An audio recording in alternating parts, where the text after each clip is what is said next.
Chapter 472 Greater Vampire. Seeing the young man's mummified body collapsing onto the ground, the villagers were horrified. Their courage was diminishing faster than words written in the water. He is using magic, the villagers shuddered. The grin on the man's face pushed the villagers to take several steps back. Despite their numbers and the weapons in their hands, they were not shuddering in fear. Everyone, stand your ground. Noticing the villagers were on the verge of panicking, he ordered them to stay put, although he himself was feeling the dread in his heart. Logan witnessed what a man with magic could do to highly trained soldiers. Ross and his team didn't stand a chance in front of David, a magic user, let alone these villagers. The most dangerous threat most of these villagers faced was farm rats. You can also use magic. Logan tried to establish a conversation with the man, so he could formulate an escape plan. Logan realized that lives are going to be lost. Still, Logan wanted to minimize the casualties as much as he could. After hearing Logan, the grin on the man's turned colder. You think I'm stupid? No one can use magic. The man had a power that enabled him to detect lies using the heartbeat. He sensed no bluff but truth. It's no bluff. Just like you, he also used magic. Logan planned to draw all his attention toward him. This might let most of the villagers escape the area while he fights the man. He still had no idea how powerful the man was. In the best-case scenario, he would be able to fight the man for a few minutes. In the worst-case scenario, the man instantly kills him and slaughters all the villagers. Why didn't he consume you? The man was curious. As far as he knew, only his kind would be able to use arch energy inside the void line. However, his kind would leave no witnesses alive. That's how they stayed hidden for centuries. If what Logan said was true, which seemed to be the case according to his heartbeat, the magic user let him live. That didn't seem like a man of his kind would do. Logan felt sick just by the fact this man ate those men. He cannibalized them, and it was horrifying. Logan thought David was terrifying, but compared to this man-eater, he seemed normal and pleasant. By consume, if you meant eating them, he didn't. The man was shocked yet again.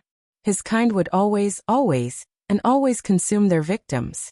Consuming blood and flesh was their lifeline. Without that, they would cease to exist. Instead, he offered us a chance to serve him.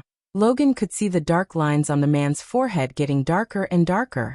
He will consider a wage of war if you kill us or harm us in any way than you've already done. The man immediately snapped as he sensed Logan's lie. Lie. The man dashed at Logan like a panther. Ding. The man underestimated Logan's reflex. Logan's warhammer met the man's fingers, which now had grown into long, sharp claws. Not bad. The man menacingly laughed as he jumped back a few meters. For a dead man, he said, dashing at Logan once again. This time, his speed multiplied by several folds. Logan was barely able to see him. Full_current_novel on L-World. Com ding. Logan's instincts made him raise his warhammer to defend himself. Arg! Logan growled when the man's claws scratched his bare chest. The villagers who saw their beloved leader bleed for them kindled the flame of courage in their hearts. At least in most of their hearts. A few of the farmers jumped at the man. Whoosh! Whoosh! Whoosh! The villagers who tried to attack the man suddenly halted their movement. No one could notice the red lines appearing around their necks. Soon, their heads separated themselves from their neck and hit the ground with a sickening thud sound. Before the other villagers could react by screaming, the man dashed at the three headless bodies and sunk his teeth into one of the bodies of a male villager. In a couple of seconds, the body withered, completely drained of blood. Just like the youngster the man killed a few minutes before. He didn't stop with that as he grabbed the other body, sunk his teeth into the neck, and drank all the blood. He was about to consume the third villager. Logan dashed at the man with his warhammer rose up. Boom. The warhammer missed the target as the man evaded it. The ground shook a bit due to the force behind the swing. It created a tiny crater in the ground. The man was surprised by Logan's raw strength. The shockwave created by the warhammer knocked down a few of the villagers. Logan quickly balanced himself to face the man before he could kill any more of them. Run! Logan shouted as he dashed at the man. Logan swung the warhammer so effortlessly as though it was weightless. For a human, Logan was strong and fast.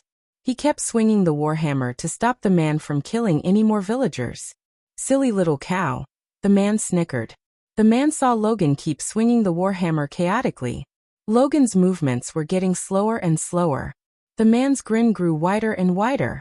He put one hand behind and deflected Logan's attack with the other. The man seemed pretty relaxed and toyed with Logan. Boom. You can find the rest of this content on the L World. COM platform. This time, the man shouted while flung into the tree several meters behind him. Logan pretended to get tired and lose his touch. Luckily, the man fell for that trick. When he dropped his defense and acted cocky, Logan utilized that moment to send his warhammer straight into the man's rib cage. Logan felt a couple of ribs being crushed by his warhammer. Run away. Logan once again shouted at the villagers. Blood wave. As soon as Logan heard these words, a wave of hot blood blasted him and the villagers away. The blood disappeared from existence as soon as it appeared. Whoosh, whoosh, whoosh. Logan felt a wave brush past his face. His instinct automatically turned his head towards the villagers. Bastard. Logan burned in rage when he saw the man cleaving several heads off. He sucked their blood so fast that he mummified 10 villagers within a minute. The more blood he sucked, the bigger he grew, the less he looked humane. The chalk-white skin gradually lost its whiteness and turned muddy brown. Then the red mist shrouding him faded into nothingness. They were all pretty obvious changes, but not as the extra 3 arms grew out of his back. Using his 5 arms together, he ripped off the cloak he was wearing to reveal the skinless bloody body hiding beneath the cloth. Logan felt nauseated just by looking at this horrifying monstrosity. I'm gonna feast on all of you, the man spoke in a chilling demonic voice. Inch by inch, he stepped closer to the villagers. Fight! Run! One group of villagers swallowed their fear and tried to fight while the other tried to escape into the woods. Logan picked himself up to fight the monstrosity, even though he knew that the chances of them surviving this had grown slimmer. Pulch! Grgghhh. The man halted his move as blood began to seep out of his mouth. Everyone, including Logan, was stunned. They then noticed pointy steel coming out of the monster's chest. Logan saw Mort, the hunter standing behind the creature, drilling the steel spearing into him. Mort retrieved the spear out only to stab the monster again and again. After being stabbed through the chest several times, the monster finally drew his last breath. It collapsed onto the group. Visit to Lworld. Discover_new novels. It's dead. Oh God. Is it really dead? Mort. The villagers were stupefied, looking at the dead monster in front of them. Some of the daredevil villagers approached the body, kicking it to see if it was alive or dead. Seeing the body did not respond, they thought it was dead and dropped their guard. Logan picked himself up with the support of his warhammer. The fluorescent mushrooms around them illuminated the fear on Mort's face, but more than fear, there was pride. This is gonna stir up so much shit. Mort moved away from the body and walked towards Logan. And just as the crowd was surrounding the body and Mort was several steps away from Logan, Mort's head exploded into red mist. You should have gone for the head, the demonic voice sounded. Soon, the monster they all thought was dead stood up. Blood mist. All the villagers were shrouded by the red mist that appeared out from the monster. Arg. Grgghh. Aghai. Countless screams emerged from the red mist. Somehow, Logan was able to vaguely see the monster's rampage. Thus, he leaped at the monster to stop its monstrosity. This time, Logan really swung his warhammer chaotically in the hope of hitting him one more time. You are last. Logan heard the man's voice sound in his mind. It was more of a feeling than hearing. Logan tried to prevent the monster from killing all the villagers, yet his muscles refused to move. After savoring them, I will travel to the village and consume your beloved wife. Logan's heart almost jumped out of his chest when he heard these words in his mind. No, Logan screamed in his mind as the images of his wife and the loving memories he shared with her flashed across his mind. He felt desperate, trying to move his body using all the strength in him. Still, his body wouldn't budge. The red mist soon died down, revealing the mummified bodies of the villagers. The monster had now grown to almost 12 feet tall. The air turned putrid, reeking of rotten eggs and blood. His human features were nowhere to be found, and now, he was a pure monster, pure horrific monster. Tears rolled out of Logan's eyes. He wanted to scream, curse and yell at the monster. He would have, but no matter how tired he was, he couldn't. His mouth was shut closed and refused to move. How stupid you're imbeciles to think you can defeat a greater vampire. Visit elworld.com for a better user experience. Chapter 473 Not a subordinate material. The greater vampire hovered towards Logan with a clear intent to murder Logan. The only thing that prevented the greater vampire from doing so was the information Logan possessed about another magic user. If he was to bring Logan to his coven, he might leverage it to get back his cover. Tell me who he is, the greater vampire threatened Logan. He lifted Logan by his neck so effortlessly. A tentacle-like tongue reached out to lick Logan's face. Logan felt disgusted and sick. More than anything, Logan was worried about his wife. Half of his village was gone, and he hoped those who chose to run would escape and tell the Senate what happened. You think this world doesn't need saving? Open your eyes. One day you'll realize that the good guys aren't enough to save the world. Logan's mind played the words spoken by David when they were inside the pyramid. He couldn't help regretting his decision not to join him. If he had, the villagers might have been alive. I shall ask your beloved wife then. The greater vampire grinned devilishly. His words fanned the flames of Logan's anger. He grabbed the greater vampire's arm and neck. Arrgghhhhhh. Logan growled as every bit of muscle in his body bulged out. The veins were popping out and trying to remove the greater vampire's arm from his neck. The greater vampire was far stronger than Logan. Yet the vampire was surprised by Logan's power. Logan almost moved the vampire's arm. Just as Logan was struggling, the vampire's pointy ear twitched. Logan couldn't hear a grumbling sound amidst the heavy rain and thunderstorms. Boom. Out of nowhere, a bright beam shot out from the sky. The greater vampire screamed out loud as he let go of Logan. Arg, cough. Cough. Logan coughed and looked up at the vampire to see him literally smoking. Hhhhhhhhh. The vampire cried in agony, standing in the center of the light beam. Logan followed the beam's direction, only to see a giant airship hovering over them. No! The vampire's body shrunk to its previous size. The longer he stood in the light, the more smoke he radiated. Logan tried to grab his warhammer, so he could kill the vampire while it was vulnerable. However, the vampire noticed his hands moving towards the hammer. New novel _chap_ters are published here. elworld.com. Arrgghhhh. The vampire roared. This time, it wasn't the cry of agony, but rather the cry of mustering all the strength in its body. Then, with all his strength, he jumped out of the spotlight into the darkness. This isn't over. These were the last words Logan heard from the monster before it disappeared into the darkness. Take the ropes, a voice sounded from the airship, followed by the appearance of ropes. Instead of grabbing the ropes, Logan crawled to the dead bodies of his fellow villagers. Tears automatically rolled out of his eyes. The pain he felt in his heart looking at the headless mummified bodies made his heart bleed.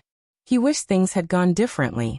In truth, he never thought he would face another magic user. He thought it was a group of bandits or some criminals who were kidnapping and killing people. He thought he could take on them with the help of his villagers. Not in a million years. He expected to meet a monstrosity called a greater vampire. Buddy, take the ropes before that thing comes back to finish what it started. Another less serious voice talked to him. Finally, after letting out a heavy sigh, Logan grabbed the rope hanging in front of him. He grabbed it as the ropes lifted him towards the airship. The bottom of the airship slowly opened, letting Logan into the airship. Logan, when he entered the airship before he could even look around, he heard a familiar voice. The old man Gary came running to him. Gary. Logan was relieved to see the old man. What happened, Logan? The old man asked, even though he looked like he guessed what happened. Where is Tess? She is here, Logan sighed. Where are we? Several seconds later, Logan asked the old man, looking around him. He was standing in an empty room with no windows. There was a door a couple of meters in front of him where the old man came through.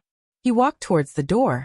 As they reached the door, the old man opened it to reveal a grandiloquent, spacious hall. If Logan didn't know he was in an airship, he would have thought this was a home of a wealthy noble. New _chap_ters are pub_lished on elworld.com. However, Logan was not in the mood to immerse himself in the richness around him. Rather, he focused his gaze on the man and woman sitting on the sofa. They were none other than Tiberius and Maxine. "You must be Logan. Please take a seat." Logan noticed the dark-haired woman gesturing at him to sit in front of her. He had so many questions in his mind, but looking at the dark robe she was wearing reminded him of a familiar person. Logan wanted answers, and he saw no other choice than talking to them. The old man and Logan approached the two of them cautiously. The old man seemed relaxed around them because he knew who they were, unlike Logan. He heard about Tiberius but hadn't seen him in person. "We are terribly sorry about what happened to your village," Maxine consoled Logan as they were taking their seats before them. "I am Maxine and this is Tiberius." The moment he heard the name Tiberius, Logan was taken aback by surprise. He was the king of the newly found city called Freedom City. Until the crowning ceremony, they were calling it a city instead of a kingdom. "We can't revive all those you lost, but we can find and kill that thing that did it," said Tiberius. As a warrior, Tiberius connected with Logan and understood what he was going through. It was a real pity that he couldn't save the villagers sooner. "Where is Tess?" Before anything, Logan wanted to make sure his wife was fine. Clap. Maxine simply clapped as a maid entered the hall pushing a wheelchair with Tessa on it. Logan immediately ran to his wife. "Tess, baby," he knelt before her, gently cupping her face. He couldn't hold back the tears gushing out of his eyes. "Don't cry." Logan's muscles went rigid when he heard his wife's sweet melodious voice after 6 months. A shaky smile built up on his face as the surprise sunk in. "Tess, courtesy of Lord Lucifer," Logan heard Maxine. He quickly turned back, feeling a hope of healing his wife in his heart. "Lord Lucifer said you know him as David." Logan wanted to say he was surprised, but he kinda expected it after seeing the black robes she was wearing. "David," he mumbled under his breath. "We call him Lord Lucifer. The most up-to-date NOV_Ls are published _here L World." "COM," Maxine said with a smile, but for Logan, it sounded like an order. "D Lord Lucifer, can he cure my wife?" That was the first thing that came to Logan's mind. According to the healers, there was no cure for his wife. To be honest, Logan always wondered whether he should try to contact David or not by some means ever since his wife fell sick. In his mind, David was evil. He mercilessly killed Ross and his team even though he could have let them live. Compared to the greater vampire, David was a saint. "Why don't you ask him yourself?" Maxine flicked her wrist as a giant mirror appeared before them. Soon David appeared in the mirror.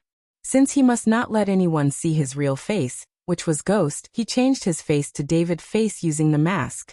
He had never let anyone in the southern continent see his real face, including Maxine. Except for Azazel, no one knew Ghost and Lucifer were the same person. "Do you think I am evil now, Logan?" Michael asked, void of any expression on his face. "That's a greater vampire you saw, Logan. What happened to your village was a pity. But soon, that would happen to every village in the southern continent." To this moment, Michael was in a kind of surprised state because of the vampires. "I'd recommend you to send the survivors to Freedom City. However, that decision is up to you now. I wish all the best in your journey, Logan." Everyone in the room was surprised. Logan expected David to ask him to serve him or something. "Lord Lucifer," Logan immediately went to his knees. "Please accept my loyalty." Michael smiled as he shook his head. "You've not the man I met, Logan. You've gone soft. I don't blame you. You have a wife, and you love your peaceful life. The fire I want in my subordinates is no longer within you." Logan tried to interject, but was stopped by the wave of Michael's hand. "Even now, you want to serve me because you expect me to heal your wife," Michael said and turned his gaze to Maxine. "Give her the special healing potion." "Yes, my lord." Maxine nodded before flicking her wrist. A glistening navy blue potion materialized in her hand. It was not the 90% pure healing potion Michael gave to all his trusted subordinates. "Mix 2 drops in water and give it to her. In 6 months, she will be completely cured. Take this as my gift to you, Logan." After seeing the decisions Logan made, and the way he loved his wife, Michael decided not to take Logan as his subordinate. Michael expected his subordinates to perform some ruthless tasks for him. Logan, however, no longer had that ruthlessness in him. Michael was able to see that. Full_our current_novel on L World. Com, he was too attached to his wife. In the future, if Guardians or the Sky Hall used Tessa as a hostage, Logan would spill the beans in a second. Logan wasn't worth the trouble of making him and his wife Tessa a cultivator. At least Logan served him one last time, luring the vampire and proving to Michael the existence of vampires. Because of the soft part in his heart, he decided to heal Tessa and send Logan off with the final gift. It was a pity that Logan has gone soft. In case he hadn't found Tiberius, Michael might have made Logan his subordinate. Since it wasn't the case, Logan had no place in his army as Tiberius was better than Logan in every aspect. Importantly, Tiberius was ruthless and had no love interest. Chapter 470. For the Deathless clan. Somewhere in the southern continent, a spooky castle was located hidden from civilization. 7 skinny, square towers surrounded the castle in almost a perfect circle around this incredible castle, and were connected by fortified, thick walls made of dark gray stone. Wide windows were scattered generously around the walls in seemingly perfect symmetry, along with symmetric crenellations for archers and artillery. A giant gate with tall stone doors, a regular bridge, and strong defenses guarded the entrance to the castle ground. It was the only easy way in. Any other side would be futile. Giant bones of various beasts littered the fields outside the castle, half overgrown, but still a painful reminder of the past. Unknown to the world, this castle had stood the test of time. It stood it well, but cracks began to show here and there. The castle was located on the edge of the southern continent. This land was uncharted. To speak frankly, no one survived trying to chart this part of the land by one group, the Deathless. The next day after the events of the Rackdale Village massacre, inside a dark gloomy hall, several figures dressed in Gothic style sat around a round table. Each of them looked like they were going trick or treat for Halloween. The 3 men at the table wore long black suits with antique buttons and red vests, while the 2 ladies were in fancy black skirts, red tops with bell sleeves, and a black hat. Underneath their dress and makeup, they all had chalk-white skin, blood-red lips, and 2 long fangs. "We should have killed him," Hacken said. Hacken was a conniving vampire who looked like a man in his mid-30s, but he recently turned 600 years old. He had dark brown eyes, a fair complexion due to the makeup he wore, and dark brown hair neatly braided. He was the shortest and plumpy among the vampires sitting at the table. "Relax, Hacken. Let's hear what he has to say first. Then we can pass judgment," a youthful voice responded to Hacken. This young outgoing vampire was named Saber. Despite his youthful look, his real age was 485 years ago. He had blue eyes, a medium brown complexion, and light brown hair in an updo. He was neither too handsome nor too unattractive. He had a face and body that let him perfectly blend in with the crowd unnoticed. The oldest of them listened to the 2 uttering no words. He recently turned 1,050 years, but looked like he was still in his mid-30s. He had silvery blue eyes, a pale complexion, and red hair in a long braid. He was tall and fairly muscular beneath his dark suit and red vest. The other vampires knew him by the name Ingram. Among the 2 female vampires who wore identical clothes, one looked a bit plump while the other had a perfect hourglass structure. The plump one had red hair while the other had striking black hair. The red-haired vampire went by the name Lenora, and the brunette was called Trista. In the hierarchy of vampires, these 5 belonged to the category of elder vampires. Of course, there were other elder vampires, but these 5 were the ones present in the room.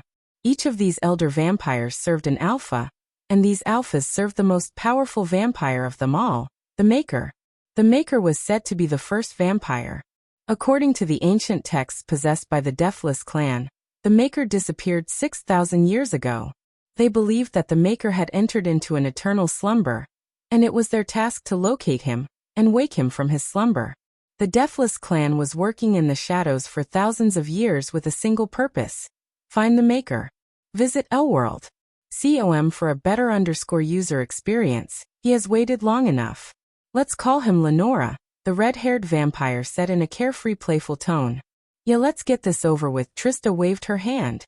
Moments later, the 2 elder vampires spoke. The round table opened in the middle as a tall figure emerged from the ground. A red spotlight on the figure revealed his face, and if Logan was there, he would recognize the man. He was the greater vampire who massacred his village single-handedly. "Elders," the greater vampire bowed at each elder vampire. "Do you admit the consequences of your bloodlust, Vlad?" Saber asked. You have endangered our secrecy, Vlad. You didn't only let the bodies behind but also left witnesses alive, Lenora said seriously. The others remained in silence, letting Vlad speak for himself. I am willing to pay any price for my mistakes, elders. I only wish to share the knowledge I acquired during my last venture. Vlad paused for a moment to look at everyone before continuing. There is another one in southern continent who can use arch energy, and I don't think he's one of us. You jest, Hakan growled at Vlad. He couldn't remain silent after hearing Vlad's outlandish claims. He was about to slam the stone table when Saber raised his hand. Where did you learn this information? All the vampires possessed the ability to detect lies, and they saw no signs of Vlad. Nonetheless, only Saber seemed to trust Vlad for some reason. From a human in Rackdale village on the outskirts of Giselle.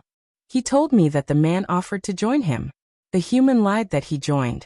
The magic user has left the human alive, and when I was about to kill him, I was ambushed by an airship fitted with a light beam spotlight.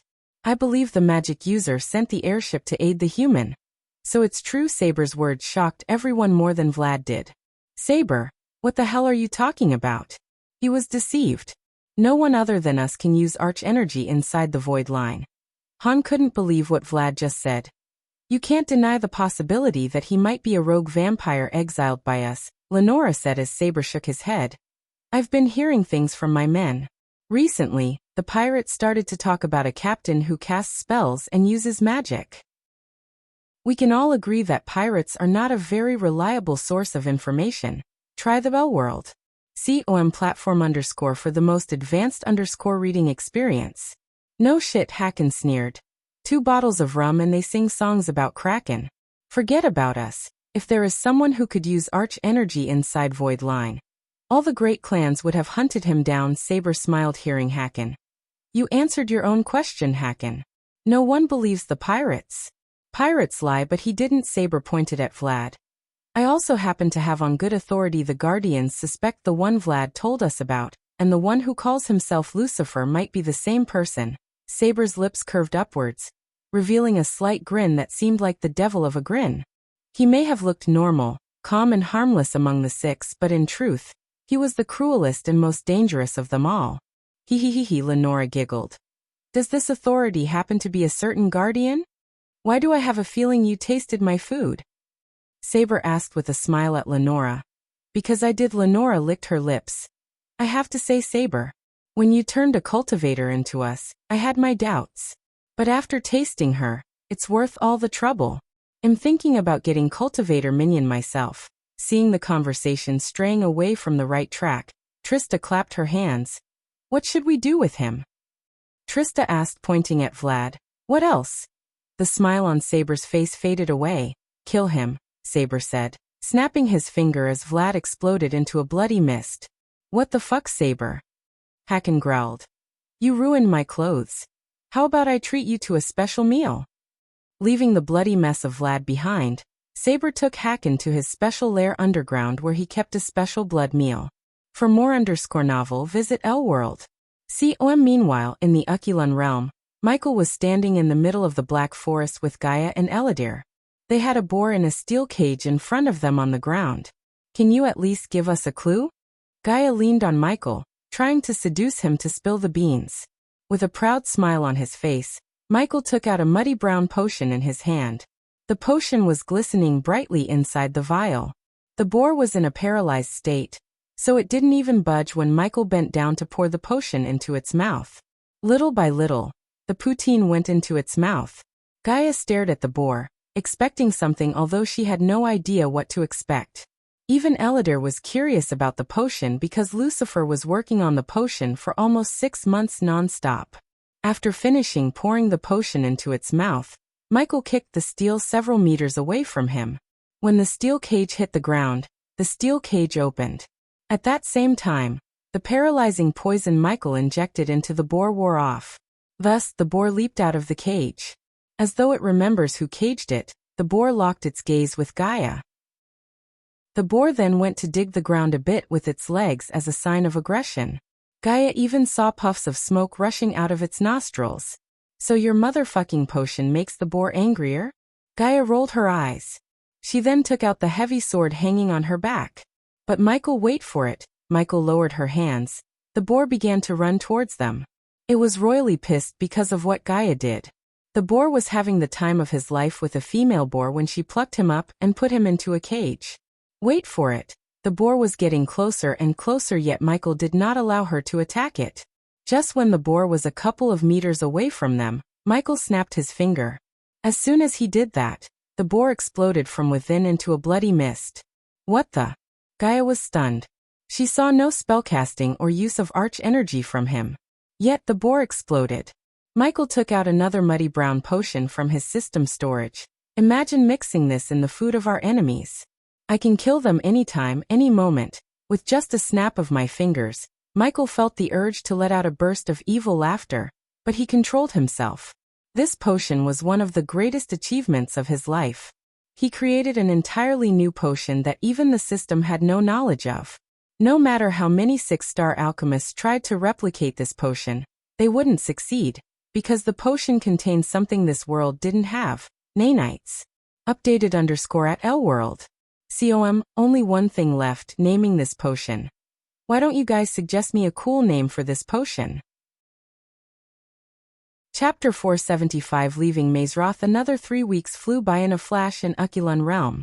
Everyone in Mazeroth was as busy as bees due to the upcoming talent exhibitions. Every single student was under so much pressure except Michael. He was chilling by the lake with Nightmare. He even bought a black aviator from the system store and wore it while sunbathing. On top of it, he also bought one for Nightmare. The little dragon looked so cute wearing sunglasses. 66, a youngster in green robes, approached Michael. Beat it 50. I'm not gonna do anything today. Michael chased away the youngster who was about to ask some doubt related to alchemy. They continued to bask in the warmth of the morning sun and enjoyed the lake view. Since they had no classes to attend, Michael and Nightmare decided not to do anything academics related. While relishing their free time, Michael took a sip of freshly brewed coffee through the straw. He was receiving badass points just by chilling. So have you decided what to show in the talent exhibition? Nightmare asked, looking at the crystal clear sky. Yeah. What is it? You're gonna blow everyone out of the water, aren't you? No. Michael's answer surprised Nightmare. The dragon turned his head to look at the relaxed face of Michael. You always show off, frowned Nightmare. Not this time. I'm gonna put together a potion that would make people float. Cool. Nightmare lowered the sunglasses for a moment before raising them up. Nightmare realized the reason for his lack of commitment to creating a new potion for the talent exhibition. 99% of the students were working their asses off to impress Sky Hall representatives and getting assigned to any of the Sky Hall organizations. That leftover 1% was students who had no desire to join Sky Hall, such as Michael, Victoria, and Edith. Speaking of Victoria, she was looking at Michael and Nightmare from a distance. What's he doing? And where did he find those black glasses? Edith asked. She couldn't help giggling at Nightmare. He was too cute. What does it look like he's taking a rest? Victoria said, showing no emotion. Her emotionless face quickly showed some expression as she creased her brows. She noticed Diego, who got his ass kicked by Ghost, approaching him with a couple of his lackeys. You, Diego growled as Michael lowered his glasses. I want a rematch, Diego growled again. Fuck off. Michael did not even consider Diego's request for a rematch. For more _novel, visit L-World. Calm. Unexpectedly, Diego didn't lose his calm. He remained, uttering no cuss words. This time rematch, no restrictions. Are you man enough to accept my challenge? Diego pointed his finger at Michael and challenged him. Now you're being cliché. Go away, it's my rest day. Michael was too lazy to even look at Diego. He will accept it. All of a sudden, Michael heard the cold waspish voice sound in his ears. Professor Lane. Diego and his lackeys quickly straightened their bodies. As Professor Lane landed on the grass field beside Nightmare, Michael and the little dragon removed their glasses and stood up. Since you have so much free time, I will allow this duel to happen. Professor Lane gave both Michael and Nightmare a death stare. However, that gaze was way better than what he gave to Diego and his lackeys. Monkeys have bigger brains and fashion sense than you buffoons. Before Diego or his lackeys could respond to Lane's comment, he flicked his wrist as a bright light enveloped all of them. The next moment, Michael noticed he was standing in the middle of the arena. The students need a distraction, Professor Lane exclaimed. Michael was really pissed off by Lane. He was a soul refining stage level 2 cultivator, whereas Diego was only at the core strengthening stage level 1. He wasn't against kicking Diego's ass, but he was worried about revealing his own cultivation stage to others. It was obvious Professor Lane was upset with Michael because he didn't create a mind-blowing new potion or a pill. A potion that would enable someone to fly was borderline pointless. Still, Michael went with that because he was not stupid enough to give a super powerful potion to Skyhall, which could be later used against him. Diego had no idea about the power gap between them. He was still thinking that Michael was in the core formation stage. In his mind, if he could use arch energy, he could defeat him and wash away the shame. What surprised Michael, though, Lane, too, didn't have a clue about his cultivation stage. If he had, he wouldn't have permitted this duel. Professor Lane stood between Diego and Michael until the area got filled with students. A rematch between them was too tempting for the students to ignore.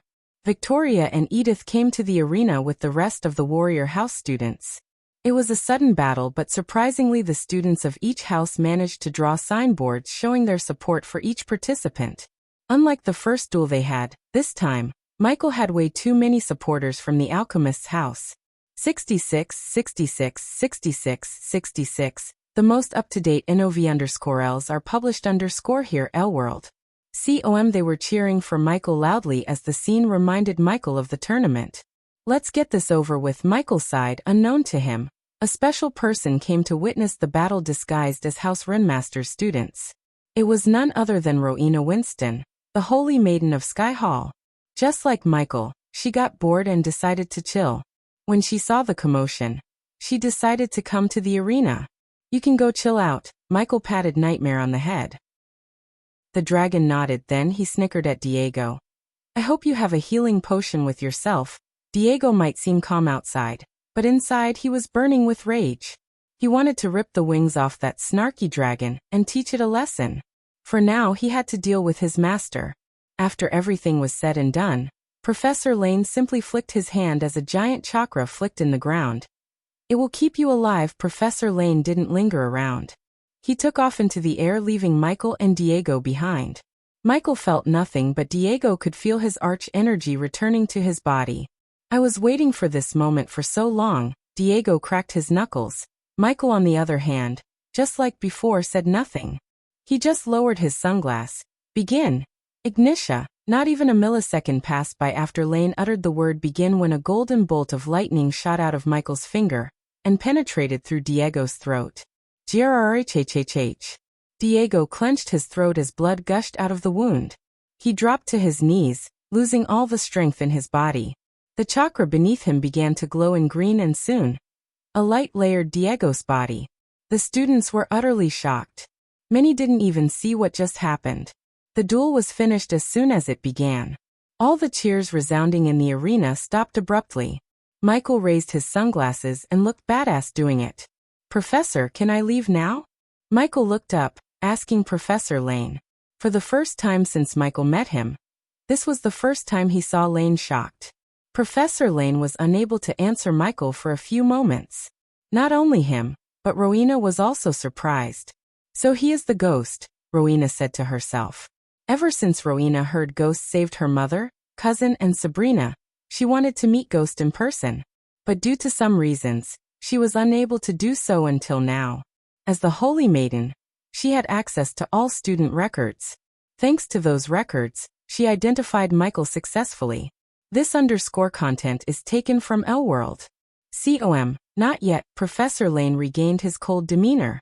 He completely ignored Diego as he landed in front of Michael.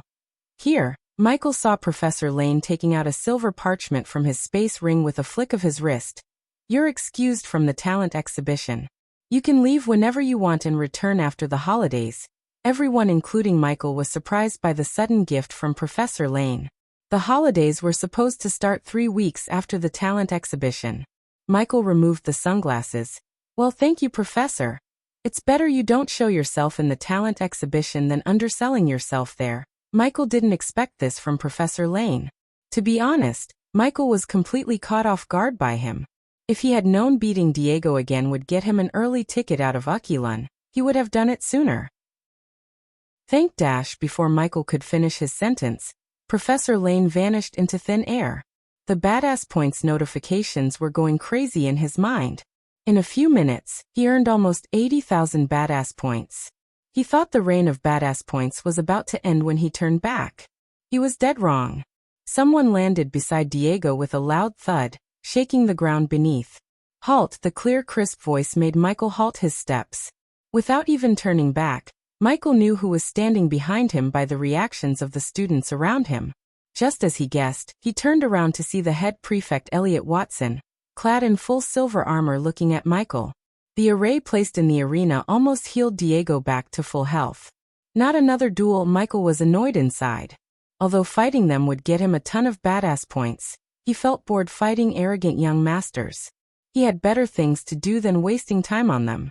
He was not Noah to fight every arrogant young master in his way. "Thank you," were the words that came out of Elliot's mouth and completely shocked everyone in the arena. Michael wasn't an exception. Huh. Michael was confused why the heck Elliot thanked him. He was kinda expecting Elliot to challenge him for a duel so he could avenge his friend. "You've given him a valuable lesson," Elliot nodded. It was a nod that kinda looked like a bow. "Okay," Michael nodded back, hiding the confusion in his heart from showing up on his face.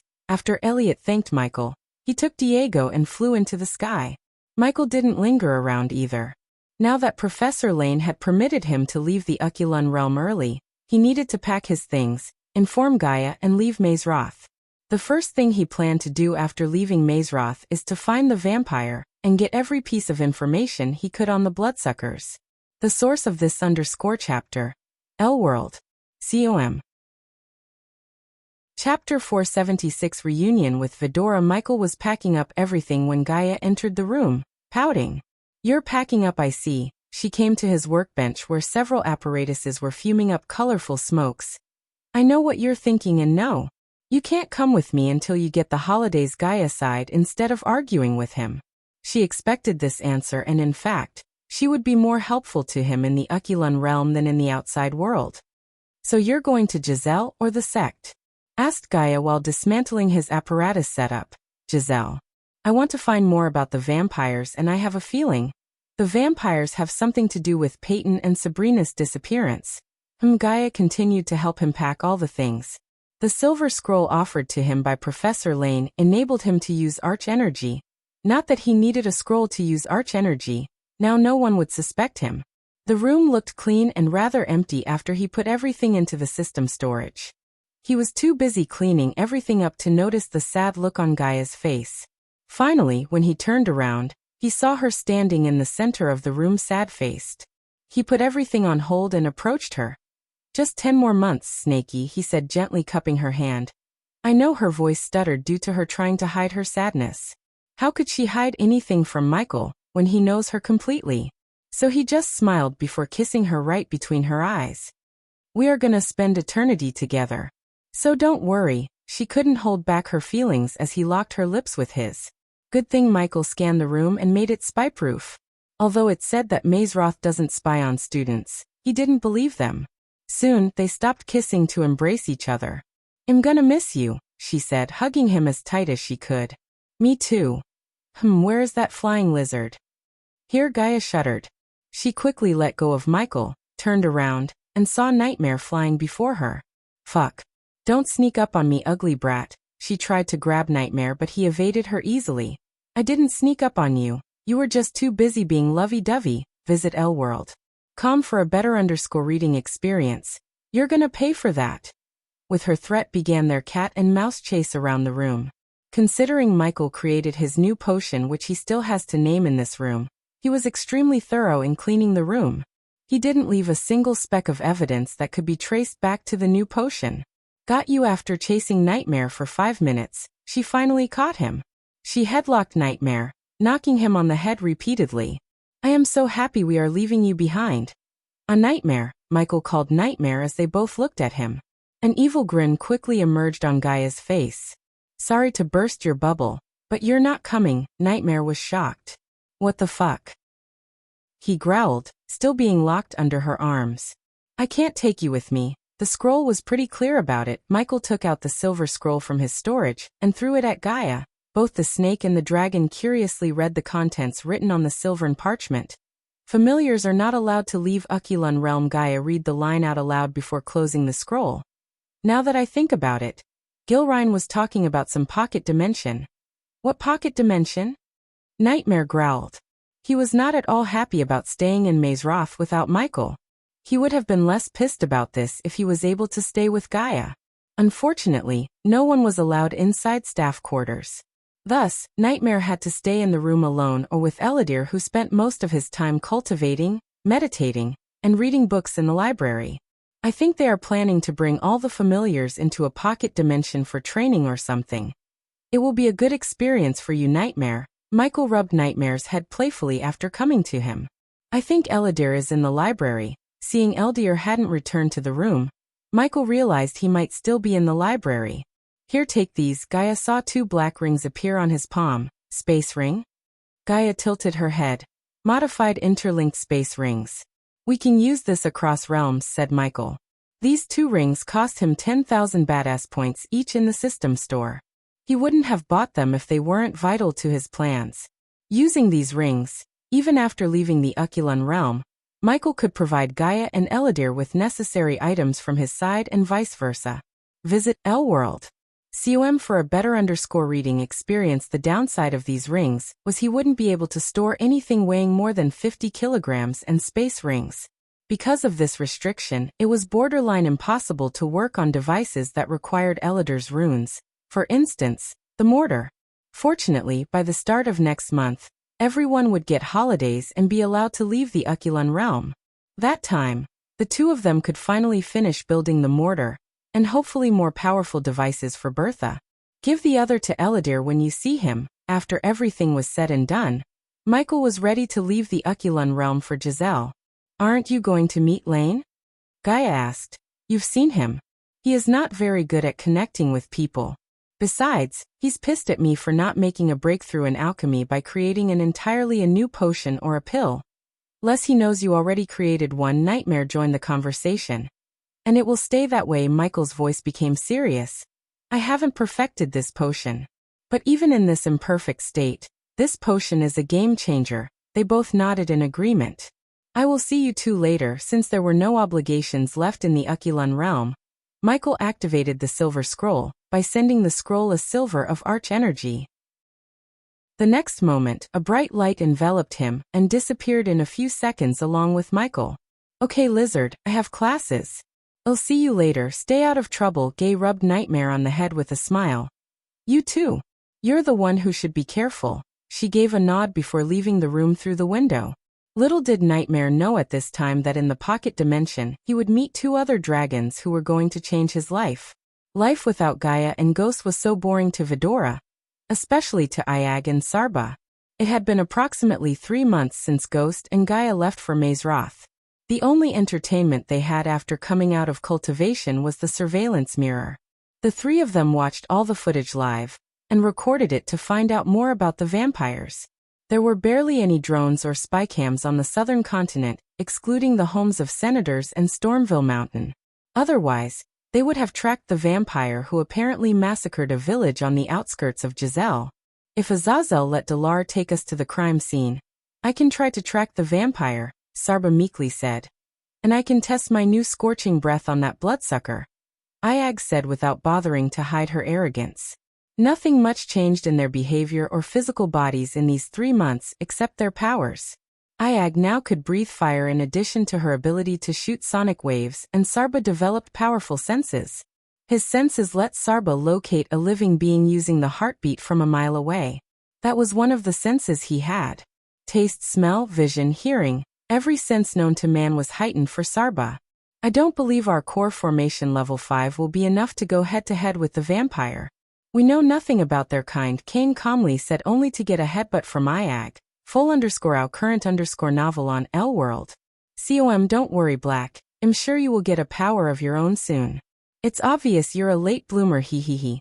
Kane ignored Iag's mockery and concentrated on the footage before him. Master Kane, Master Sarba, Miss Iag, it's bedtime. The 3 of them saw Azazel's ethereal form materialize before them. We don't need sleep, demon, move away. You're blocking our view. Ayag growled at Azazel, but he handled her with a gentle smile on his face. Your bodies need rest, Miss Ayag. Besides, you can miss something so obvious when your mind is exhausted. He is right, Sarba was the good boy among the three. So he agreed with Azazel, which earned him a headbutt from the rebel child Ayag. Let's go, Sarba. Cain moved his head towards the door to leave the room. Since 2 out of 3 agreed upon sleeping, Ayag had no choice but to go with them despite how she felt. However, just as they were about to flap their tiny wings, Azazel's eyes opened wide. Soon an elated smile emerged on his face.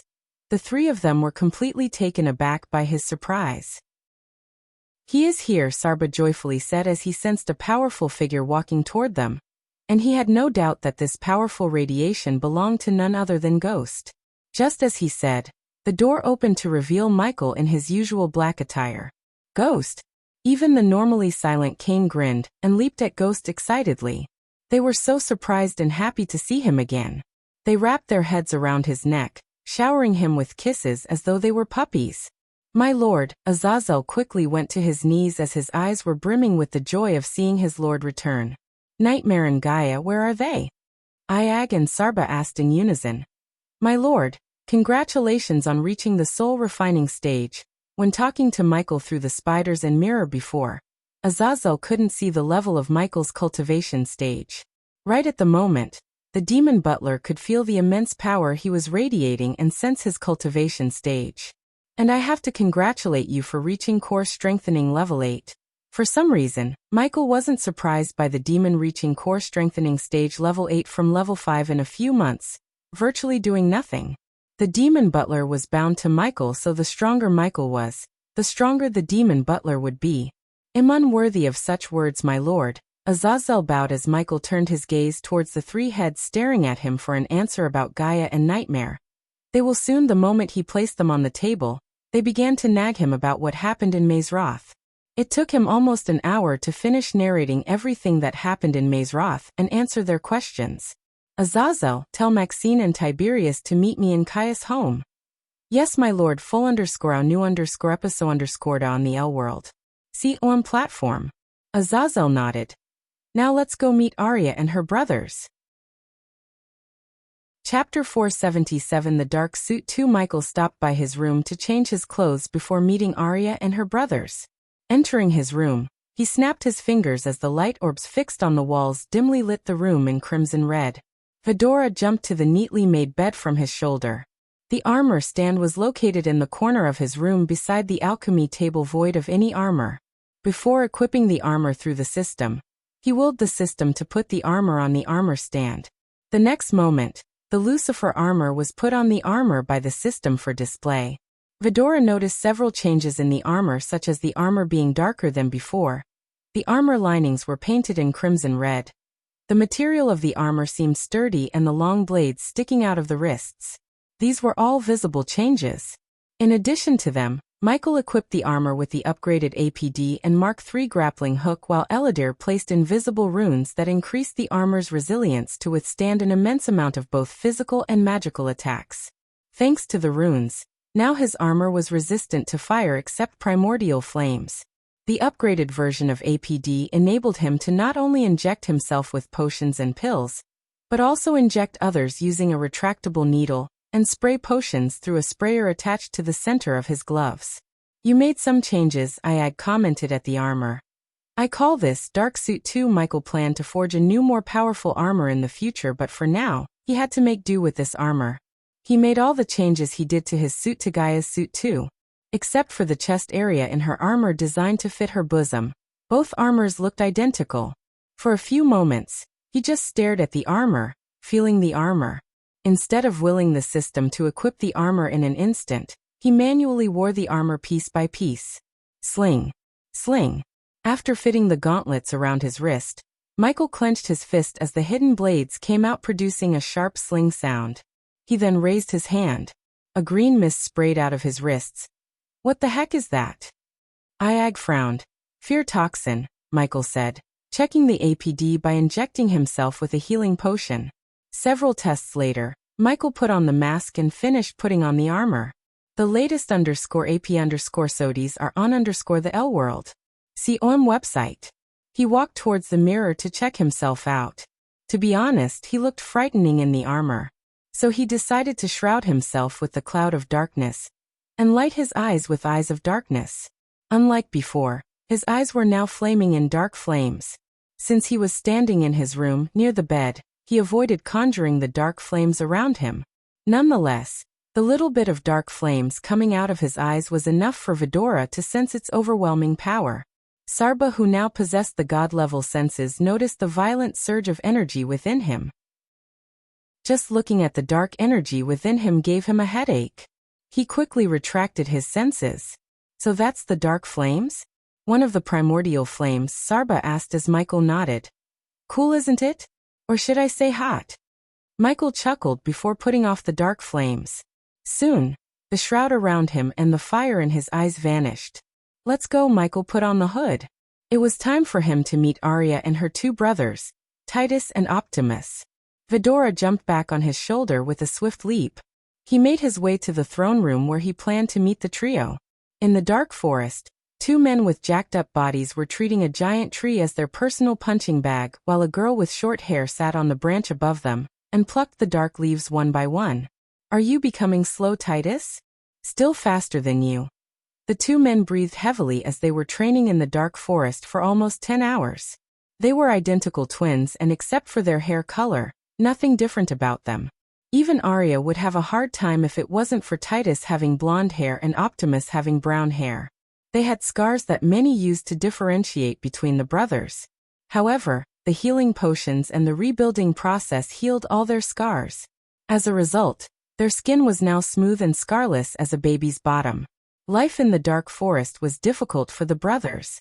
Mainly it was boring, and they were prohibited to go on a murderous spree on those who enslaved them and killed their family. They still couldn't believe someone resurrected them and healed their bodies completely. The more they heard about this Lucifer from Arya, the more they were astonished by him. The tales Arya told them were simply mind-blowing. Updated _at Elworld. COM deep down in their hearts. They were glad Arya found a godlike figure to protect her.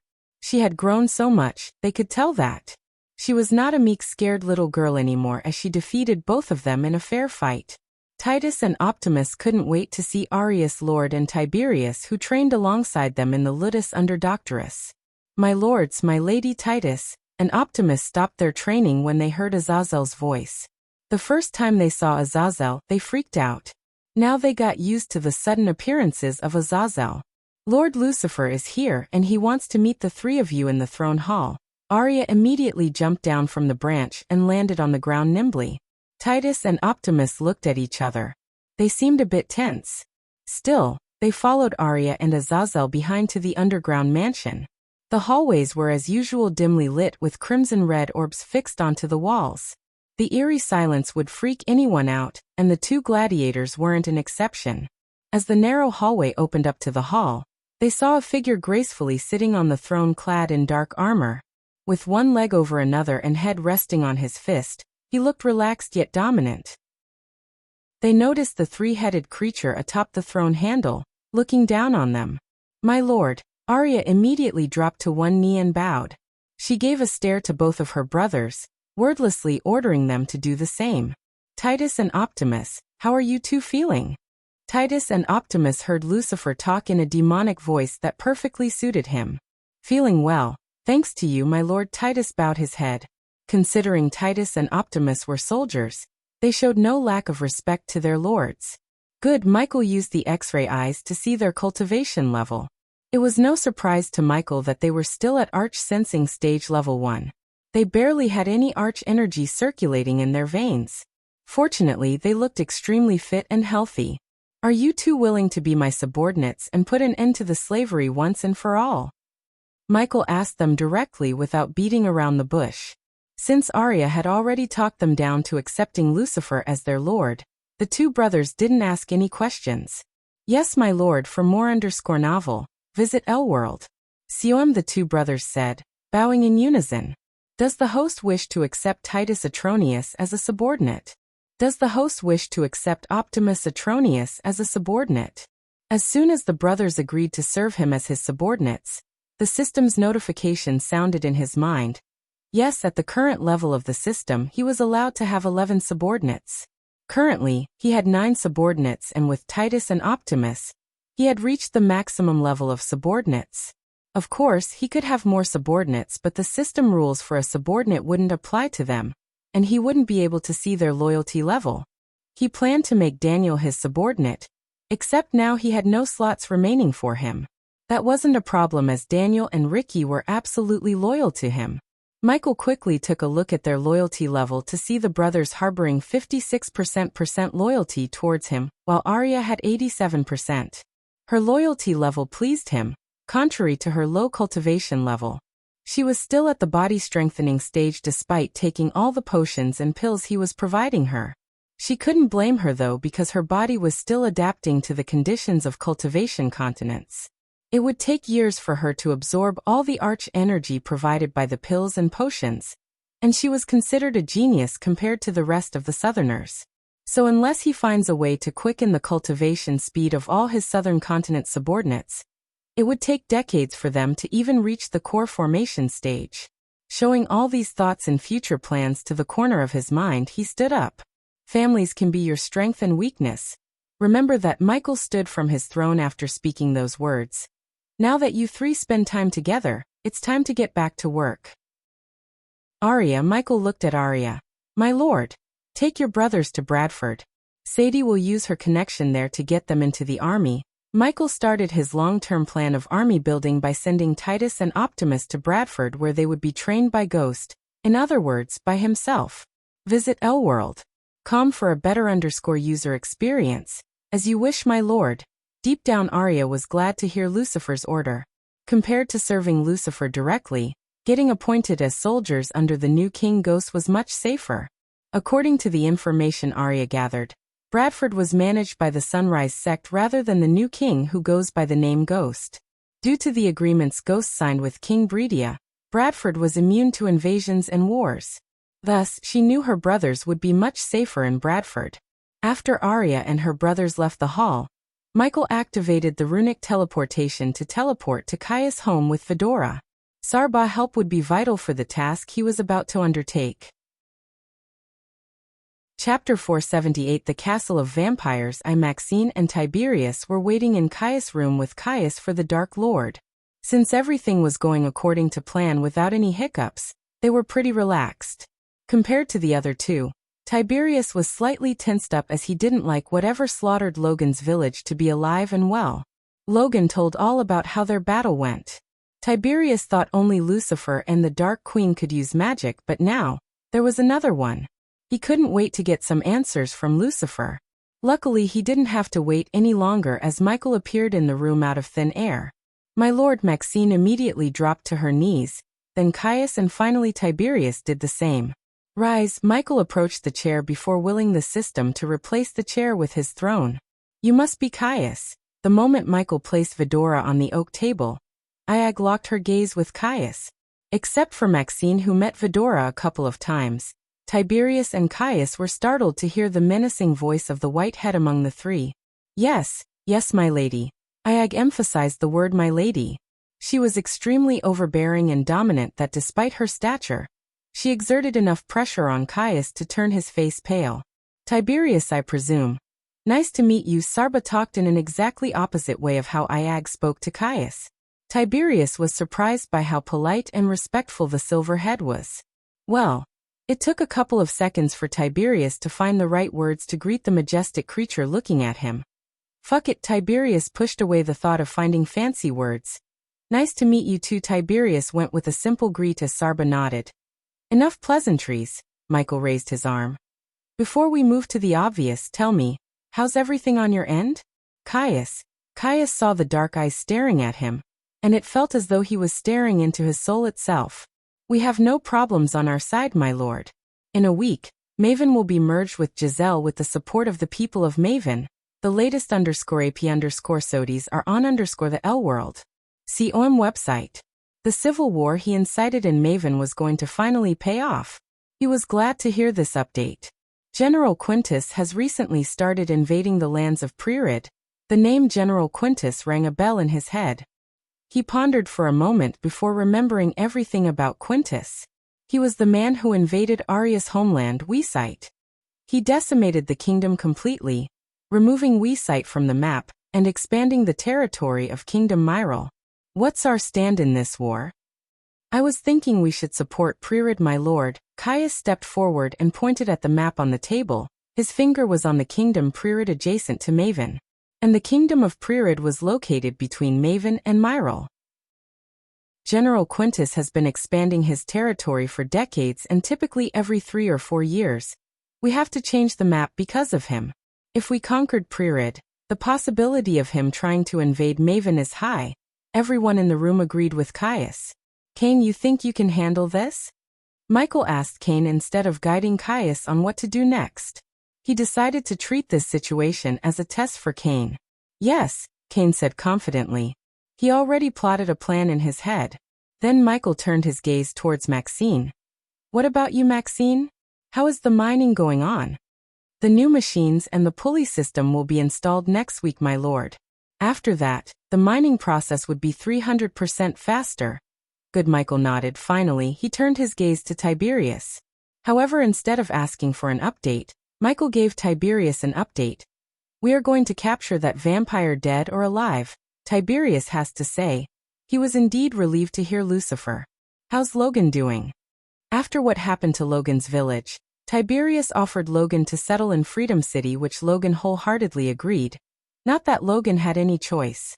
The big man needed a safe place for the surviving villagers and his wife. He's adjusting, said Tiberius. New novel _chap_tours are published here. Elworld. Sivoam Caius, prepare the airship. Yes, my lord. Caius bowed before leaving the room. My lord, what is that thing? It called itself a greater vampire? Tiberius doubtfully asked. That's what we are gonna find out. One thing for sure though, these creatures are extremely dangerous. Michael was fascinated by the vampires. However, he was also cautious since they could sue Arch Energy. His highest priority was to know more about the vampires, mainly, what are their strengths and weaknesses? How strong are they? Their hierarchy, how many of them are there, and finally, what's their purpose? Michael needed answers to all these questions. I am sure Sarba here could help you locate that soon-to-be-dead piece of shit, Iag menacingly said as Sarba bobbed his head up and down. Tiberius sensed the temperature suddenly dropping a bit. He then saw the intense murdering intent in the whitehead's eyes. Somehow, it reminded him of the Dark Queen, which made him wonder where the Dark Queen was. Cain remained silent without participating in Iag's conversation.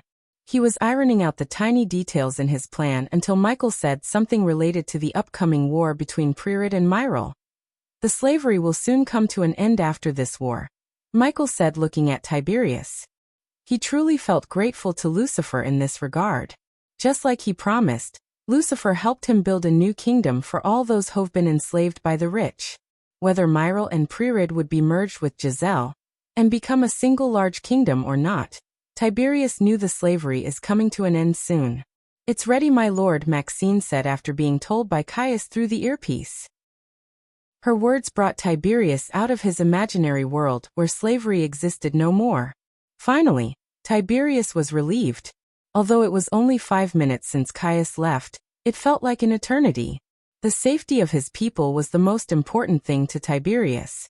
Now that the vampires threatened the very thing he was trying to protect, Tiberius was royally pissed off and wanted nothing more than to kill that bloodsucker.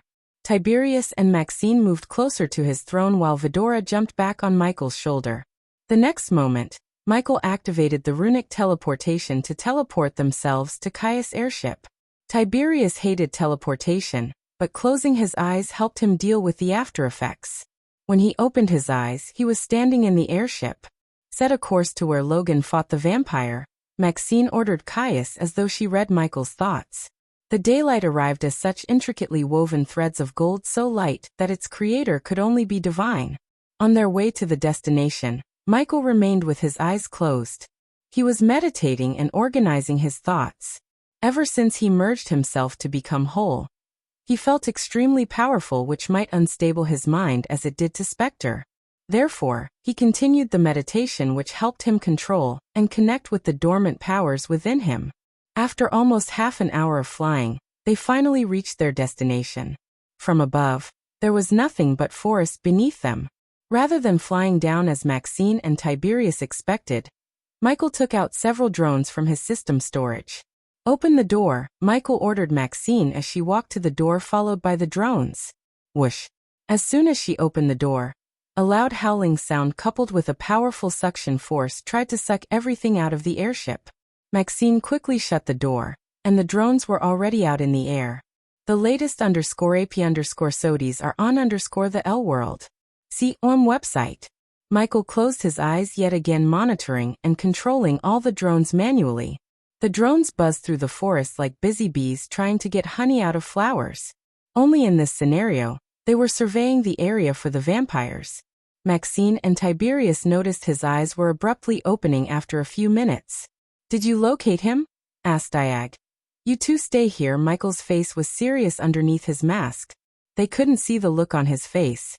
Still, they didn't try to disagree with him. Even Tiberius, who was unable to wait patiently for the vampire. As he was walking towards the door with Fedora on his shoulder, Maxine followed him behind. Whoosh! Michael opened the door, and everything happened just like before. Without wasting a second, Michael jumped out of the airship. He soared through the air like a meteor. Breaking through the canopy and countless branches, Michael and Fedora landed on the ground. Michael noticed the broken trees and the clearing, which were clear signs of the battle between the vampire and Logan. Although the rain that day wiped away the prints and the blood, Michael had a way to bring back the traces he needed. "What's the plan?" asked Diag, looking around the forest. Sensing strange vibrations coming from that direction, Sarba looked at their right side as Michael expected. Still, Michael needed one more test before pursuing the vibrations Sarba been sensing. Michael waved his hand around him, spraying a translucent liquid in the air. When the tiny particles of the potion melded with the ground beneath, several glowing footprints began to appear in their sight. This potion was the better version of the potion he used at Jack's murder site. The potion would reveal the bloodstains even after days or even months.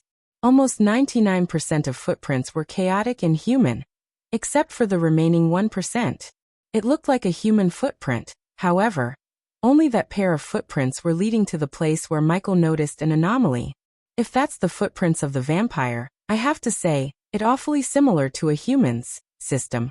"Teleport Fedora back to the airship if things go south, although I doubt it will." Michael ordered the system. Yes, since Fedora was familiar, he didn't have to pay extra as he already paid up front before making Fedora his familiar. Michael followed the footprints while closely monitoring the environmental scanning map. In addition, the drones were also hovering around them to make sure no one ambushed them. There was nothing out of the order in the forest they noticed while following the tracks. The forest was dark and gloomy. The trees danced to an unheard beat, whispering their songs to the wind. Here, sheltered by the mighty trees, was every kind of life, from the humble beetle to poisonous snake. Their journey came to an end when they noticed the glowing footprints were no longer to be found. That's where Michael's X-ray vision came into the picture. What seemed like countless trees and muddy ground intervened with veins and roots. What seemed to be the perfect picture of rainforest wasn't a forest at all. It was an illusion, and Michael could see through this illusion, thanks to his X-ray vision. Ignitia, Michael pointed his finger at a tree branch directly above them. The moment the lightning bolt hit the branch, Fedora saw the scenery before them flickering. Soon, the forest they saw just a moment ago completely vanished from existence. Visit L-World. CLM. For the best no_vel_read_ng experience, a gloomy grayish area welcomed them, and in the distance, they saw an ancient castle under a blood-red sky. Chapter 479, The Castle of Vampires 2 System. The moment you sense a threat we can't handle, by a teleportation scroll and teleport me away, Michael telepathically talked to the system. He was standing in what felt like a pocket dimension similar to the one in the dark forest. As far as his environmental scanning could reach, the scanning found no living beings. He knew that didn't mean he was alone in the dimension. Once again, he raised his arm, spraying the potion into the air to reveal the bloody tracks. "This place looks freaky," Sarba commented, looking around the freaky castle grounds. There were countless skeletons that seemed like giant birds lay on the ground, half buried in the red sand. He followed the bloody foot tracks left behind by the vampire to the castle. He had reached the 30 steps leading to the castle, yet there were no guards, defenses, or anything for that matter. Michael climbed the stairs, showing no signs of fear. Ever since he merged his soul pieces back together, he barely felt any fear. That didn't mean he was void of fear, he just changed. Before, when his soul was split into 3, he would have been a little freaked out. When they climbed up the steps and saw 2 statues of soldiers flanking the giant oak door. "I sense 2 life signs," Sarba closed his eyes before saying. Meanwhile, Michael pushed open the door, revealing the empty, gloomy throne hall. As he entered the throne hall, he was welcomed by slim braziers hanging from each of the 12 limestone columns that lit up every part of the throne hall and coat everything in a red glimmer. The humongous chandeliers hanging from the arched ceiling dance in the flickering light, while statuettes and gargoyles looked down upon the stone floor of this magnificent hall. A blood-red rug split the entire room in half, and was matched by the thinner ones on either side of the hall, while ribbon banners with burnished margins draped from the walls. Between each banner hangs a torch. They've all been lit and in turn illuminated the mosaics of various figures. Massive, colored glass windows were neighbored by veils colored the same chestnut as the banners. The curtains have been adorned with emblazoned edges and decorating tips. Regardless of the decoration and the grandeur of the throne hall, it lacked the thing a throne hall shouldn't, a throne. There was no throne in the throne hall. Where the throne should have been was a 4-foot pillar. Atop the pillar one could see a porcelain bowl. Where are the vampires? Are they cocky bastards who think no one would break into their castle, or they are dead? Ayag couldn't help asking after noticing the barren land and the empty throne hall. "I told you, I'm sensing 2 living beings. They are down," Sarba informed as Michael walked towards the pillar. While he was walking, Ayag looked around for stairs. However, she found none. The throne hall had no other rooms, stairs, or anything that seemed like leading to the other parts of the castle. "I don't see any stairs," Ayag headbutted Michael on the side of his face. "Because there aren't any," Michael calmly said. "System, scan this pillar." He willed the system, paying 1,000 badass points. "The host needs the blood of a vampire to activate this lift. Since you don't have any, you have to pay the system additional 4,000 badass points to hack the lift. Hack it. The latest _AP_SODIs are on _the L world. COM website." Vidora saw the ground beneath tremble as the ground began to descend. "A lift, interesting." Michael was amused. "Something told me the vampires might be slightly or ridiculously advanced than the rest of the world." This was the first time he had seen a lift in this world. The lift was descending for almost 10 minutes before it came to a halt. The wall before them slowly slid open to reveal yet another gloomy hall lit with torches. Unlike the throne hall above, this hall was darker, gloomier, and had one large round table at the end of the hall. "Where are the 2? Ayag asked Sarba. "There." Sarba looked near the round table. "You smell that?" Sarba asked. "The place reeks of blood." Ayag took a whiff of the air and said, as they were saying, the place indeed reeked of blood. Too much blood, to be honest. Michael could imagine what kind of horrors might have happened here, or how much blood would have been spilled for the air to turn like this. If a weak-hearted person entered here, they would have been puking their guts out. Even with his mask, which was built to filter the air, he could smell the blood. "There's a door." When they reached the round table, they saw a metal door on the side of the wall. Rather than immediately checking out what's on the other side of the metal door, Michael hopped over the round table because that's where the bloody footprints ended, and a huge splatter of blood could be seen. "My gut says it's our greater vampire," Ayag said as Sarba and Kane nodded. Michael squatted down to check out the dried blood. "What are you doing?" Ayag saw Michael scrap the dried blood off the ground and put chunks of blood into a vial. It's possible they had a meeting here, and the higher-ups in the vampire hierarchy killed the greater vampire for leaving witnesses. Kane saw the chairs around the table and connected the dots. Ayag and Sarba nodded as Kane's words made sense. "Why shouldn't we ask the one there?" Michael pointed at the metal door. Michael calmly walked towards the door, but not before placing spider all around the hall, and sending a few through the gap between the door and the floor to see what's on the other side. His drones were still flying around the castle grounds to see if anyone was coming, but until now, the drones found no one. The castle grounds were empty. Michael's calm face turned cold as he kicked open the metal door. Visit Elworld. COM for a better user experience. Boom. The metal door flew into the hall on the other side like a bullet, revealing a cloaked figure at the end of the hall. Vidora could see another figure tied to a pole in front of the cloaked figure. Just in time. I was getting sick of this guardian blood. The cloak figure's cold voice echoed through the empty dark hall. One could barely see anything in the hall, and if it wasn't for the ceiling directly above the cloaked figure letting through some light, the hall would be pitch black. The figure slowly turned around like a supervillain in a movie. The figure took his sweet time taking off the cloak. As soon as he did, Michael was surprised because he had seen him, way before.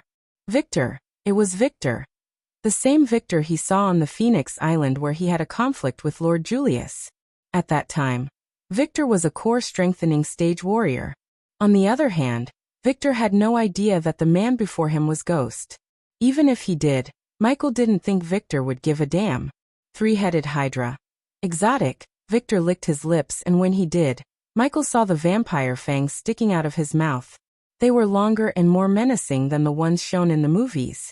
Not more exotic than a vampire, Michael snickered as the grin on Victor's face turned evil. Darkness gives thy blessing. Victor roared. The very next moment, Victor turned onto a cloud of red smoke. The smoke vanished as Vidora looked around. Since Victor disappeared, they were able to see the girl tied to the pole.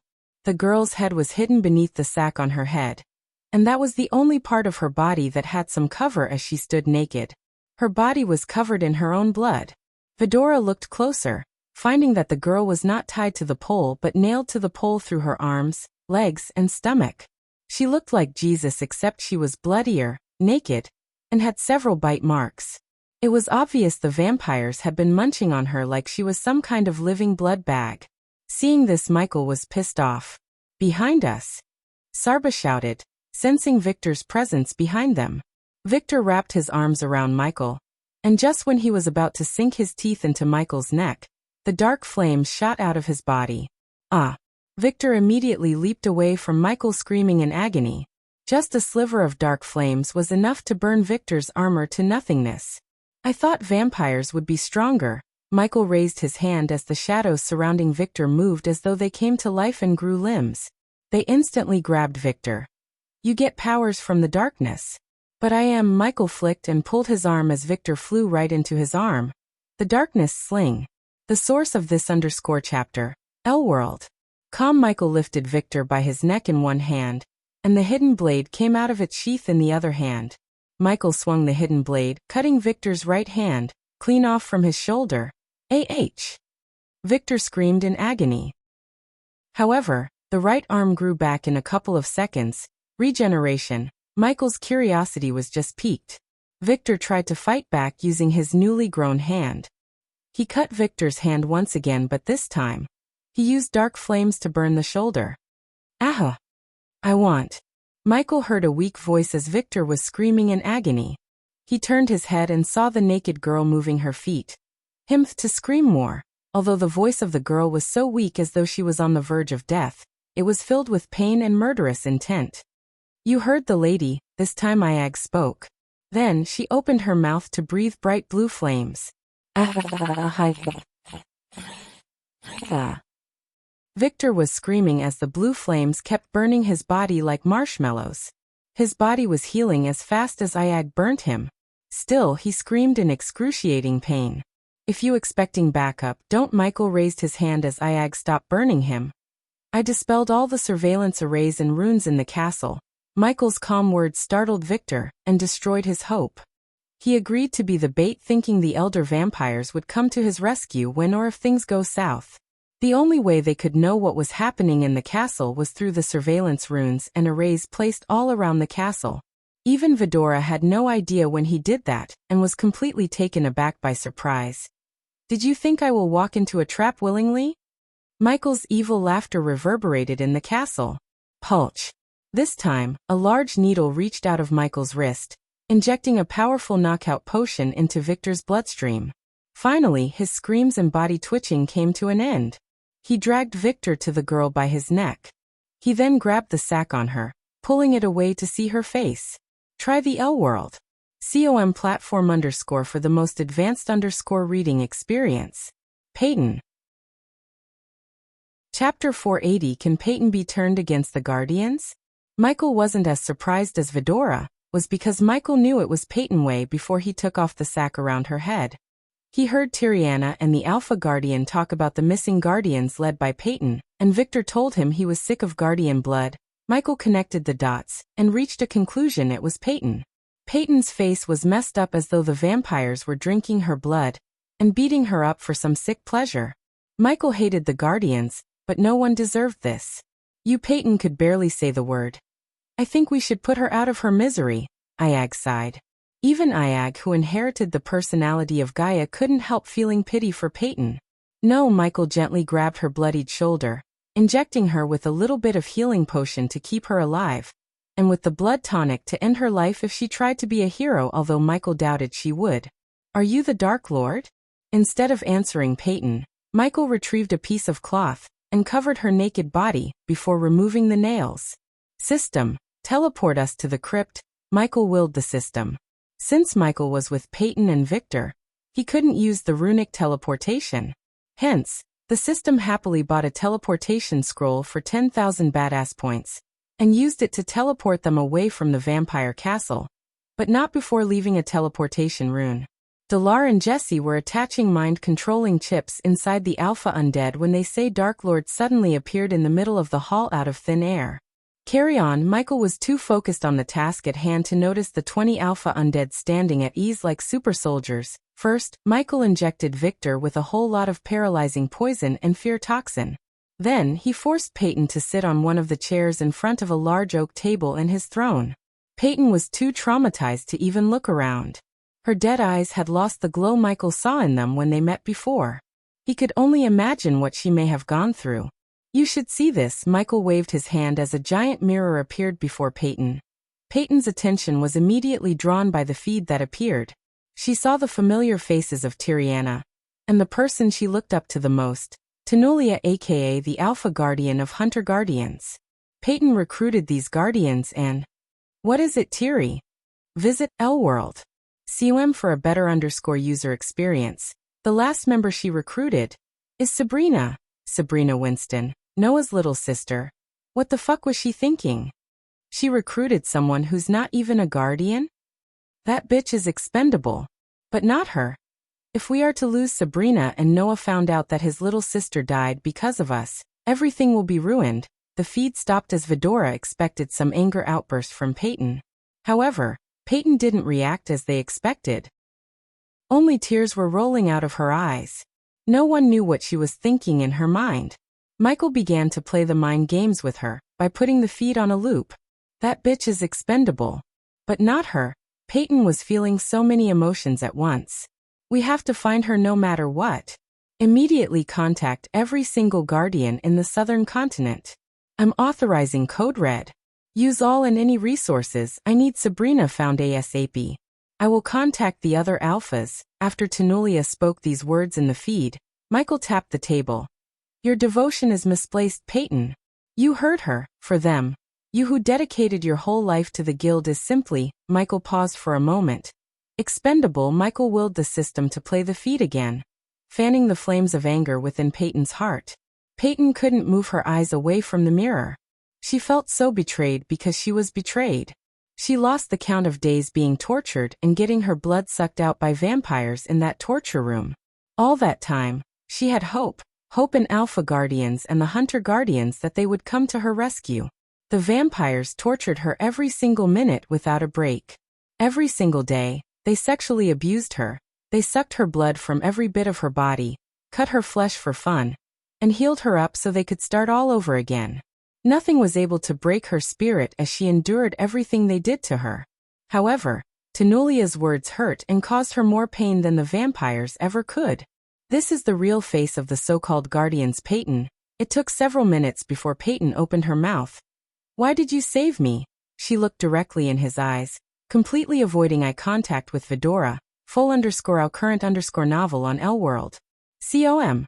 Because you don't deserve what you went through and I only punish those who deserve to be punished. You're free to go. I bet they will welcome you with a parade, Iag said sarcastically. Even if they don't throw you in the prison or whatever the Guardians have. Your career ends here, Kane informed Peyton. After hearing his siblings talk, Sarba also decided to give her a piece of his mind. You should really think about what you're gonna do next, Peyton. They don't deserve your faith and loyalty anymore. If it wasn't for him, who you people branded evil, you would have been still in that hell. Your guild calls themselves Guardians, but they failed to guard their own. If they wanted, they could have used the resources they are spending on locating Sabrina to save you, your team, and eradicating the vampires. Michael let Sarba talk. He could see Peyton trembling in anger, and her blood-red eyes as well as the veins bulging out of her skin was evident of her anger. They're probably not even aware of the vampires because they are too busy searching for one person. The moment you return to your guild, they will treat you more like a traitor than a survivor. Do yourself a favor. Don't believe the Guardians and the great clans blindly. They are not what you think. While Peyton was staring at Vidora, Michael moved a spider into her hair, then into her skin through the cut on the back of her neck. Take a long look in the mirror, and think about where your loyalty should be. I know you joined Guardians wanting to change the world for the better. If you still want to do that, come find me. Michael slid a card marked with the location of somewhere secluded in the Elon continent. The very next moment, Michael waved his hand as Peyton disappeared from the crypt. Vidora did not expect Michael would teleport Peyton away, as they thought he was going to turn her against the Guardians, or at least get some valuable information about the Guardians from her. What the hell did you do? I thought we were getting close to turning her against her people, Iag frowned. She is too emotional now. We just put the seed of anger and betrayal in her heart. Let's give it some time to grow and become a giant tree. Then, we don't have to go to her. She will come to us. Michael was pretty confident. There was no turning back for Peyton after hearing Tanulia and Tiriana. She was betrayed by the people she trusted, which would do some serious damage to her and shake Peyton's beliefs. I hope she doesn't blabber about us and everything, said Iag. She won't. Michael shook his head slightly. If she tried, Michael would know and he would activate the nanites in her body to kill her instantly. The sun was slowly rising on the horizon from its slumber, painting the green hills of the Sunrise sect with its golden rays. The early morning arrived as a promise kept for the disciples to spend yet another day in their wonderful sect. A group of students was flocking toward a gigantic dome made of glass with bright faces. Today they were going to harvest the ripened fruits and herbs from the largest herbal garden in all the sects on the Elon continent. Unlike 2 years ago, the Sunrise sect was filled with disciples. The place looked lively as never before. There were many new buildings, teachers, fountains, and carriages going in and out. Most of these carriages belonged to various nobles who were trying to put their kids into the sect because the Sunrise sect had become one of the best in Elon. Updated_at L-World. Calm at the moment. A green-haired beauty was running through the crowd of students carrying a stack of books in her hand towards the herbal garden. Good morning, Miss Olivia. Good morning, Miss Olivia. Morning, Miss Olivia. Good morning. Good morning. Good morning. The students were greeting Olivia while moving away from her path. Today was the last day of the assignments Ghost gave her, and she had to harvest 128 herbs to be exact. In her hurry to the garden, she dropped one of her books. She didn't notice that until someone called her from behind. You dropped this. Olivia's mind realized the chit-chatto of the students suddenly disappeared as though someone switched off the noise around her. Her body froze in its path when she recognized the face. As expected, she turned around and saw her mentor, Ghost, smiling at her. Teacher! She almost put the stacks of books in her hand down in shock. Most of the students who were new to the sect and hadn't seen Ghost in person were stunned too. They were just gawking at him with their eyes wide open. Michael walked towards Olivia, who was trembling due to the surprise he gave her. She hadn't expected Ghost to be back for another 3 months. Teacher, you're back? Yep. Let's go see sect leader Claire and everyone. Michael loved the sound of notifications ringing in his head, awarding him with badass points. It had been 3 months since he left the sect, and if his math was right, 50 million gold coins would be sitting there for him to collect. It was time he turned those coins into badass points using the banker function, and upgraded the system. so he could have more subordinates. As soon as he finishes here, he could finally start interrogating Victor back in the dark forest. The latest _AP_SODIES are on the L world. See OM website. Chapter 481 Cold War between Bradford and Bredia. Cold War between Bradford and Bredia, teacher. Olivia was brimming with joy, but soon, Michael noticed slight distress in her eyes. Or should I call you Your Majesty? Olivia joked. Michael smiled and patted her gently on the back. I'm not into the king thing very much, he said while walking towards Claire's mansion, which was buzzing with people. Teacher, I thought you'll be gone for 18 months. Did you get expelled? She started at him curiously with her big round eyes. Geesh, why did you think that? They just got impressed with your teacher's skills and gave him early holidays. Somehow Oliva didn't think he was joking, though he said like he was kidding. Arhum. For a moment, Olivia dragged her voice as though she was searching for words in her mind. Teacher, how long will you be here? Michael asked. At the same time talking to Olivia, he didn't fail to greet the students who were dying to talk to him. Everyone Michael smiled at was trembling in joy. They were over the moon. A simple gesture like nodding and patting on the back raised Michael's image in their hearts to the next level. For Michael, it felt great to receive badass points just by walking and greeting students. He didn't even do anything badass, yet he was receiving a lot of badass points. A month or so, she halted her steps suddenly as Michael turned to see her looking at him with puppy eyes. Would you please come to the alchemy tournament as a judge? Michael was surprised by her requests. He creased his brows. Visit L-World.com for the best no_vel_read_ng experience alchemy tournament? That was supposed to happen months ago, right? Olivia nodded. Yes, but they postponed it for some reason. It's starting next week, and the guild has been sending me so many letters asking me if you can come to the tournament as one of the judges. Michael couldn't help snicker. What changed? I recall they asked me to come to the tournament as a participant, not as a judge. Michael resumed walking. They said there was some kind of mix-up and someone wrote a wrong invitation. Really?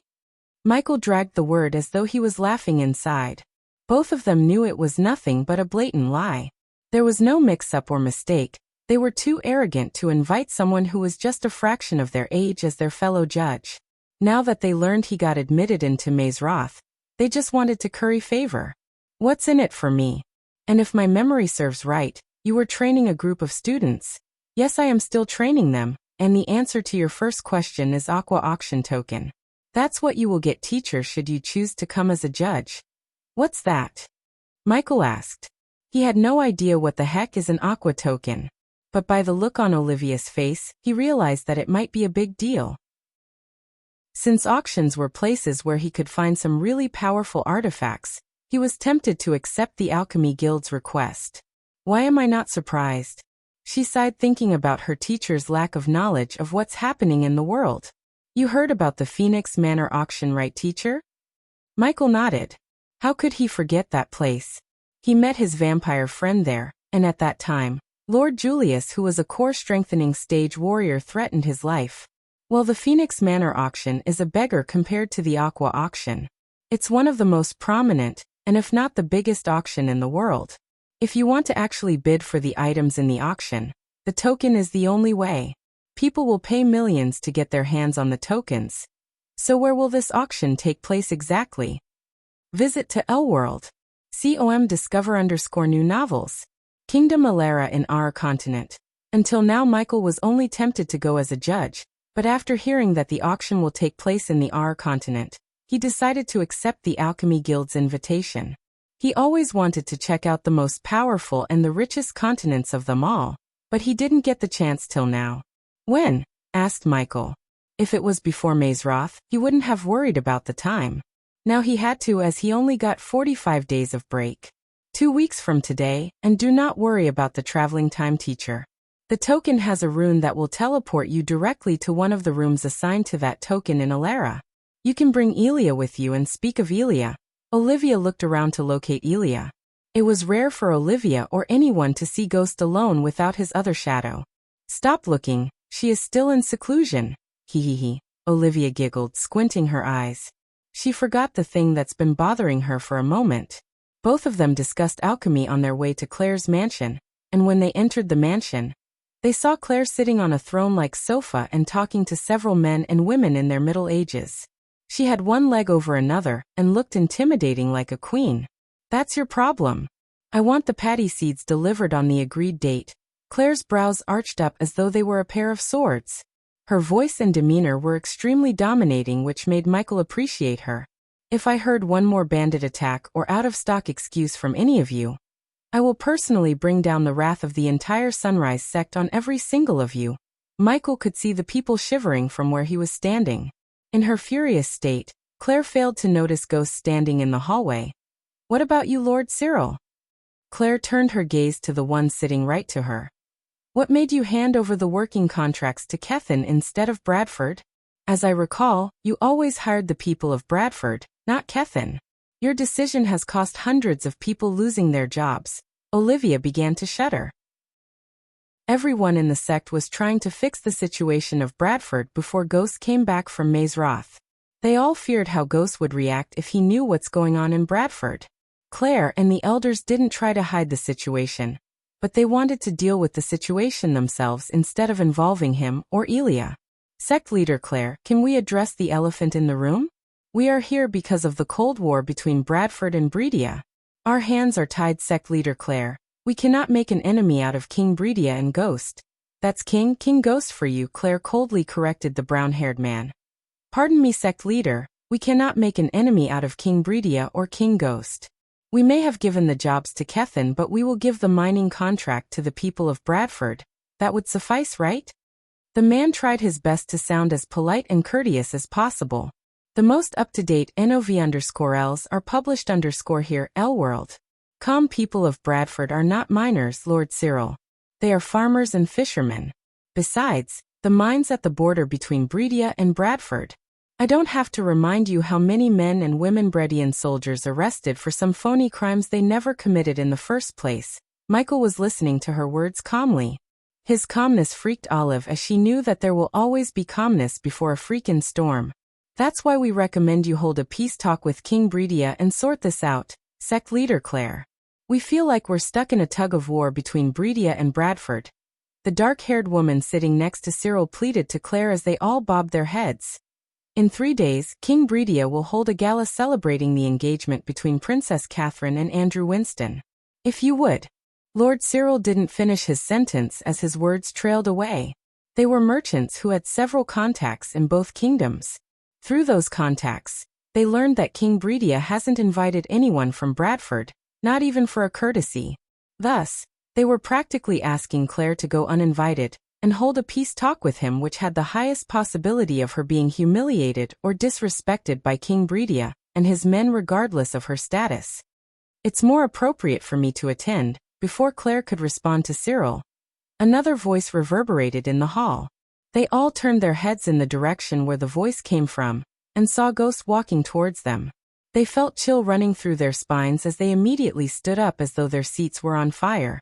Ghost. Claire lost her domineering demeanor when she saw him. A wide grin from ear to ear emerged on her cold face. She almost hugged him, but fortunately, she stopped herself with only squeezing his hands. "King Ghost. Your Majesty." Some addressed him by King while some mumbled "Your Majesty" in shock and surprise. The pressure on their shoulders just multiplied by 1,000 folds after he made his appearance. They thought Claire was exerting dominance until he appeared. "Sect leader Claire, you're looking good." Before dealing with the situation at hand, Michael greeted Claire with a smile. He took Claire by her hand and made her sit on the sofa back. Olivia stood beside Claire waiting to see how is he going to deal with the merchants. "I am sorry for the hardships you've been facing because of Bradford. Thank you for coming here, ladies and gentlemen. I will personally meet King Breedia and fix everything." Michael emphasized the word everything. His words should have reassured them. Instead, they all shuddered because those words sounded more like a declaration of war. "Olivia, please show these ladies and gentlemen the way out." "Ladies and gentlemen." Olivia gestured at the merchants to follow her. The merchants did not dare to linger any longer. They rushed outside, leaving Claire and Ghost behind. Only when the merchants left the hall and all vi returned, Michael sat on the sofa beside Claire. Visit Elworld. .com for a better reading experience. So King Bredia's been giving Bradford a hard time, huh? Some people never let go of something they should. Do they? The smile on Michael's face disappeared and in its place, a cold murderous look arose. Although you won't miss anything in HBS if you don't read Anti-Hero with a Symbiote System, HSS, I strongly recommend everyone to read it because HSS is set in the parallel universe of HBS, and you will see lots of references to Michael and insights of HBS universe as well as origins of the badass system. Chapter 482 Engagement Gala. Olivia sat on the sofa facing Michael. He leaned back, resting his head on his fist. You have nothing to worry about. Everything is under control, Claire softly said. Things could have been better if I had tied some loose ends. Michael's face was void of any expression. What's truly going on, sect leader Claire? Tell me everything. His gaze turned colder as Claire found no strength to hide what was going on in Bradford. Besides, he trusted them with the kingdom, so Claire knew that he deserved to know the truth. Letting out a deep sigh of breath, Claire and Olivia began to narrate the events unveiled over the last 3 months. Almost 15 minutes later, they finished their report and expected some kind of reaction from Ghost, who listened to everything showing no emotions at all. They were unable to grasp what he was thinking or what the hell was going on in his head. After hearing Claire and Olivia, Michael realized why he received no reports from Azazel about Bradford. From the outside, Bradford was running as usual. Inside, however, the kingdom was dying little by little, and Claire was the one keeping the kingdom alive using the treasury of the Sunrise sect. According to Claire, the merchant companies who used to trade with Baron Totonk stopped their trading. In addition, the various noble families of Bredia who owned businesses fired the people of Bradford and stopped buying fish and farm products produced in Bradford. In simple words, they blacklisted Bradford. Over the 3 months, Bradford had lost most of the revenue streams. Thus, Claire and Elder Sandra had to access the sect treasury to keep the people from starving to death. If this wasn't enough, the Bredian soldiers had been exerting an absurd amount of tax on anyone who comes to Bradford through their borders, as well as arrested Bradford citizens for phony crimes that they never committed. Because of this, new merchants and nobles stopped visiting Bradford and Bradford citizens quit traveling to Bredia for work. Even Hades' income was affected by Bredia. Michael doubted that the nobles of Bredia visited Hades much over the past 3 months. Claire also mentioned that some of the prominent noble families left Bradford, and those who worked for them lost their jobs, which enlarged the whole of unemployment. Altogether put a major strain on Bradford. If it wasn't for Claire's deals with lesser nobles and new merchants, the kingdom's economy would have completely collapsed. However, Claire and Sandra weren't magicians who could perform a miracle and fix the economy right away. Without new revenue streams and new jobs for the Bradford citizens, the kingdom would sink eventually. Olivia, Michael turned his gaze to Olivia. Your father has contacts in Bredia, right? Olivia nodded, but she had no idea why was he asking. Do me a favor and ask him if King Bredia has anything to do with the situation on Bradford. Instead of Olivia, Michael heard another voice. He turned his head and saw Ricky and Daniel entering the hall. Michael was impressed by their transformation. Both dressed in black robes and had neatly pruned shoulder-length hair. Their hair looked glossy just like their skin. The latest _AP_SODIs are on the website. Finally, they both reached an adequate cultivation level. Due to his X-ray eye, he could see Ricky was at core formation level 2 while Daniel had reached level 3, and was just a few months cultivation away from reaching the next level. We have some information regarding that Master Ghost. Ricky and Daniel bent their backs and bowed deeply. For them, Ghost was their god. Their adoration towards him was evident by the way they bowed. Sect leader Claire, Lady Olivia. They then bowed towards Olivia and Claire before turning their gaze back at Ghost. We wanted your permission, but you weren't here, Master Ghost, so please forgive us for buying this information from Lord Information. With a flick of his wrist, Daniel took out a silver parchment from his space ring. Claire wasn't surprised as Olivia, because she knew they might do something like that. Although Daniel and Ricky took care of things related to the sect too, they were ultimately Ghost's minions. So Claire knew it was not her place to tell them what they could and couldn't do. So you two took initiative, good. I like that. Ricky grinned from ear to ear since it was his idea to buy information from Lord Information regarding Bradford's status using Michael's coins. Daniel was reluctant to take Ghost's coins, but Ricky convinced him Master Ghost liked them to take the initiative. Just like Ricky said, Michael liked what they did. He always wanted his subordinates to act on their own for the betterment of him, instead of always looking for his orders and guidance. The parchment contained all of King Bridia's meetings for the last 3 months. After reading the parchments, Michael handed over the parchment to Claire. Sect Leader Claire, see if these were the people who revoked their support to Bradford. It was obvious to Michael that King Bridia was the one behind everything. Still, Michael handled the situation calmly rather than resorting to instant violence. Claire laid her eyes on the parchment, and in a few moments, she creased her brows. She knew this deep down, yet looking at a solid proof felt weird. Every single one in this list either left the kingdom or stopped dealing with us all of a sudden, Claire said.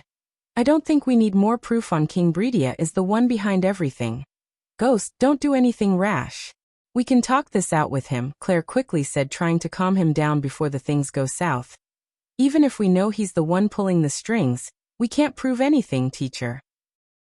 This is a delicate situation which has to be dealt with utmost caution.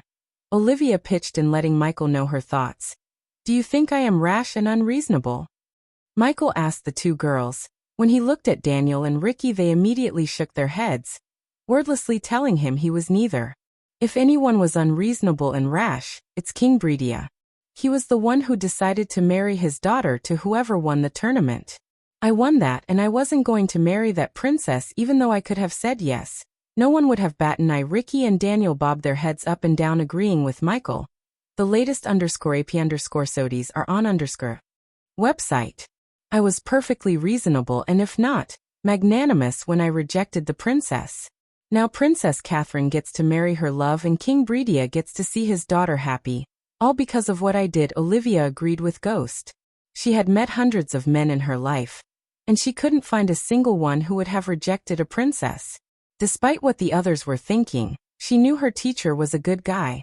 Otherwise, he would have married her and destroyed her love without batting an eye, as most would have. If she was in King Bridia's shoes, she wouldn't have messed with Bradford. All I asked in return is being left alone. Tell me, Sect Leader Claire, why can't he leave me be? Claire had no answer for him as he turned his head to Daniel and Ricky. When is this engagement gala? In 3 days, right? Yes, Master Ghost, as Ricky said.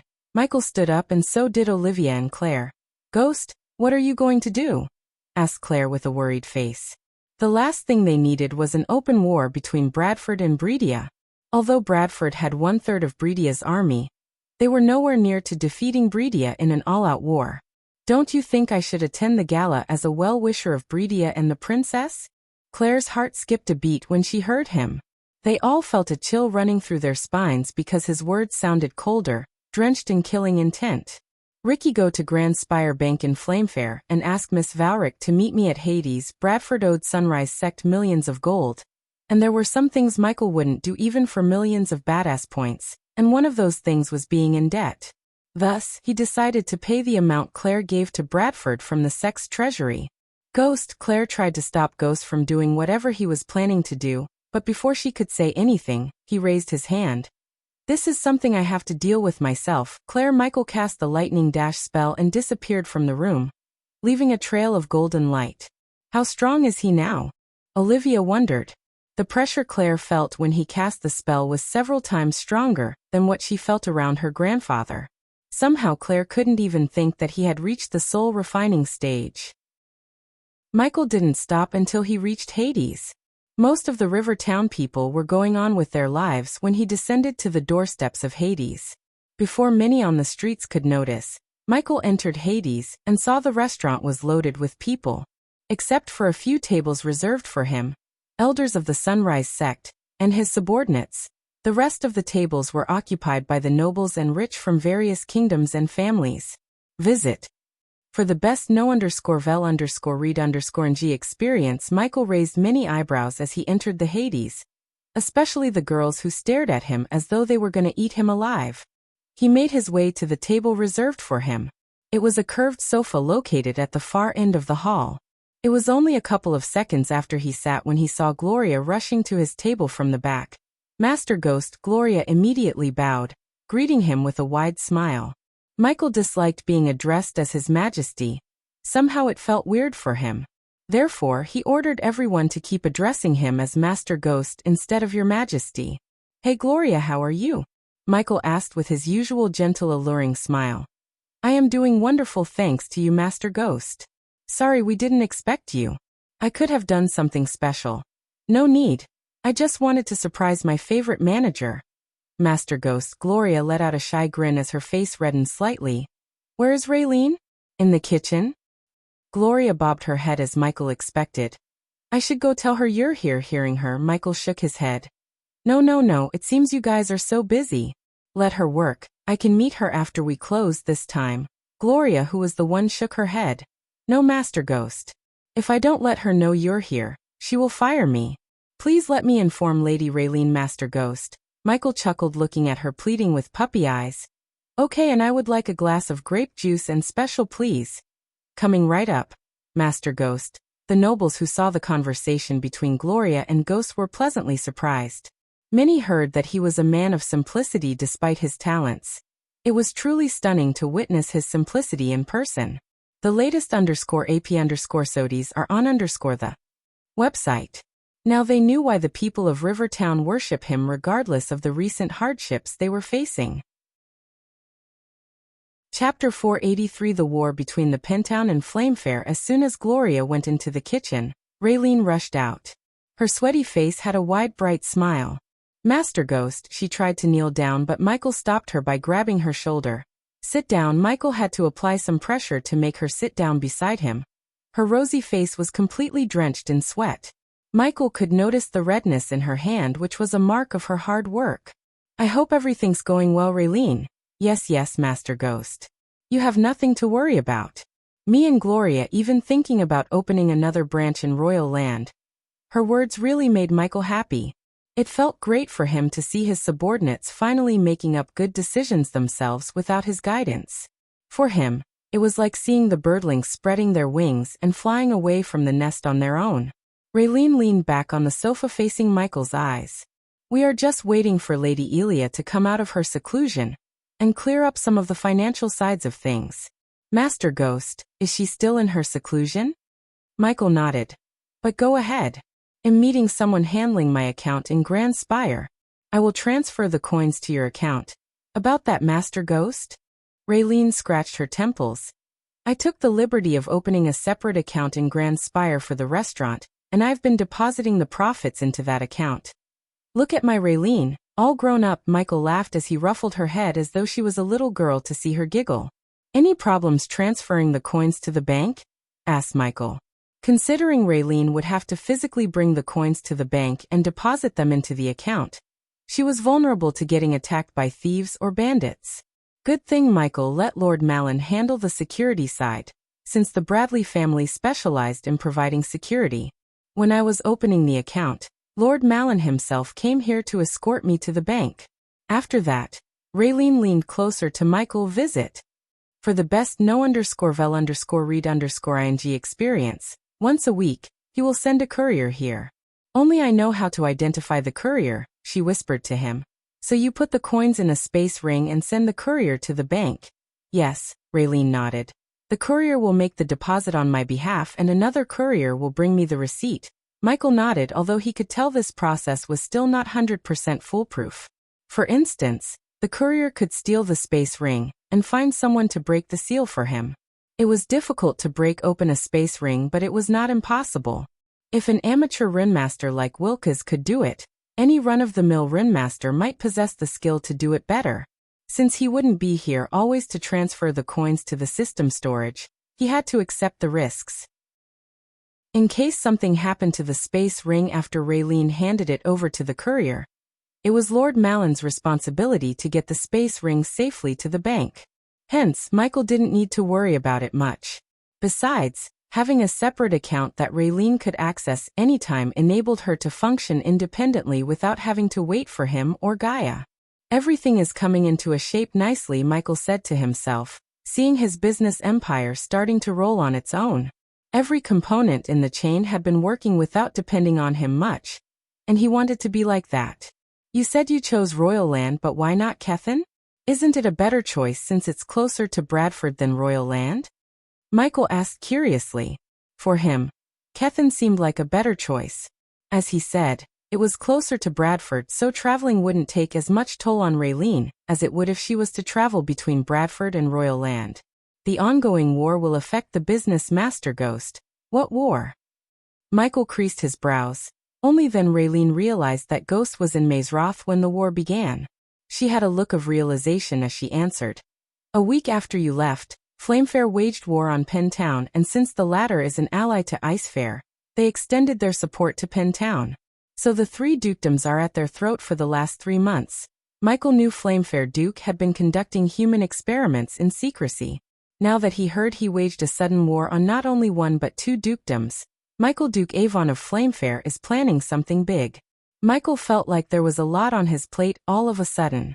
And what about the Rosegate dukedom? Who are they supporting in this war? The last time I heard, they remained neutral, said Raylene. She then smacked herself on the forehead. The latest _AP_SODIes are on the website. Look at me keeping your table empty. Just wait a minute, Master Ghost. I'll go bring your food. We will talk later. Now focus on your work. I won't keep you here. You're busy. Raylene couldn't disagree with him after seeing the crowd. Hence she bowed and ran into the kitchen. Shit, I forgot to ask her about Cindy. After a couple of minutes, Gloria brought a large glass of sparkling purple juice and grilled lobster tails with lemon and herb butter. Just the fragrance alone made Michael's mouth salivate. He didn't realize how much he missed Raylene's cooking until he experienced the sensation again. This was an impressively plated dish that showed Raylene's mastery of cooking. She could not only make delicious meals but could also plate the dish in a way that feasted the eyes. Michael immediately started to dig in. The tasty meals put a smile on his face as he continued to eat. Gloria didn't stick around to watch him eat as it would be weird. So Michael ate alone while missing Gaia. He was halfway done when Ricky entered Hades with the elven girl Michael met in Grand Spire Bank, Vanya Valric. Master Ghost. Ricky bowed. Miss Valric, please take a seat. The elf nodded before comfortably sitting on the sofa facing Michael. You can go, Ricky. As much as Ricky wanted to fill his belly, he had so many things to take care of. So he bowed and left Hades. Thank you for meeting me, Miss Valric. Of course, Master Ghost, you are one of our VIP customers after all. You deserve the best. What can I do for you, Master Ghost? Before answering Valric, Michael looked at one of the waitresses as she came running to his table. First you have to order something for yourself, Miss Valric. On the house, I insist. Vanya was different from the elves he met in Maesroth. He knew sometimes it might just be an act because of her profession, but something told him that she wasn't like those arrogant elves. I will have what Master Ghost is having. Vanya ordered what Michael did and sent the waitress back into the kitchen. Michael then took out a piece of paper and a quill from the space ring and wrote a few numbers. The latest _AP_SODIes are on the website. Miss Valric, transfer this amount from my account to this one. Michael slid the piece of paper to Valric. Her brows slightly arched up. This much, the transaction he was about to make wasn't 100 or 1,000. It was a whopping 29 million gold coins. His heart bled as it was more than half of his 3-month earnings. He blamed King Breedia for it, and wanted to make that king pay for what he did. Can you do that now? Yes, I just need a few things from you, but I can do it right now. With a flick of her wrist, Vanya took out a purple cube that contained an orb of bright light within. The cube was the size of a Rubik's cube. Michael noticed her drawing a few symbols on the cube. Just place your hand on the cube, Master Ghost. Michael did as he was told. A few seconds later, he felt a little sting on his finger as he noticed a drop of his blood running into the cube. Done, Valric said. The simplicity and ease of depositing or transferring an amount from one account to another surprised him. If he had wanted to withdraw the coins, he would have had to go through so many loops and arrays just like the banks on Earth. You have this amount remaining in your account. Valric wrote a number on the same piece of paper Michael gave her and slid it towards him. 25 million. It's enough for me to upgrade the system, Michael said to himself. Of course, he had to withdraw the coins to convert them into badass points using the banker function. At the current level of banker function, he could convert 20 million coins into 800,000 badass points. The next upgrade would cost him 600,000. He could use the remaining amount to upgrade one of his skills. At least that was what he planned to do before he knew about the auction and transfer this amount to Hades' account as expected. Valric knew about the account Raylene opened. Hence, she didn't need the number. She repeated the process and transferred 2 million into Hades' account, which could be used to open up another branch of Hades in Royal Land. Miss Valric, do you happen to know anything about the Aqua auction? Yes, is Master Ghost planning to attend? It depends on whether the amount in my account is sufficient or not. Michael stared at Valric as she realized that he was expecting her to tell him if it's enough or not. He was a VIP customer, and she had to prioritize keeping him as happy as possible. Because of that, she sugar-coated her next words. If you manage to get yourself a token, you can bid for the items in the first round visit. For the best no_vel_read_ng experience, Michael expected this. Her words clearly indicated that he was poor to bid for the items that would appear in the later stages of the auction. The items that would appear in the beginning stages of the auction were just ordinary items. He very well knew that. What if I start an auction house myself? A thought appeared in his mind. For now, he shelved the idea in the corner of his mind. Chapter 484 Trial of Peyton in the capital town of Kingdom Drattle. A grandeur castle stood tall. 14 thick, square towers reaching for the sky were scattered in a seemingly random pattern, but were built for an ideal defense and were connected by high, narrow walls made of emerald green stone. Grand windows were scattered generously around the walls in seemingly perfect symmetry, along with asymmetric crenellations for archers and artillery. A great gate with giant metal doors, a drawbridge, and a moat guarded the only easy way across the river. Well-kept gardens with fragrant flowers, gorgeous trees, and many bushes decorated the outside of the castle. This castle had clearly stood the test of time. The rocks of the walls were aged and vines and plants grew inside the cracks, but this castle would last for ages to come. Currently, several carriages were going in and out of the castle, and Peyton was in one of those carriages. The Guardian Guild had several headquarters sprinkled throughout the world, and this castle was the headquarters of the Elon continent. This was where they dealt with everything related to the Elon continent. Peyton remained silent throughout her journey from the southern continent to her manor to the castle. The memories of Alpha's guardian abandoning her for Sabrina kept flashing across her mind. She could not stop it. Her blood was boiling in rage. Not in a million years did she think she would be betrayed by the Guardian Guild, especially by the Alpha Guardian whom Peyton worshipped as a god. To this moment she had a hard time believing she was saved by the Dark Lord. After seeing the images he showed her, she didn't think the Guardians would have ever looked for her.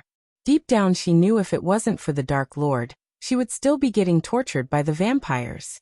Unlike what one would expect, no one stopped the carriages to search them. There were countless runes and arrays placed all around the castle that protected the castle from intruders and enemies. When a guardian was initiated into the guild, they would receive a mark. If anyone tried to enter the castle without bearing this mark, they would be immediately incapacitated and arrested by the elite soldiers patrolling the castle grounds. Since Peyton had the mark, she entered the castle grounds without any hiccups. In addition, there was an array designed by a 6-star runemaster that suppressed all the Guardians' cultivation levels to the body-strengthening stage except for a selected few including Peyton. However, at the moment, she felt her cultivation was being suppressed to body-strengthening stage. Peyton creased her brows. For a second she thought it was some kind of mistake, but then she remembered the words of the 3-headed creatures she saw with the Dark Lord. The moment you return to your guild, they will treat you more like a traitor than a survivor. The carriage gradually came to a halt. Peyton remained in the carriage for a few moments, trying to calm her mind. Then, she stepped out of the carriage onto the courtyard. The courtyard was decorated with a large fountain in the center and neatly pruned gardens. The paved ground was clean and spotless without a speck of dust. As soon as she stepped out of the carriage, the guardians relaxing in the courtyard turned their gazes at her. The smiles on their faces got replaced by a cold look. Ignoring all their looks, Peyton made her way into the castle. A giant chandelier hanging from the ceiling lit the hall with its bright silver light. The marble ground and pure white walls gave the interior a majestic charm.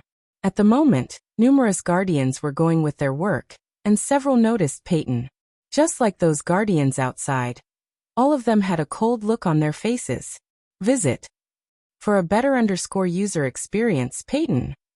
From the crowd, Peyton heard someone calling her.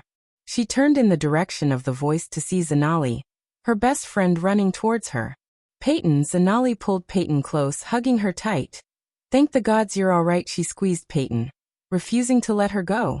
At least someone is glad to see me, Peyton expressed her thoughts. Zanali finally released Peyton from the hug. Let's go to my quarters and talk. Your quarters? Peyton frowned. Before Zanali could answer Peyton, she asked another question. What happened to my quarters? Zanali avoided eye contact while wringing her hands.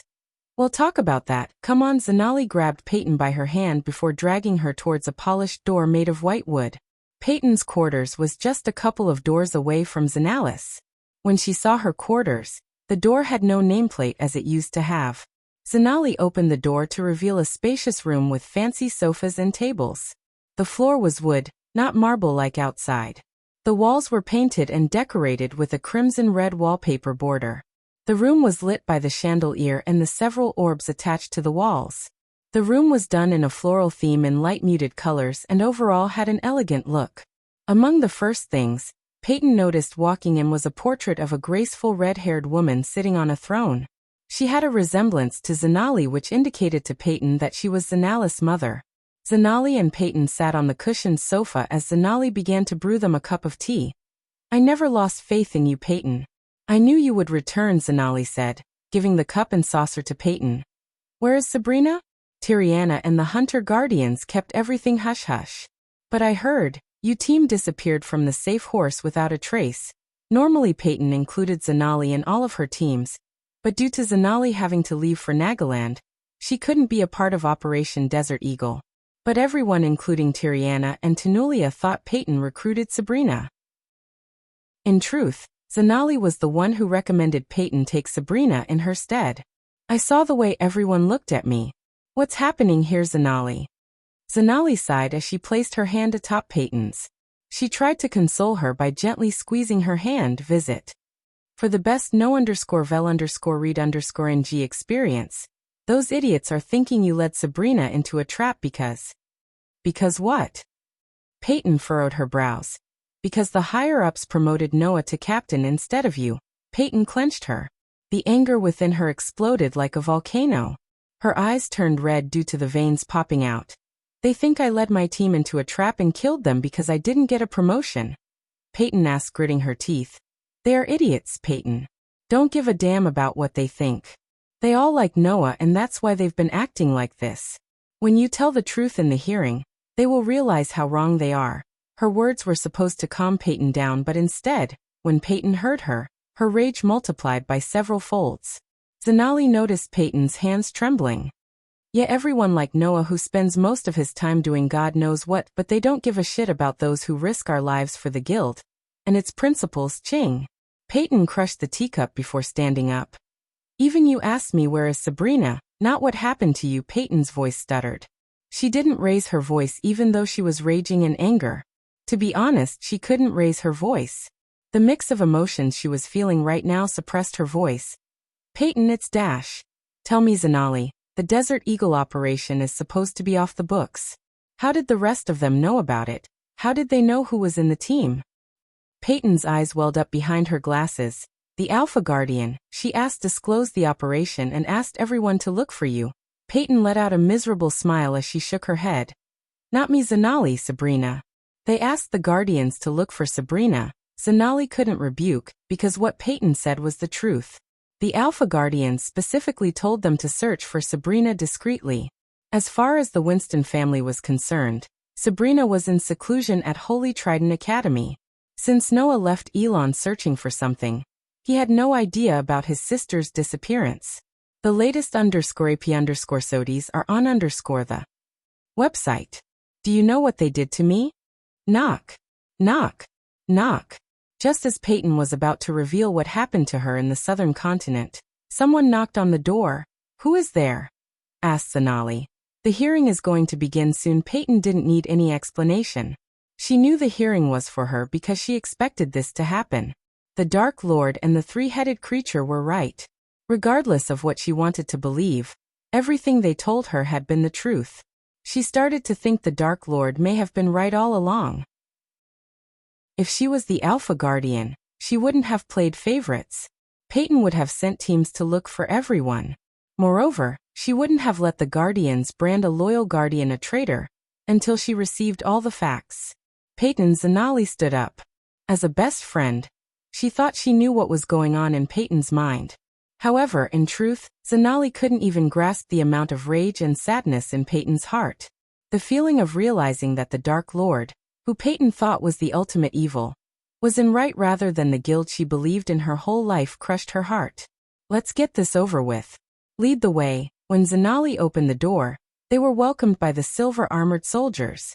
Each soldier was armored to the teeth. Despite the look, the armor was as light as a feather but strong enough to withstand an immense amount of attacks. These were the elites of the castle, the soul-refining stage warriors. Miss Peyton, follow us. The Guardians were staring at them as the soldiers escorted Peyton to the upper floor through the stairs followed by Zanali.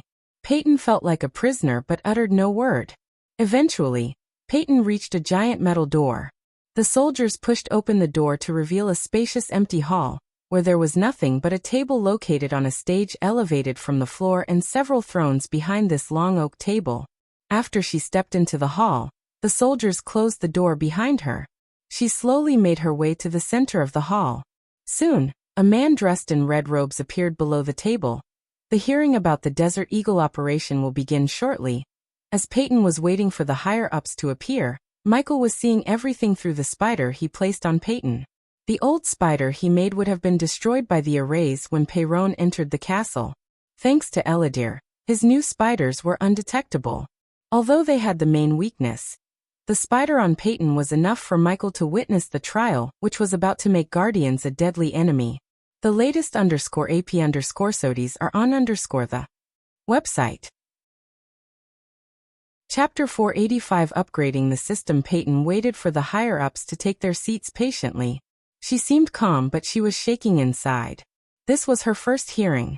Guardian Captain Gerard Atkins, the man in the red robes, announced as a stubby man with dark shiny hair took his seat. Just like everyone else, he too had a cold look on his face. You too believe that, Captain? Peyton stuttered. Save it for the hearing. The man coldly shut out. Peyton, second in command of the Alpha Guardian of Hunter Guardians, Tiriana Valran, followed by the man's announcement. Tiriana appeared beside the chair and took her seat. Alpha Guardian of Hunter Guardians, Tanulia Valran. Tanulia, the Alpha Guardian, teleported beside the seat in the middle of the table. Peyton subconsciously bowed as she was used to. She didn't even nod. In fact, she didn't even look Peyton in the eyes. After Tanulia, only one seat remained. Peyton wondered who was going to come until he got her answer. Guardian Captain Zanali Harthill. As soon as Peyton heard the man, her heart skipped a beat.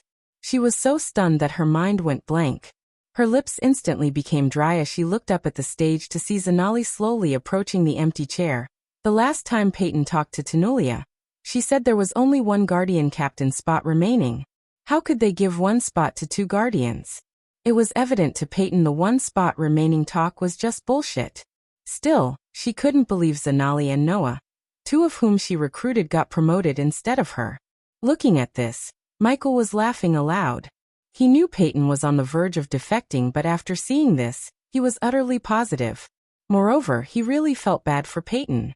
She deserved better. She put her blood and sweat into the guild, and all she got in return was scorn and negligence.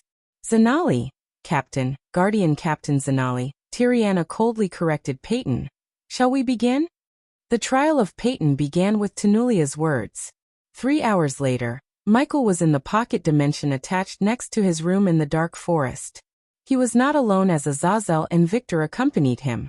Michael had a workbench near the pole Victor was tied to. He had various tools, torture tools, as well as an alchemy apparatus set up on the table. So Victor, sorry to keep you waiting. Michael pulled up the sack covering Victor's head to see Victor growling. Doesn't feel great to be tied onto a pole, does it? Asked Michael. Victor couldn't see the amused look on his face, because of the mask on his face. He was not in the mood or situation to wonder how the Dark Lord looked behind the mask.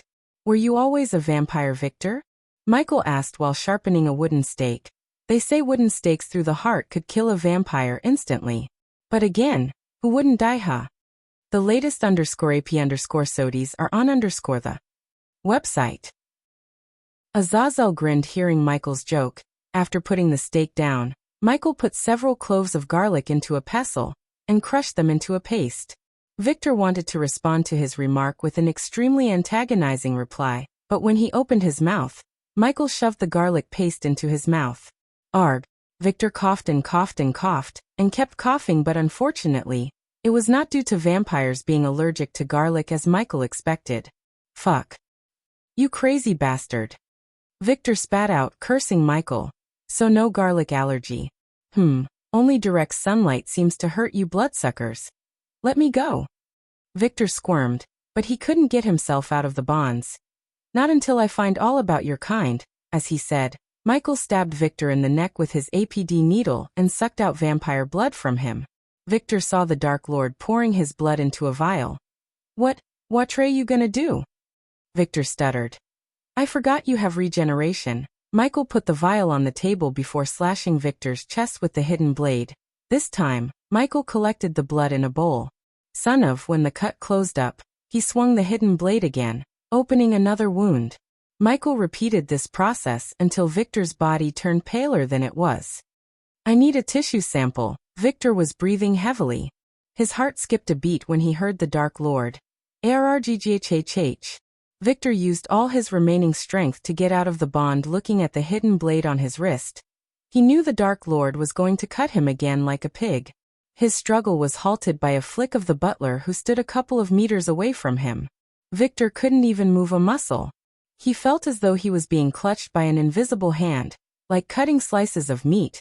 Michael cut the flesh out of various parts of Victor's body. Michael bought special boxes from the system to store to keep the flesh fresh for future experiments. After seeing Peyton's trial, Michael had a plan for Victor. Victor regenerated all the flesh Michael cut out.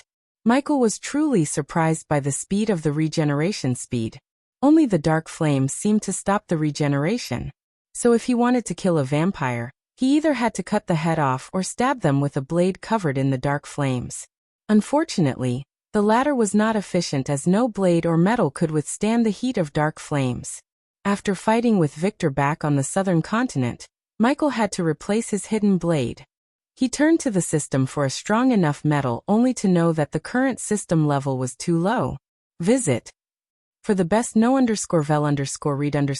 experience, my lord, it's ready, Azazel informed Michael. Well, continue this after I return finally. Victor heaved a sigh of relief. He could finally regenerate his blood and cuts and also try to escape the place which seemed like a lush canyon. Reaching his room, Michael activated the runic teleportation and disappeared from the room. In a few minutes, he appeared again in the room. 20 million, he willed the system as a pile of gold coins materialized on the floor. System, convert them into badass points. It's time to upgrade your lazy ass. Took you long enough, host. Activating banker function. The current conversation level 1000 gold coins, 40 badass points. 20 million gold coins will be converted into 800,000 badass points. Does the host wish to convert the coins into badass points? Yes, the bright beam of light shot out of Michael, enveloping the stack of coins. The coins slowly began to look ghostly, losing their tangibility until the stack completely disappeared from the room. Conversion successful. The host has received 800,000 badass points. Available badass points 874,000. The next system upgrade will cost the host 600,000 badass points. Does the host wish to upgrade the system to 5.0? The experience cap for each level in the soul refining stage will be reduced by 25% after upgrading the system. Yes, the system began to upgrade itself. It took longer than usual. Meanwhile, Michael went to the workbench in his room and took out several empty parchments to design a new device.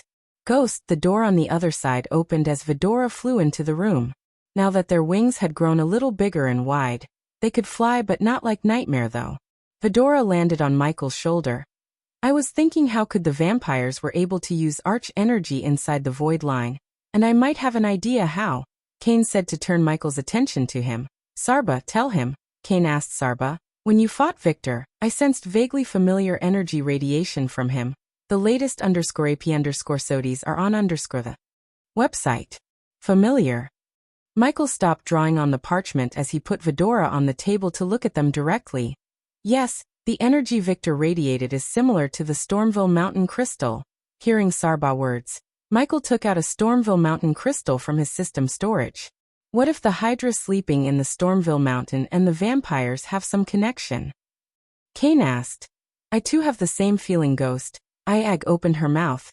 That Hydra is the reason no one is able to use arch energy in the southern continent, right? Then how can these vampires use spells and shit without an issue? What if these vampires were created by the Hydra? Michael couldn't completely deny the possibility that the vampires have some kind of connection with the Hydra. In fact, he too had this question in mind. The unfortunate thing was he didn't dare to bring Victor to the Stormville Mountain. He was already risking himself by mining the crystals where the Hydra was slumbering. If that Hydra chose to come out of its slumber, he didn't think he or anyone in this world could stand in its way. We watched Peyton's trial. Things went just as we guessed, huh? Michael nodded at Iag. We have to turn her now, Ghost, said Kane. The system upgrade is completed. Current system level 5. 0. The system sounded in his mind, interrupting their conversation. The host can now have up to 20 subordinates. Michael was waiting for the system to afford more subordinates. Now he could make Peyton as well as Daniel his subordinates. Speaking of Peyton, she could come to the location any day from now, Sarba said. Before we meet Peyton, I still have got some answers from Victor. Fedora saw several herbs and weird-looking objects appearing in his hand. After taking out these alchemy ingredients, Michael conjured the dark flames and threw the ingredients one by one into the flame. What are you making? Asked Iag. The normal truth extracting pills aren't working on Victor, so I'm making my own. That's amazing. If we can make our own potions and pills that make our foes spill out the truth and secrets, we could stay 2 steps ahead of them always. Sarba grinned only to see Michael shake his head. Unfortunately, there aren't any pills and potions that will make people tell their secrets without some kind of side effect or restriction. Visit for the best no_vel_read_ng experience. What about the one you're making? What kind of side effect does this one have? Asked Iag. Nothing big, he will just die after few hours. Chapter 486. The price for Peyton's loyalty. Absurd. The vampires are just a myth, Peyton. Guardian Captain Gerard slammed the table. How do you explain the mutilated and blood-drained bodies of the team we sent after Victor? Asked Peyton. She was way past the point of being meek and respectful towards Gerard. Don't tell me they are just a myth. They tortured me for weeks. They sucked on me while the Guardians were busy searching for Sabrina, who is not even a Guardian. Tiriana's face turned red. The audacity of Peyton to dare to blame them for her own fault made her blood boil. A girl you recruited despite knowing she was not a Guardian. Gerard raised his voice. We all know if she wasn't Noah's sister, we wouldn't be having this hearing now. For some reason, Peyton didn't let Zanali tell them it was her idea to recruit Sabrina. You said the vampires sucked on you, right? With a raise of her hand, Tanulia brought order to the hall. The others closed their mouth as she looked Peyton in the eyes. Peyton gave a nod as the answer to the Alpha Guardian's question. Tanulia waved her hand, sending a bright beam of light to Peyton. The bright beam of light shot through her, vaporizing her clothes. Peyton's mind went blank, and it took her a second to realize she was naked. The others were stunned. They never expected Tanulia to strip Peyton naked. No bite marks. Tanulia tilted her head while Peyton was hiding her privates and her bosom with her hands. She was so furious to the point her tears began to gush out like a flood breaking out of the dam. Her entire body sweated. She wanted to scream and go berserk. Even when the vampires stripped her naked, she didn't feel like this. She never thought she would be shamed by the Guardians. Stop, Alpha Guardian. Zanali couldn't go through the trail after seeing they shame her best friend. She flicked her wrist as a set of robes appeared in her hand. She threw the robes at Peyton, which she used to cover her body. She took a healing potion. That's why there are no marks on her body. I want the alchemist who brewed the potion here. We will continue the trial after 3 days. Meanwhile, Guardian Captain Zanali will take over Peyton's responsibilities. Great, now you have to go to their castle. Iag rolled her eyes after they all saw how the trial concluded in the mirrors. The latest _AP_SODIes are on the website. Michael sat on the throne resting his head on his fist. Corey, Michael established a connection with his pirate lord subordinate Corey. All the mirrors flickered for a moment, before showing Corey's face. She was standing in a room lit with candles where Vidora noticed several maps and crates stacked around the room. My Lord Corey went to her knees when she saw the Dark Lord in the mirror. Rise, Pirate Lord Corey rose to her feet. I want you to go to look for the merchant ship named Amity in the seas of Maven and stall them for 4 days. But do not board them. If they fired at us, my lord, do I have your permission to fire back? Asked Corey. Yes, but do not sink them. There's someone important to my goal is on board. Consider it done, my lord. Michael closed the connection as Vidora turned their gaze at Michael. Who's on that ship? Asked Iag, Sabrina Winston, and a greater vampire. Michael surprised Vidora. Victor told you? Sarba asked as Michael nodded. They are taking Sabrina to find a key. Michael had no idea what this key was supposed to open. All he got from Victor was the key was a pretty big deal to the vampires. As for what this key was supposed to open, Victor didn't know anything. Since the vampires seemed to find the key desperately, Michael wanted to find out more about the key and everything related to it. According to Victor, Sabrina was the only one who could find the key. Hence, they kept her alive instead of ending her life or turning her into a vampire. After she finds the key, it would be a different scenario. In the best-case scenario, they would kill her. In the worst-case scenario, Sabrina would be turned into a living blood bag for the vampires to feast on, for eternity. Only if he knew Sabrina is his little sister. Now that he issued his next order to Corey, upgraded the system, and got everything he could from Victor, it was time for him to wait for Peyton. Visit. For the best no_vel_read_ng experience, it had been 6 hours since the trial concluded. Michael any second from now on Peyton could decide to meet him. Currently, he could see her crying and breaking everything in her room. She was a mess and looking at her like this he pitied her. What are you gonna do with Victor? Iag asked, only to see Michael removing his mask with a grin on his face. The devilish grin grew wider with time, because he was happy with the plan he hatched in his mind. Until now, he was always on the defensive against the Guardians. For the first time, he decided to shift gears to the offensive. I am going to hand over Victor to Peyton. They didn't believe her when she said vampires exist. They can't deny it if she brought Victor to them and let his bloodlust loose. He paused for a second to take out an emerald green orb in his hand. This was a superior grade recording crystal. Several months ago, Peter used the recording orb to record his battle with Michael. It was pretty expensive, but it was worth the price. They will have no choice but to give her a promotion to Guardian Captain, or even a higher position as she deserves. Yeah, makes sense, Iag nodded. Obviously the Guardians will try to keep their existence a secret. Michael tossed the orb in the air and caught it. But I'm gonna record everything and send everything to 2 places. Iag grinned widely as she liked the way the plan was going. Tell us where, Sarba asked excitedly, failing to contain his curiosity. First to Nadia Hall, the Royal News journalist. Next place is the Holy Church, according to the book Michael bought from Lord Information. The relationship between the Holy Church and the Guardian Guild was a rocky one. The priests hated the Guardians and vice versa. Revealing the existence of the vampires would destroy their deadliest weapon, secrecy. On the other hand, by exposing the Guardians' intention to hide the existence of vampires, he planned to cause chaos among the Guardians as it would put so much political pressure on the Guardians, thus throwing a wrench in their plan to catch him. 1 stone, 2 mangoes, that was Michael's plan. It was not an elaborate and complex plan. Michael always went for the simplest plan instead of making complicated plans. He believed the less complex a plan is, the better. He would have sent an anonymous note to the Winston family that the vampires have Sabrina. But if he had done that, Rowena would have been involved in the search with all the resources of Sky Hall. No matter what, he must get the key before the vampires or the Sky Hall. Michael still didn't know Noah already had 1 key, and he was currently hunting for the arrows forged by the Mazeroth founders.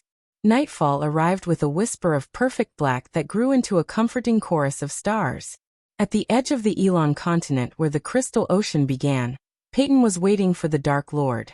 Her legs were pacing left and right, and her mind was just as restless as the sea before her. Visit.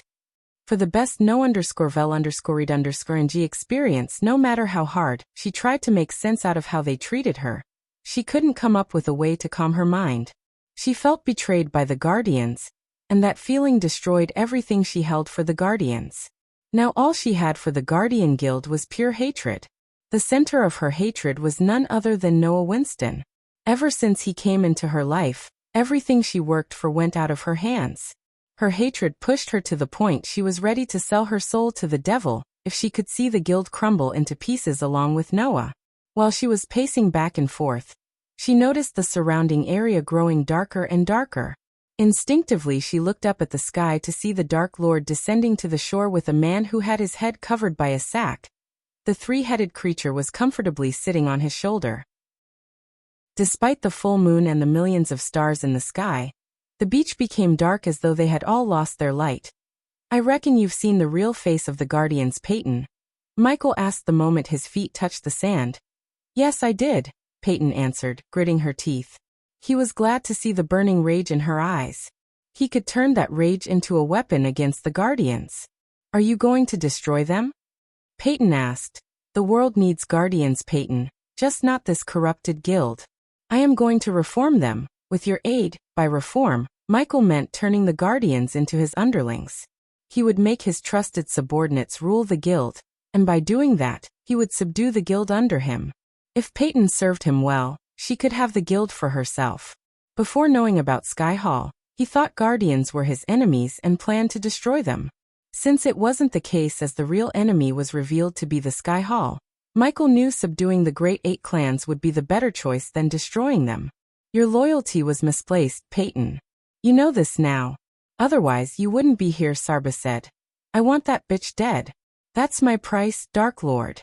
If you can bring me her head, my soul is yours." Her words stunned Michael for a moment.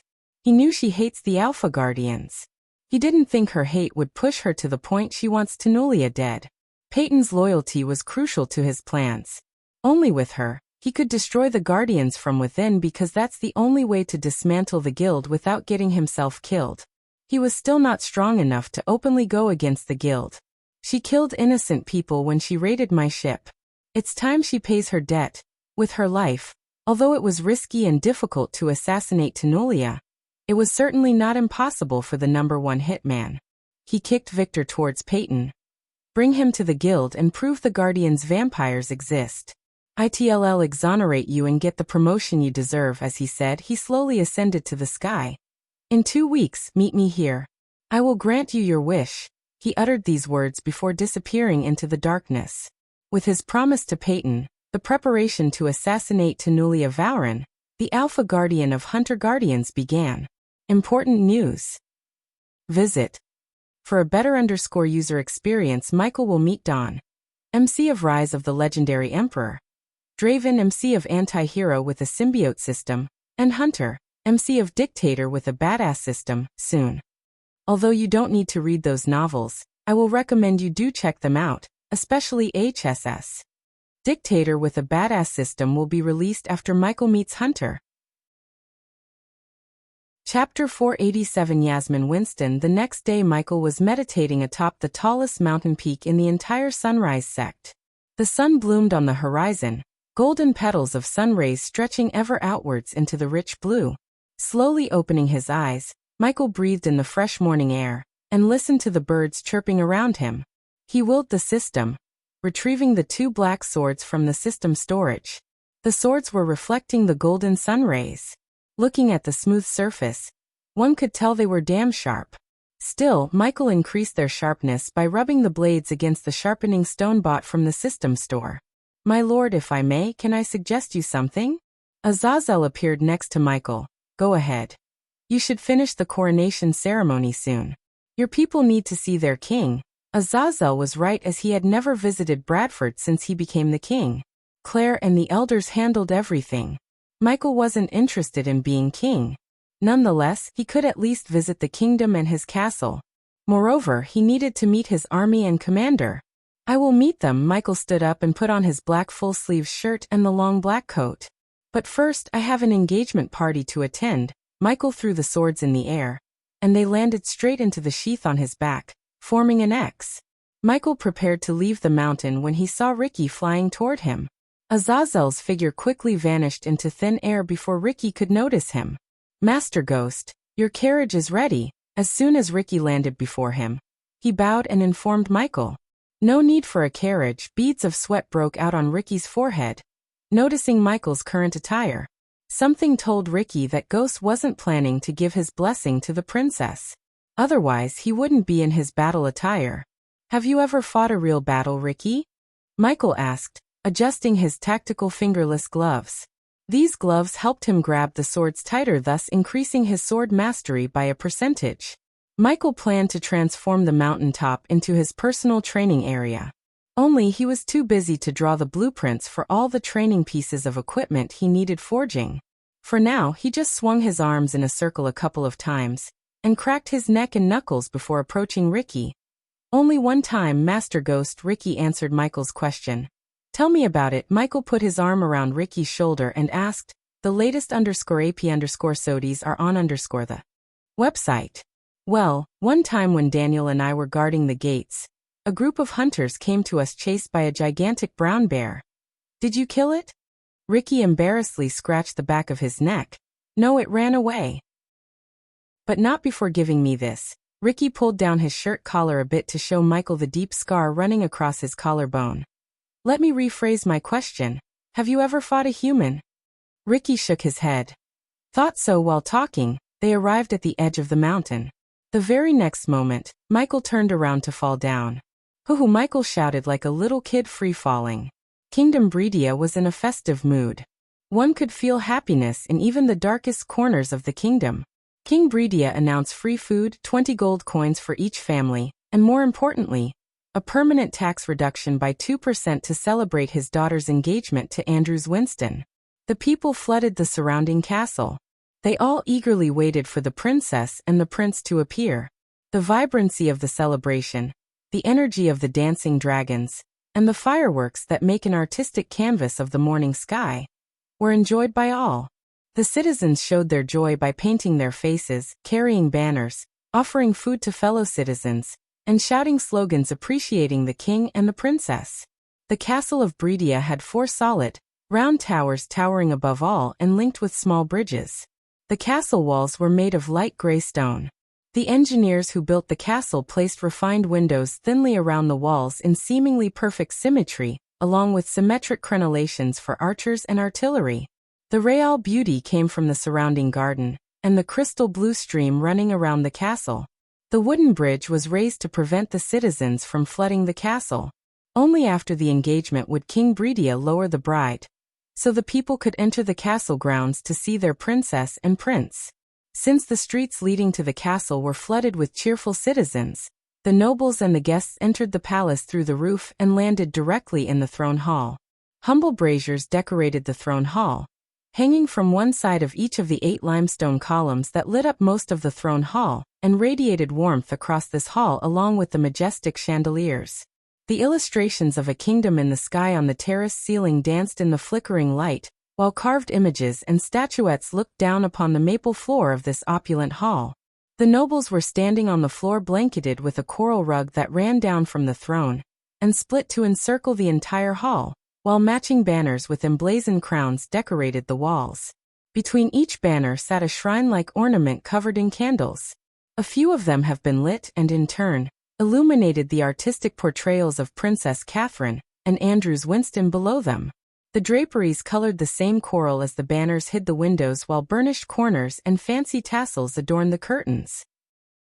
A glorious throne of oak sat atop a tall elevated platform, and 5 somewhat plain-looking seats for the Royal Highness family members accompanied the throne. Visit. For the best no_vel_read_ng experience, His Majesty really outdone himself this time. The place looks gorgeous. Where did His Majesty buy the wine? It's delicious. I heard His Majesty even invited someone close to Empress era. You kidding me? No, I thought only the kings and queens in Elon continent would attend the ceremony. I don't think King Maxim or King Ports will come. The nobles gossiped while slow dancing to the music played by the orchestra group. Thanks to the soldiers constantly patrolling and monitoring the castle grounds, everything was going smoothly. Year late at the moment, a lady adorned in a sparkling golden dress entered the castle with a couple of men. The lady who arrived at the castle was Imelda, and the one who welcomed her was Natalia, Andrew's mother. "Where is everyone?" Natalia asked, fiddling with her golden hair nervously. "Ethan is still at the battlegrounds. Diana said she will be here tomorrow morning," Imelda said. "What about the kids? Where are they?" "Sabi is still in seclusion, I guess. We received a note from Rowena and Noah. They'll be here with Diana." Natalia heaved a sigh of relief, but when she thought about Sabrina, her smile grew shorter. "Can't Sabi just take a break and come here?" Imelda shook her head. "You know about Sabi, she is working so hard to break through to the core formation stage. She won't miss the marriage, I guarantee you." Imelda knew how much Natalia loved Sabrina. She was the youngest child in the family, so every single one of them loved her dearly. As a result, Natalia was crushed when she heard Sabrina wouldn't come to the ceremony. Visit. For a better user experience, however, what she heard next cheered her up instantly. "Do you know who's coming today?" "Yasmin." Natalia's face immediately brightened, as though someone was directing a torchlight to her. "Really?" Natalia almost bounced in joy. She was so excited. "Yes. In fact, she is on her way here." Imelda brightly grinned. Yasmin Winston was Ethan's nephew. Several years ago, she went to R to hone her skills. There wasn't a sect that didn't invite her to join them. But she rejected them all because she believed getting real experience was more crucial than learning in a sect. Yasmin was the pride of Ethan's younger brother Caden. After what Jacoby did, Caden couldn't look Ethan in his eyes. He was ashamed of his son's plot to assassinate Sabrina and Diana. If Yasmin was there, she would have personally cleaved her brother's head clean off. "How can I miss this special day, Auntie?" Natalia heard a charming voice as she looked up to see Yasmin gracefully descending from the sky. The girl wore armor set with a rounded helm and a face guard. Attached to the forehead area was a crafted leather ornament piece shaped like a lion's mouth. The shoulders were oval, short, and quite large, decorated with 3 large, curved wooden spikes on each side, lined up from back to front.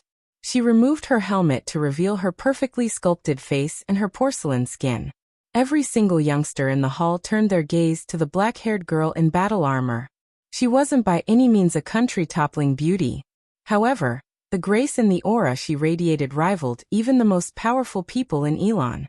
What particularly caught everyone's attention was her armor, which was made of many vertical layers of leather and metal mimicking a dragon's scales. One could not find a single place in her body that wasn't covered by the armor. Yasmin, the 2 ladies dashed at her, and when her feet touched the floor, they hugged her tight. "I missed you two so much," Yasmin hugged them back. "Too tight," Imelda patted Yasmin's back, barely letting her know her embrace was crushing them. "Sorry." Yasmin quickly let them go. She had to slap herself on the face for forgetting how strong she was, and how fragile her aunties were. "Where are my cousins? Don't tell me they aren't planning a homecoming party for me. Brat, couldn't you have taken off your armor? Is this what you learned from the elves?" Imelda playfully twisted Yasmin's ear. "Yeah, they've been teaching me so much noble etiquette," Yasmin sarcastically said. "The latest _AP_SODIes are on _ website. Bring me to see my soon-to-be prince aunties." Yasmin put one hand around Natalia's neck, and the other around Imelda's neck. She didn't give a damn about what the others would think, nor did Natalia and Imelda. As they spoke, Ghost was on his way to giving the couple a gift that no one would forget for years to come. Chapter 488, Instilling the Fear of God in Hearts. Ding, ding, ding. A man in a white coat suit clanked his wine glass with a silver spoon as the chit-chatter immediately calmed down. Following their silence, Yasmin turned her gaze towards the dashing couple walking down the stairs with King Breedia. Who could be so dashing other than the Prince and Princess of Breedia? It was Andrew Winston and Catherine Breedia. Andrew was rocking the suit and looked extremely handsome. He wore a clean shirt and buttoned it up fully to support the bow tie. On top of the shirt, he wore a chic vest with 6 buttons. It had a deep V-line, which caused the vest to line up perfectly with the jacket's V-line. The jacket fitted him like a glove, a tailored glove. It had an intricate rope strike pattern, making it look stylish and graceful. The buttons of his double-breasted jacket were all buttoned up, with the exception of one for playful touch to a classy look. He was wearing pants that copied the style of the jacket, both in color and pattern, and made an ideal combination with his brogue Oxford shoes. To top it all off, he wore a refined belt accompanied by a tie clip and cufflinks. Besides Andrews, Catherine looked like a goddess among mortals. The sparkling dress covered her shoulders halfway, flowing into an elegant jewel neckline. It was a close fit, giving the dress a relaxed yet graceful look, whereas her arms were uncovered entirely. This was a good thing, as her silky skin wasn't something that should be covered up. The dress waist was thin, but it was a comfortable fit. A bow had been wrapped around Catherine's and rested gently on her lower back. Below the waist, the dress fitted snug around her and had a straight style. The dress reached just above her ankles and was slightly longer at the sides. She was wearing T-straps, which went hand in hand with the dress. To top it all off, she wore an ornate necklace and large jeweled earrings. The couple drew all the attention while the king stood aside with a bright face. At that moment, he felt like the happiest man in the whole world. His little girl had grown, and would be a lady soon. "Your Majesty, Your Royal Highness, Your Royal Highness," the nobles bowed respectfully. Soon after, Andrews noticed Yasmin among the crowd alongside his mother and auntie. For a moment he couldn't believe his eyes. Seeing the look on Andrews' face, Catherine led him to his family. "Yasmin." Andrews grinned ear to ear. "Visit." For a better user experience. "Hello Prince, come here." Yasmin embraced him in a tight hug. "Catherine, this is my cousin, Yasmin." Andrews introduced Yasmin to Catherine. "How should I address you?" "Princess, Your Royal Highness." Catherine or Kathy. Princess smiled brightly and hugged Yasmin. Soon the two girls began to talk, and Yasmin's adventures immediately hooked Catherine. The gala was lively. Everyone danced, drank, and exchanged pleasantries until a soldier came running to the king. "Your Majesty," said the soldier, breathing heavily with a pale face. He looked as though he had seen a ghost. Since the king was talking to Natalia and Imelda, he stood closer to the Winstons.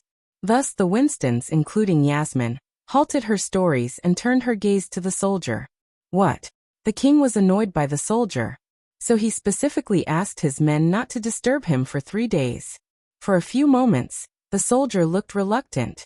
Then he stepped forward, leaning towards the king. Yasmin and everyone saw the soldier whisper something to King Bredia. As soon as the soldier finished whispering, King Bredia lost all the color on his face. Seeing the sudden change in Bredia's face, Catherine lost her bright smile. "Father, what happened?" she asked with a weakened voice. "Nothing." King Bredia showed the fakest smile there was. But to be honest, his mind went blank. Then, slowly realizing the consequences of what he had done on impulse and anger was on its way, he shivered. "Carry on, Kathy. I'll be back." Thud. Just as the king was about to step forward, a soldier fell from the rooftop. A noble lady screamed, looking at the lifeless eyes of the soldier staring at her. The orchestra players stopped playing. As a result, the lively gala became silent. A few seconds later, another soldier hit the ground, just a few inches away from the previous one. Thud. Then another one. Thud. Visit. For a better user experience, another one. Thud. One after another, soldiers rained down from the roof entrance, horrifying everyone. Yasmin's battle instincts kicked in as she stepped in front of Catherine and her aunties, shielding them with her body. Blood was coming out of the fallen soldiers, and soon, they were lying in a pool of their own blood. "Where are the royal guardians?" Yasmin kept calm despite the situation, unlike the rest in the hall. They are the royal guards," Andrews stuttered. After what happened in the tournament, King Bredia and the Winston family spent a large portion of resources to strengthen the royal guards. In addition, they also hired a few level 10 core strengthening stage warriors to guard the king and princess all the time. They hired a soul refining stage mage to oversee the royal guards. The dead bodies of the soldiers rained down in the hall, until they formed a mound of bodies. "How strong were they?" Yasmin asked in a relatively quieter voice.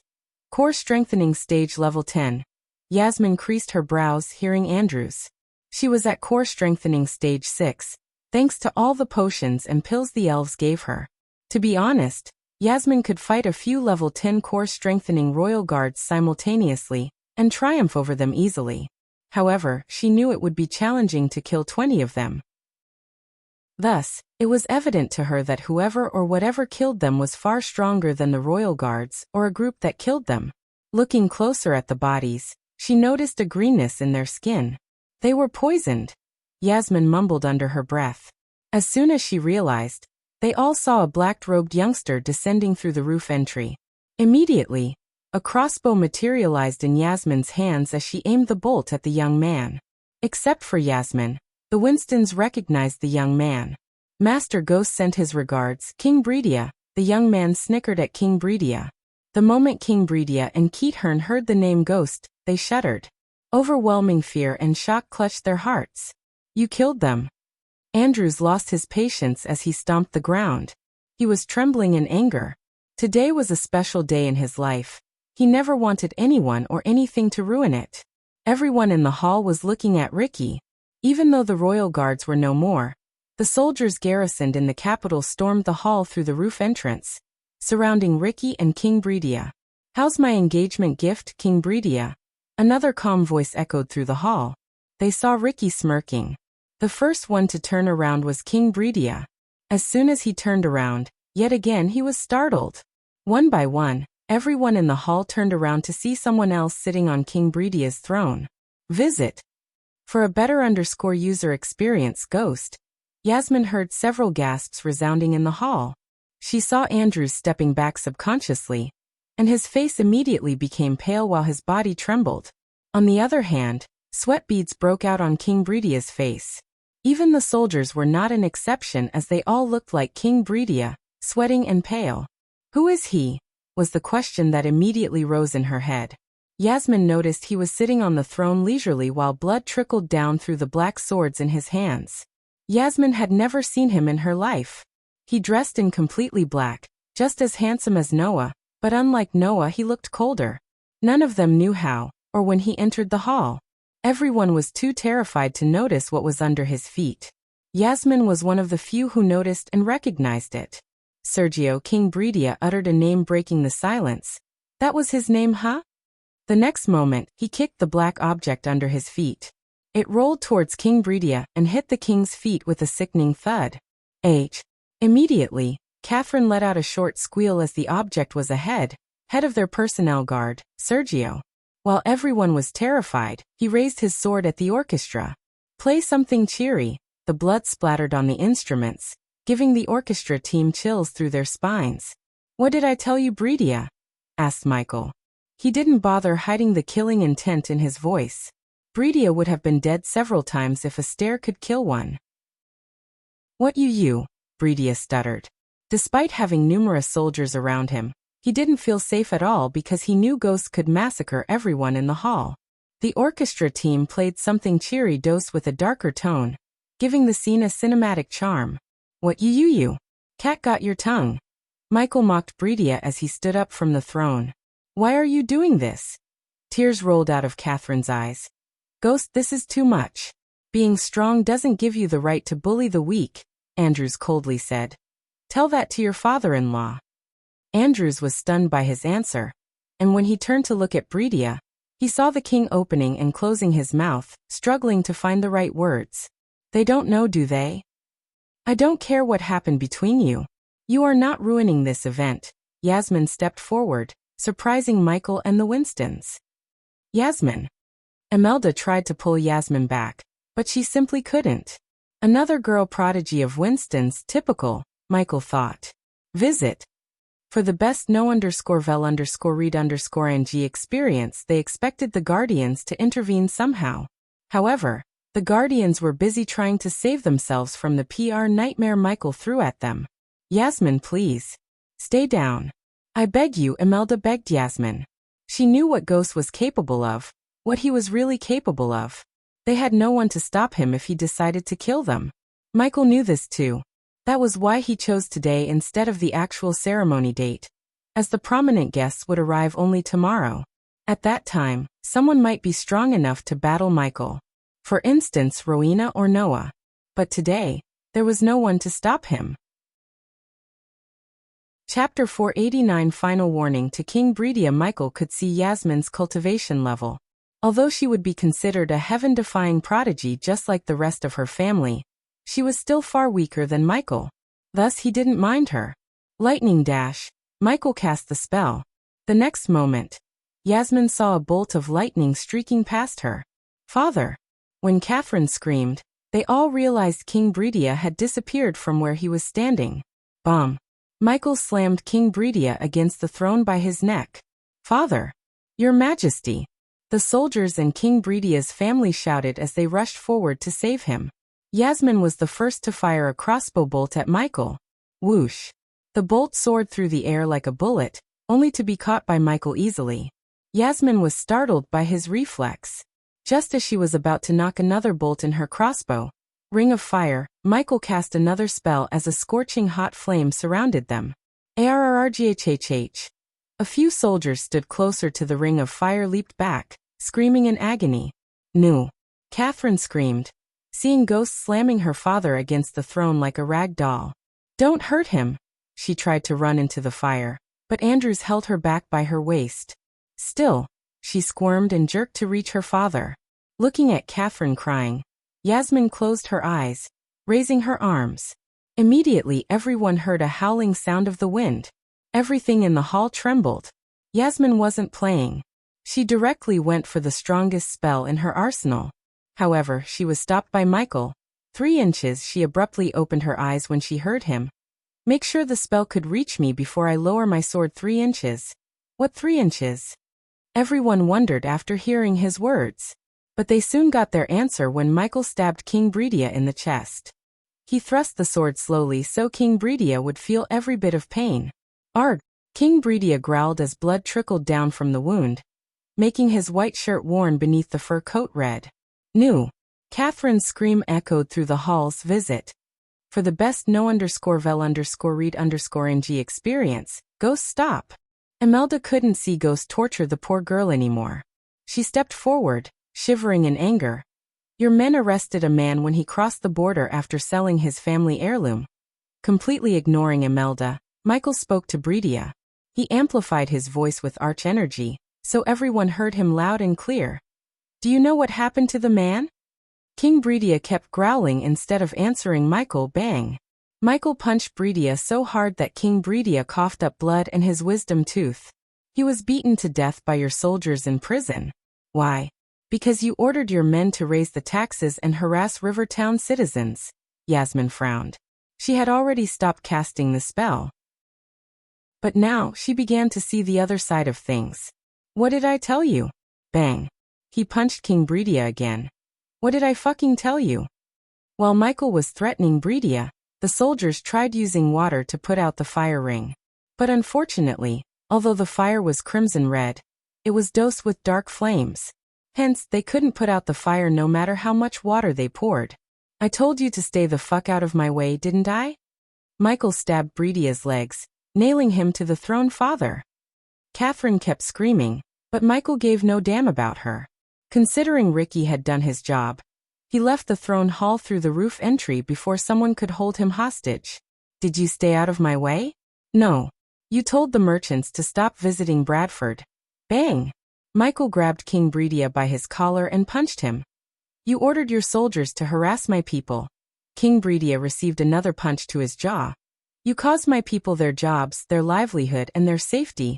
Michael headbutt Bridia as the king's nose broke, producing a sicking crunching sound. Visit. For the best no_vel_read_ng experience. Does that sound like staying the fuck out of my way? The mages already rushed into the throne hall. Cast a spell if you want your majesty's head off of his shoulder. After hearing his cold words, the mages didn't dare to cast a spell. So all they could do was stand there and watch Ghost torture their king. Stop. Please stop. Andrews and Catherine shouted at him only to be ignored by Michael again. After hearing what he said, Yasmin learned that King Bridia was not wholly blameless. Although she hated seeing her cousin and newly made friend crying, she saw no way of saving King Bridia. She had a feeling that if he wanted to kill Bridia, he would have done it by now. But instead, he was setting an example. He proved to everyone that he could kill even the king if they mess with him. Moreover, he was removing hundreds of potential enemies by torturing King Bridia on his own throne. What he was doing was a show of ultimate dominance. Does that sound like staying the fuck out of my way? He banged Bridia's head on the throne every time he uttered a word. Ding! Congratulations to the host for successfully being a badass. The reward is 2,000 badass points. Ding! Congratulations to the host for successfully being a badass. The reward is 500 badass points. Ding! Congratulations to the host for successfully being a badass. The reward is 1,500 badass points. The badass points rapidly increased with the system ringing in his head. Michael ignored the notification sounds and focused on venting his anger on Bridia, who caused him millions of gold coins. All for what? Silly revenge. I am pregnant. Catherine shouted as loud as she could. The moment Michael heard her, he stopped banging King Bridia's head against the throne. Kathy, Andrew and everyone turned their gazes towards Catherine, who dropped to her knees. If you let him live, I swear on my child we won't bother you ever again. Catherine held her tummy and begged Michael. Tears gushed out of her eyes as she spoke. Now you made me look like a monster, Michael snarled at the king. That child just saved you from a whole lot of agony, old man. Michael pulled out the sword from Bridia's chest. As soon as he did that, hot blood came pumping out of the wound. You know, if I wanted to end you, I won't raise an army, wage a war, sit in a tent and hope my side wins. I wouldn't do that. Nothing can stop me no matter where you are, or how protected you are. If I want you dead, you'll be dead, as simple as that. Those who heard his words agreed with him. He just appeared out of nowhere, killed the royal guards without raising any alarm, and tortured the king on his throne. They knew if he wanted, he could have killed Bridia several times and no one could have stopped him. The latest _AP_SODIES are on the website. Consider this your final warning. I am giving you a week. Everything you did, undo them. Andrews sighed as he hugged Catherine tight. If you try to do anything funny, just know many children die in the womb along with their mother, King Bridia. Michael whispered to Bridia before pulling out the second sword from his leg. Gradually the fire died down, but the fear in their hearts wasn't. Every single one of them feared Ghost more than they ever did. No one heard what he said lastly to King Bridia. But Yasmin noticed Bridia's change on his bloody face. She could tell whatever Ghost told him made King Bridia terrified. The nobles immediately stepped back and made way for Ghost. They didn't dare to stand in his way. How do you sleep at night? Yasmin coldly said. Like a baby. He just smiled at Yasmin before ascending towards the roof entryway. Then he disappeared from the throne hall, leaving a trail of golden light. The next day the entire Elon continent was in chaos. Olivia was walking down the streets of Rivertown to have her breakfast at Hades, when she saw the people murmuring among themselves looking terrified. Surprisingly, there was a long line of paper boys in the streets. In other kingdoms, orphans and poor children worked for newspaper prints for slave wages. However, they were paid good coins in Bradford to fill their belly and their families. Claire was kind enough to admit all the orphans and the poor into the sect and offer them free cultivation. Because of her act of kindness, Bradford became the first kingdom to have 0 street urchins. Since Michael himself was an orphan, he donated a portion of his income to the well-being of the orphans. But only Claire knew about his donation. New race has been discovered. Vampires or bloodsuckers. Get a copy of the Royal News for 1 gold coin. Guardian Captain Peyton apprehended the first vampire. Scandalous Guardian Guild. What else are they trying to hide from the people? The Holy Church condemns the Guardian Guild. King Ghost vs. King Bridia. Princess Catherine is pregnant.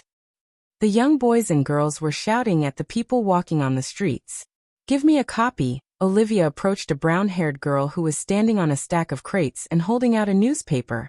Lady Olivia. The young girl greeted Olivia with a wide grin. Olivia was surprised to see the girl addressing her by her name. Olivia took out a gold coin and reached it out to the girl. It's free for you, Lady Olivia. Enjoy the news. The girl handed over the newspaper to Olivia but shook her head, refusing to take the coin. Then take this as a tip. The young girl didn't refuse as she took the coin from her hand with an ear-to-ear grin. Olivia wasn't a stranger to the freebies and special treatment she enjoyed in Bradford. Wherever she went, someone always tried to curry favor with her so they could get close to Ghost. Her status as Ghost's disciple overshadowed her position as the teacher at Aragoth. "You're so kind, my lady," the girl bowed. Yeah. Olivia chuckled and walked towards Hades so she could read the newspaper in peace while having a delicious breakfast. Considering she had to leave for Azare tonight for the alchemist competition, she wanted to enjoy Raylene's delicious cooking one last time before leaving with her teacher, Ghost. Visit.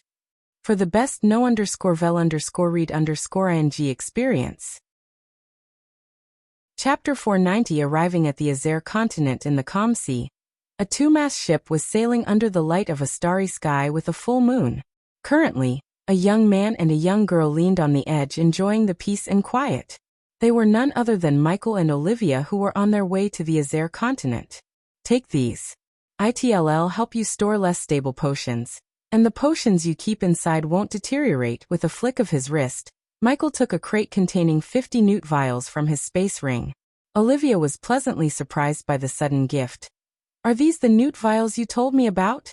she asked excitedly with wide eyes that sparkled looking at the vials. "Yep, thank you so much, teacher. I didn't quite expect this." The vials brightened her face more than the moon and the stars in the sky did. She held the crate close to her chest. "Thank me by winning this silly competition." As soon as he said that, the smile disappeared from her face.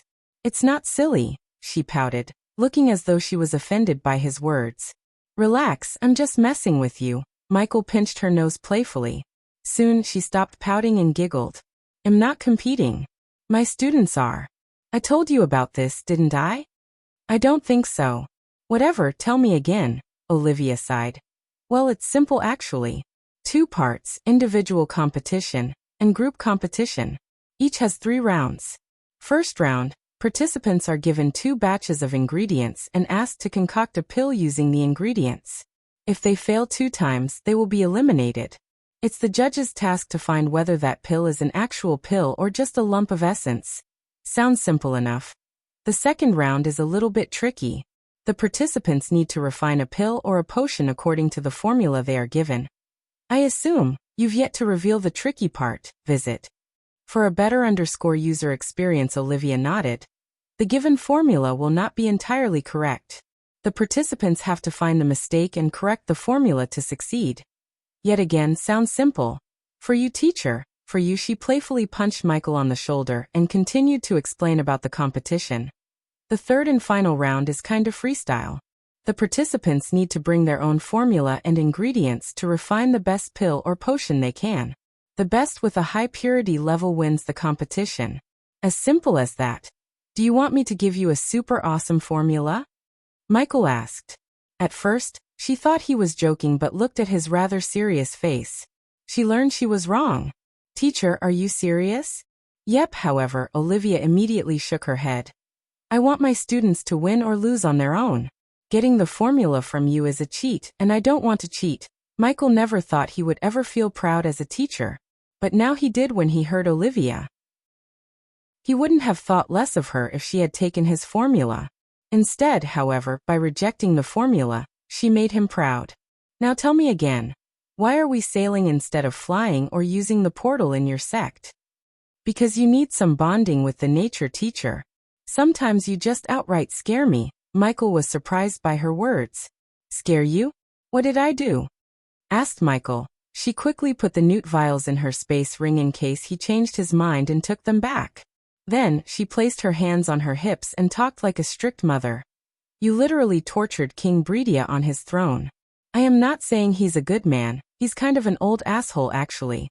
But couldn't you have gone softer on him? The man was at his daughter's engagement, for God's sake. He should be grateful I didn't cut him in piece and throw those pieces at the crowd." Olivia felt chills. The cold look in his eyes told her that he was not joking. Visit. For the best no_vel_read_ing experience, teacher, the last thing we need is a war between human kingdoms. Especially when there's a new, more dangerous race emerged from the shadows. Her voice revealed the fear in her heart. "Are you talking about the vampires?" Michael asked, pretending to have no idea about them. "Yeah. Did you read the papers? They suck our blood like she stuttered for a moment. Giant mosquitoes. I can't even imagine. Her words revealed to Michael that they still haven't realized the real danger posed by the vampires. Otherwise, she wouldn't have compared the vampires with mosquitoes. Now that the vampires' secrecy had been exposed, she was sure they would be more aggressive and dangerous. I heard the Azer continent is in a messed up state due to all the war. They should have chosen Elon instead. After discussing vampires and the current state of events, Michael commented on the Azer continent. Ever since he arrived in this world, he never got the chance to visit Azer or Ar. However, thanks to the Alchemy Guild invitation, he could finally visit Azer. The competition has always been held in Azer. It's sort of a tradition, and the old alchemists in the guild are pretty stricklers to that tradition. What's the current state of Azer anyways? You have any ideas? Asked Michael to get some knowledge about Azer. Olivia leaned on the wooden edge, looking at the clear blue ocean before them. Zulon and Suvan are still at war with Thusia and Idrizel, where we are going to remain free of war for now. The last time I heard from my father, Thusia was winning the war, which is a good thing for you, isn't it, teacher? Olivia wasn't thrilled about Michael being the leader of the Thusian Alchemy Guild. Most Elon and Azer hated Thusia for waging war on other kingdoms and expanding too aggressively. Because of Thusia, thousands of people had become refugees and lost their livelihood. In fact, Bradford was accepting hundreds of refugees every single day. When you can't beat them, join them, Michael shrugged, pretending he didn't care. However, he was burning with rage. If Michael had the power, he would have decimated Thusia already. But since it wasn't the case, he could only use them to become stronger. Olivia had no response to him. They talked and lost track of time until the morning. Finally, the sun rose like a flower, gifting its petals to the world. Amid the dancing, the ocean was the blush of scarlet, the warmth of tangerine. Gazing toward the illuminated clouds, still beneath the ethereal glow, Olivia looked up at the marvelous sunrise and felt at home in a way she never had before. Only when the sun completely rose from the horizon did Kingdom Idrizel's outline faintly appear in their sight. Currently, Michael noticed many ships anchoring at the docks while many riding various beasts flew directly into the city without going through the city gates. Teacher, let's go. Olivia had already put on emerald green robes with the Alchemist Guild's emblem on the chest. Is that really necessary? Michael asked, looking at her extra-large robes that swept the ground as she walked. The latest _AP_SODIs are on the website. Yep, she bobbed her head excitedly before leaping out of the ship to land on the dry land. Michael only noticed that most of the people going in and out of the city gates wore the same robes as Olivia. The number of green robes he saw almost gave him a headache. Among these green-dressed people, he looked somewhat strange in his black robes. Still, the soldiers in metal armor guarding the city did not stop them as they entered the city for the first time without giving any coins to the guards. Welcome to the city of Oxshore, Olivia said, grinning from ear to ear. The city of Oxshore was built on the banks of a large natural harbor and was truly a medieval metropolis. Its elegance was matched by the backdrop of a dormant volcano that helped shape the city into what it is today. Michael could not see far because of the buzzing crowd blocking his view. We will look around. Olivia had to raise her voice to get Michael's attention due to the crowd. Michael felt as though he had come to a festival. The city of Oxshore vaguely reminded him of Hawaii with the lush green mountains surrounding them. Any citizen of Oxshore knew that these hills' resources were of great importance. They were also influential in architectural designs as the vast majority of buildings have been built in shapes and with elements of the hills around them. The skyline was spreading with luxurious tall buildings, and even from afar, they managed to display their beauty. For the first time, Michael saw dwarves, elves, orcs, and beastmen overshadow the number of humans in the streets. The several bars, ethnic restaurants, and coffee houses he saw on either side of the street were evident of the multicultural ethnicity of Oxshore. Come on. I need to check out those herbal stores. Olivia dragged Michael by his hand. What? Didn't you get enough herbs from our garden? Michael asked, following her behind. In the entire Elon, Michael had the largest herbal garden. Granted that he lacked varieties like some other herbal gardens, it was still the largest with an abundance of herbs. I still need more. She didn't back off as she dragged him into a store. At the same, a green robes youngster, a golden-dressed girl, and a raccoon walked out of a 2-story building made of marble. Not the young man, and the young girl had silky brown hair. Only the girl's hair was longer in length than the young man's shoulder-length hair. They were neither too striking nor too unattractive. Instead, they looked plain normal except for the talking raccoon sitting atop the young man's shoulder. Damn it. In the future, let's use a portal. My butt hurts sitting on your shoulder. After walking out of the crowded building, the raccoon deeply inhaled a few breaths of fresh air as he cursed softly. Seeing the ugly expression on the raccoon's face, the young man smiled and raised his head. His gaze swept across the streets and could not help but sigh with praise. No wonder Akshor is one of the richest cities in Azair, the young man said with a smile as he clicked his tongue and let out a sound of admiration. The raccoon was not interested in watching these buildings. Instead, his gaze swept across his surroundings before suddenly asking, "When are we heading back home?" Visit. For a better user experience, half a month from now, the young man said as he stepped onto the crowded streets. Let's first go to the auction house we saw before. It should have some of the things that we need. After which, we will make a trip to the Alchemist Guild. The young man rubbed his chin and answered while smiling. Yeah, those old farts love to collect all kinds of different precious herbs and ingredients. It may be possible that we'll find something tasty for me to snack on. I am damn hungry.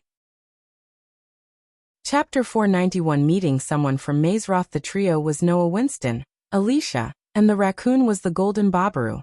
They were in Azair to attend the alchemy competition and win the Mystic Blood Orchid. He needed the Mystic Blood Orchid to concoct an ancient pill that would start Golden Babaru's metamorphosis. I heard the Alchemy Guild went all over this time. Any alchemist who has good skills will be a water bottle in the desert. They will recruit them in a flash. Hearing Noah's words, Alicia shook her head slightly. Although getting recruited by the Alchemy Guild is fruitful to some, ultimately it'll limit one's freedom. And if you ask me, it's not really worthwhile. What the shit? Not worthwhile. You heard of Gabriel, right? After hearing Alicia's words, Norvin rolled his eyes, curled his lips and said, Alchemy King Gabriel. No one in Azair and Elon doesn't know him. Noah shrugged, laughing faintly. Not only did he know of him, but they almost fought against each other. Tell me about him. What's the big deal? Well, he was the largest black horse in the alchemy competition 30 years ago. No one knew him before that. Ever since he revealed his brilliance in the competition, the previous leader of the Alchemy Guild offered him the position of Guild Elder. Back then when he became the Elder, he was the youngest to hold the position and was a 4-star alchemist. Noah explained to Norvin while navigating through the crowd. After that, with the resources of the guild behind him, he reached 5 stars and became the youngster 5-star alchemist in all of Elon and Azair. He enjoyed unrivaled fame, claiming himself as the Alchemy King Gabriel. But if it were not because of the guild, he would have at least needed 20 more years before reaching the recognition he has currently achieved. Alicia expressed her thoughts. Rumor has he's eyeing for the guild leader position. Noah heard the rumor through the Guardian spies in the Alchemy Guild. In addition, Noah also heard Gabriel was losing his mind over his sudden downgrade to the second best alchemist in the continents. Guild leader position? What's he gonna do about the current leader? Kill him? Norvin chuckled, but his smile froze when he saw Noah's silence. Did you really think we are only here to compete? Noah winked at Norvin. Until now, Norvin thought Noah was here for the Mystic Blood Orchid. However, now he realized Noah plans to save the current leader of the Alchemy Guild. How do you plan to stop it? You know, the assassination, Alicia whispered. Visit. For the best no_vel_read_ng experience, I'll make the plan as I go. It always worked for me. Noah smiled. Despite knowing the assassination plot, he was pretty chill. I still think you should have joined the Alchemy Guild when they asked you to. If you had done that, we would have stopped the plot and gotten the orchid easily. Norvin rolled his eyes and continued to rant. They would have provided you with an endless supply of herbs and ingredients, so you could have stayed relaxed and saved the time needed to run all over the place to search for ingredients. The Guardian Guild is awesome, but they don't even have normal orchids. They don't focus on nurturing alchemists. Noah shook his head, listening to Norvin. I don't need alchemy guild to reach 5-star level Norvin. Noah shrugged his shoulders. With Andreas, who was the best of the best, guiding him by his side, he did not doubt reaching not 5 stars but 6 stars. Because of Andreas, he became a young 4-star alchemist from a young man who didn't know anything about alchemy in just a short 5 years. It was also because he was unclear just how difficult it was for ordinary alchemists to raise their ability swiftly. After all, not everyone was as lucky as him. Times like this, I feel like we have to appreciate him, you know. As soon as Alicia heard these words, she clenched her fist while the veins underneath her skin bulged up. Even her eyes turned red in a flash. Do not speak about him in front of me. Noah could feel the air around him getting chillier. Obviously by him, Norvin meant Ghost, who almost destroyed Alicia's family when he revealed Peter was the vigilante in front of half the kingdom. To this day, Peter was tangled in investigations and house arrest by the Guardians. Additionally, the young masters who Peter attacked put several bounties on Peter's head in the Grim Reapers Guild. And 3 Grim Reapers almost succeeded in taking Peter's life. They would have killed him if it wasn't for Noah. You should be pissed too. You know what he did to your cousin. To her surprise, Noah did not say anything, nor did he seem mad at Ghost. In fact, Noah wasn't, because there was no reason for him to be mad at Ghost. If anything, Noah was grateful that Ghost did not kill Andrews even though he had the chance to. Noah warned Andrews and explained what would happen to him. Still, Andrews competed in the competition for Princess Catherine. After knowing what happened in the tournament, Noah respected Ghost. Even with the power of Layla Alden behind him, Andrews couldn't beat Ghost. As far as Noah was concerned, Ghost won the tournament fair and square. Yet because of Catherine's impulse, they pushed Ghost to the point he took away half of their kingdom. As for Peter, Noah completely blamed Peter for everything that happened to him. Peter deserved it, as he had no right to dress up as a vigilante and beat up young masters just to hone his skills. Hey, we have arrived at the auction house. Visit. For the best no_vel_read_ng experience hearing Norvin, Noah's footsteps slowly came to a stop. He raised his head and eyed the huge building and the banner of the single water droplet that appeared at the end of the street. Surprise involuntarily surfaced on his face as he shook his head and sighed. Whoa, just a branch looks bigger than many prestigious auction houses belonging to Elon and Azair. Aqua Auction House truly is a giant in the auction business. Both Alicia and Norvin nodded in agreement with his words. They eyed the huge building that was like a bottomless pit, swallowing up the unceasing flow of people. His hands gently inserted into his sleeves as he turned his head around. Let's go in and take a look at what the #1 auction house has to offer. Hopefully, we will be able to find the things that we need. Once he said those words, Noah led the way as they slowly walked to the end of a spacious street paved with bluestone. As they gradually walked into the grandiose Aqua Auction House, Norvin's raccoon brows rose higher and higher. They had to squeeze through the crowd walking before them to reach the auction house. And the word house may be a bit of an understatement, as the building looked like a palace. Noah was expressionless as he passed through the crowd. Once he entered the auction house, a layer of light covered him. The noisiness outside seemed to have become isolated. He could tell the phenomenon was due to the arrays around the palace. Norvin's gaze swept everywhere. Immediately, his mouth widened as he eyed the enormous hall that resembled a crystal city. Inside the auction house, fully armored expressionless guards with Aqua House symbols engraved on their chests patrolled the hall like clockwork. Noah could sense at least 20 sharp gazes sweeping across every part of his body when he entered the hall. It really lives up to its name as the #1 auction house in the world. This manner of extravagance won't come cheap, Noah said, looking around the hall. There were countless crystal counters placed in the large hall. There was an unceasing flow of people staring at the rare items placed on the red cloth inside the counters. The tags under these items stated their prices. However, all the prices of these items were at least 50,000 gold coins. These high prices were sufficient to cause people to gasp in shock. These are the outer sales counters. The things that are sold here are not considered too valuable. The real deal will be upstairs. Norvin licked his lips. Don't forget about the Aqua auction next week, which you need a token.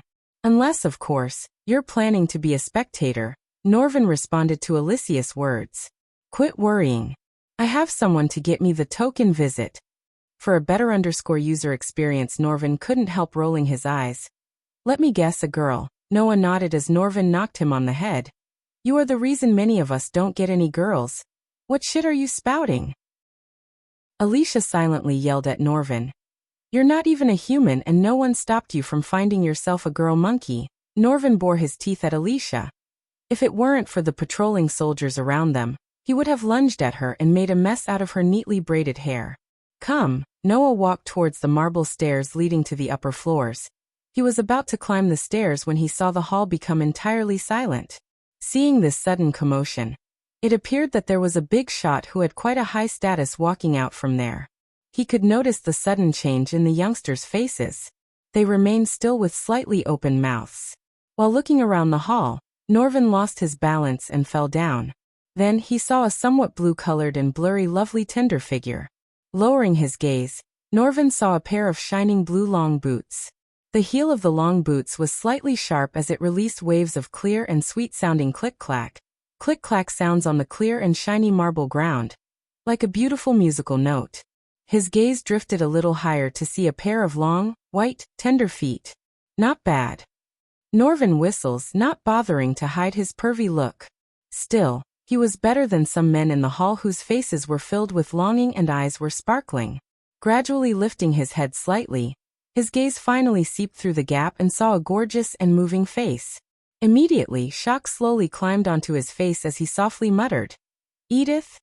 At the same time, a black-dressed young man who was standing in the corner away from the prying eyes was pleasantly surprised by the girl. Teacher, you know her? Olivia asked. Unfortunately, yeah, Michael replied, and seeing Edith was walking towards Noah, he sighed. Visit. For the best no_vel_read_ng experience, this guy's harem is getting bigger by the day. Chapter 492. Olivia's love interest. As the unmistakable sound of footsteps moved closer, Edith, surrounded by the crowd, finally slowly walked out of it. She was wearing a bright deep sea blue colored tight dress.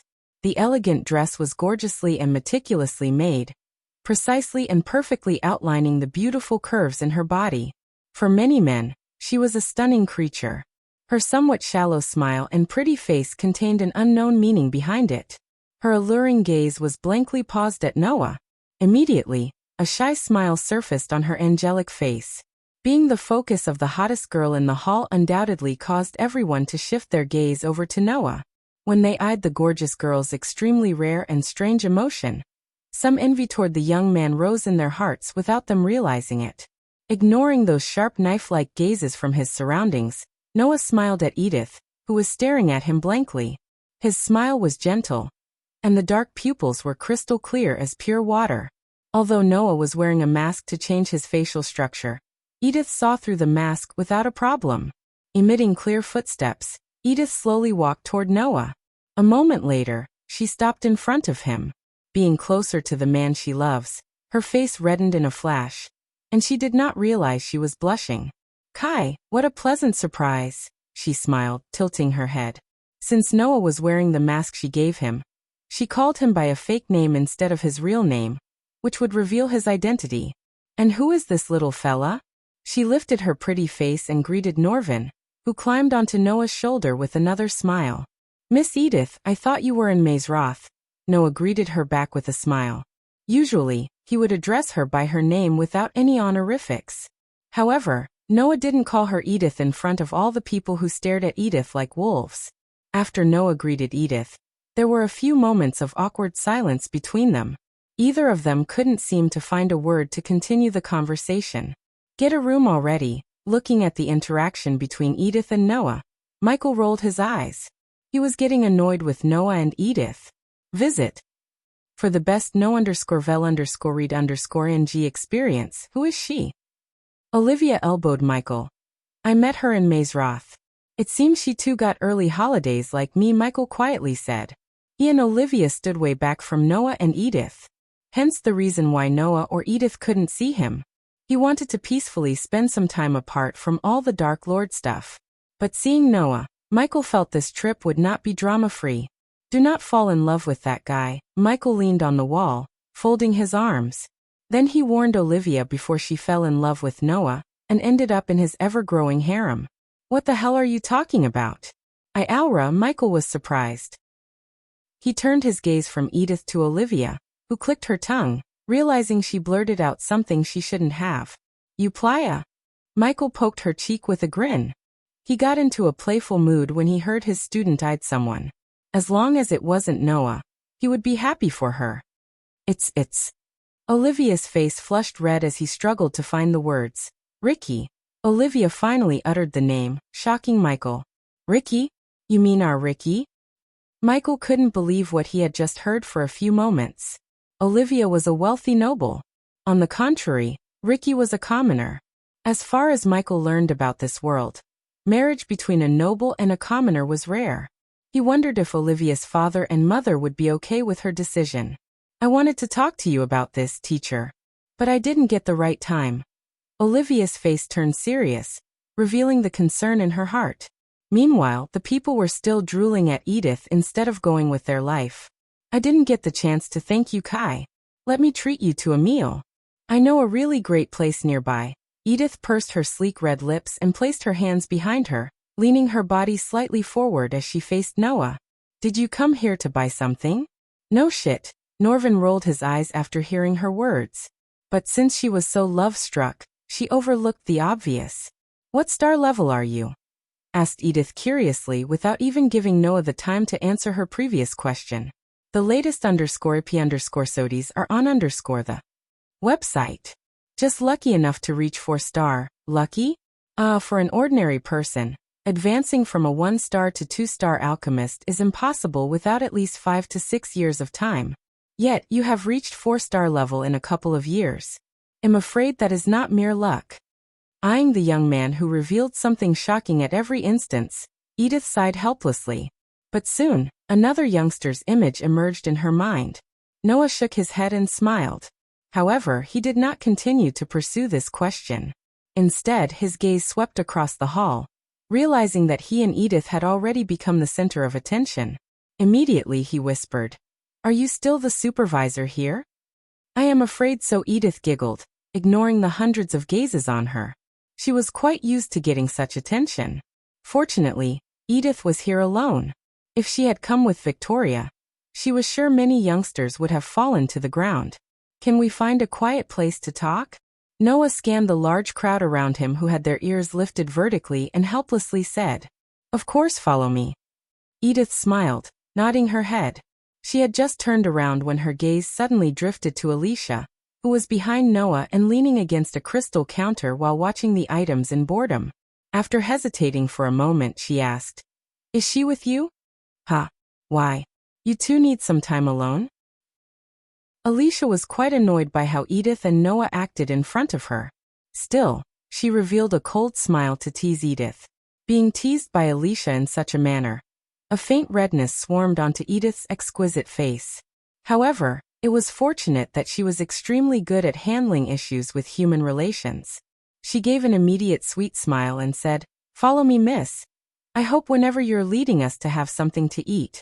I'm starving, Norvin said as his stomach let out a growl. We have spent a long time hurrying on our journey here. Noah was embarrassed as he smiled at Edith. He wanted to punch Norvin in the face because he knew he made the sound intentionally. It's okay. Come 1 inch. Edith turned around and slowly walked toward a staircase in one corner of the hall. Her heels stepped on the shiny, clean bluestone ground surface, emitting a click-clack sound. Her elegant pace caused people to be unable not to fall into a deep longing for her. Suddenly Edith stopped and looked at the far end of the hall. Something wrong? Noah asked. No, it's just nothing. Let's go. Edith could swear she saw a ghost. But what were the odds of meeting him in the Azure continent? She heard he had become the king of Bradford. Hence, she naturally thought she would be busy dealing with the kingdom. But yet again, he was also a 5-star alchemist, and almost every single alchemist would visit Azure for the competition. Just the thought of him gave her chills. For now, she shoved the thoughts back to the back of her mind and led them upstairs. At the end of the stairs, they saw a golden door flanked by 2 more armored guards. Noticing the trio of man, woman, and a raccoon following behind Edith, the guards eyed each other. According to the rules, People who were not VIP members were usually not allowed to enter. Visit.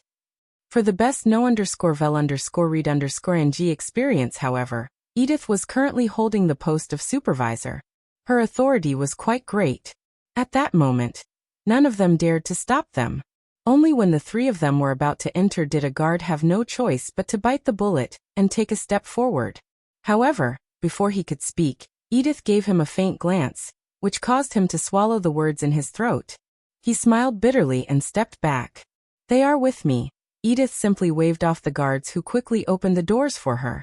The hall they entered was no different than the downstairs, except there were only 10 or 20 people in the hall. They heard metal boots banging on the stairs just after entering the hall.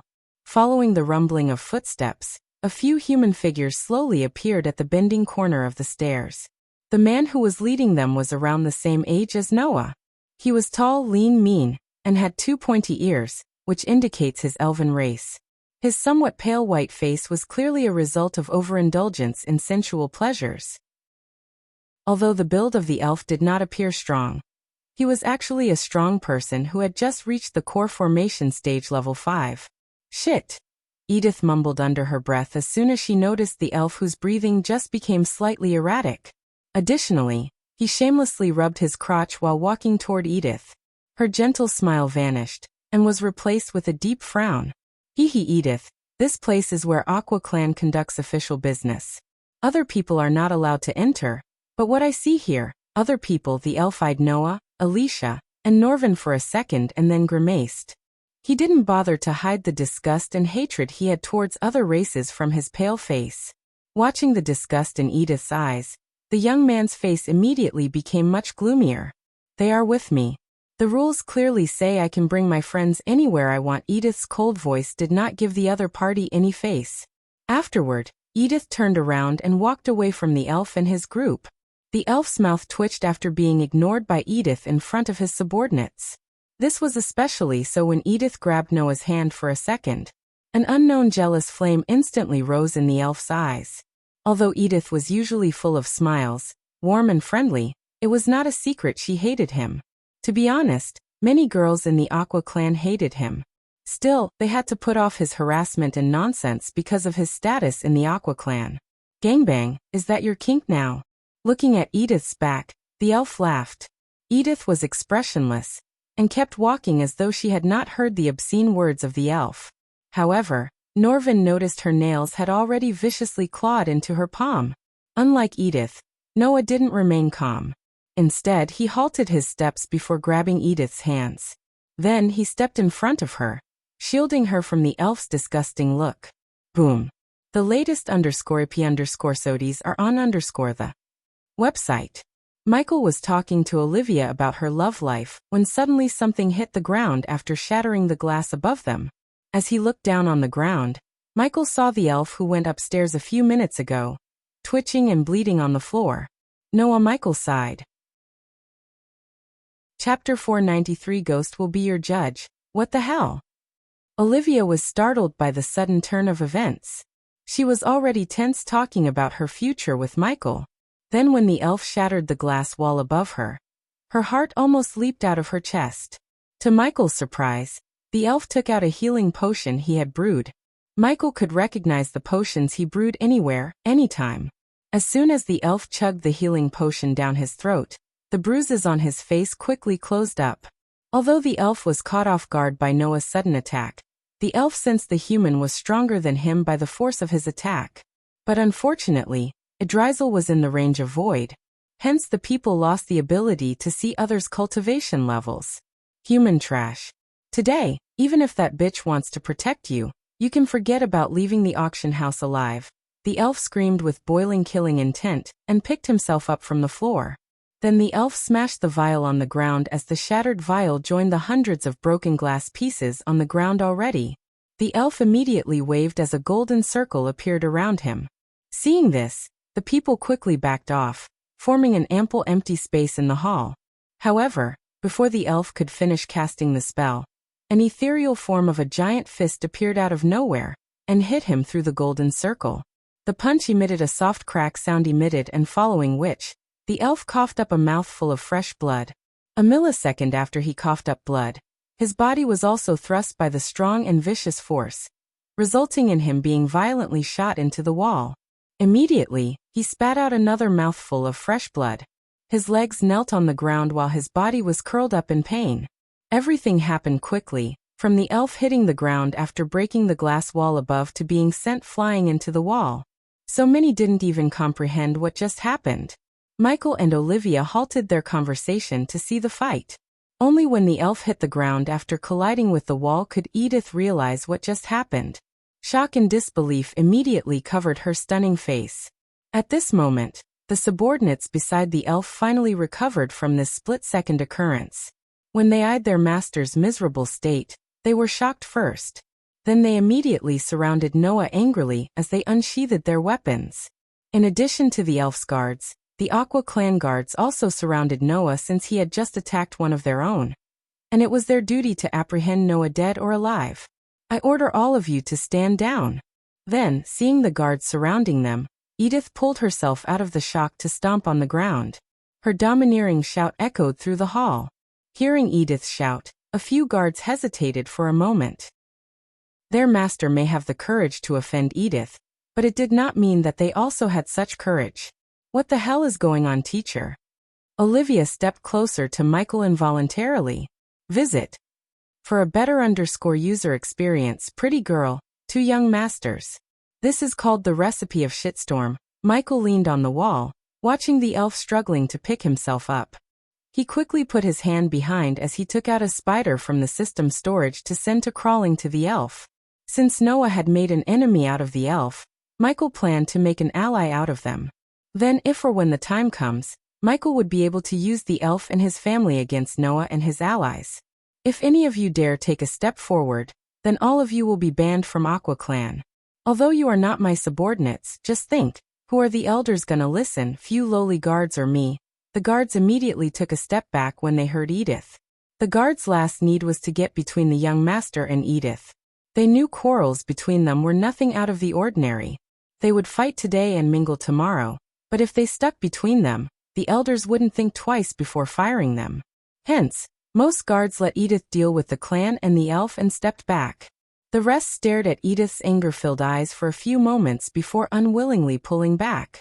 Take your master to wherever you came from. Edith coldly ordered with her delicate hand pointed to the entrance.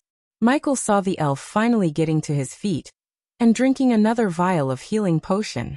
Instead of trying to cast another spell, the elf shouted at Edith and Noah, looking at the elf from upstairs. All right, Edith, you got guts. You actually helped an outsider ambush me. Just wait. The elf took a step forward only to stagger. Considering Michael had X-ray eyes, he saw the elf's core formation level 5 cultivation, and Noah's core strengthening level 2 cultivation. The power gap between them was enormous. So there was no way the elf could defeat Noah. Quickly the elf's subordinates grabbed him before falling to the ground again. He rubbed off the blood stain from the corner of his mouth, and angrily stared at his subordinates. Immediately, his pupils contained a dark coldness and gloominess as he turned toward Noah by Edith's side. His breathing was hurried as he said with a dark voice, "You haven't heard the last of Galen Bailey." After leaving those vicious words, the elf maliciously slapped the poor guard by his side and snarled at him. "Fool. Go." Great, we made another enemy, hooray, Norvin sighed, laughing bitterly. "I am sorry I got you into trouble, Edith. But I couldn't watch him badmouth you." Edith's heart immediately warmed, hearing his words. She couldn't help smiling and blushing. "I am sorry." Noah gently placed his hand on Edith's shoulder and apologized. In a flash, her rosy face completely turned red. Visit. For the best no_vel_read_ng experience, it's alright. Although Galen will definitely cry and complain to his grandfather, they won't meddle with the problems of youngsters. We will deal with Galen if he tries anything, Noah assured her with his captivating smile. That's some next-level cringe shit. Michael shook his head. Where are my manners? The little guy said he's hungry, right? Come on, follow me. Edith's usual bright smile resurfaced on her face as she walked towards the door at the hall's end.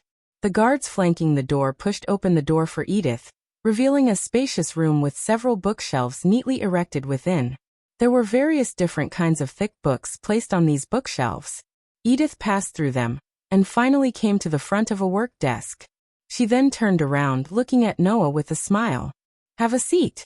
Now can you tell me just what you need?" Pointing at the chairs at the side, she asked. They nodded, randomly pulling out a chair and sitting down. Then, after musing for a moment, Nia stared at Edith.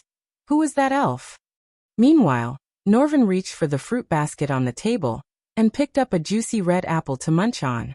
Edith made a detour around the table and sat behind it. Her lips slightly pouted as she said with a smile, "His grandfather is the Aqua clan branch leader in Adrizel.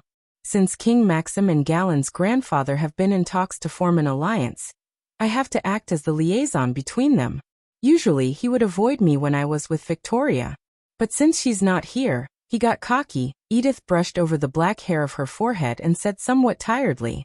It was evident to Noah that the elf has been troubling her for some time now.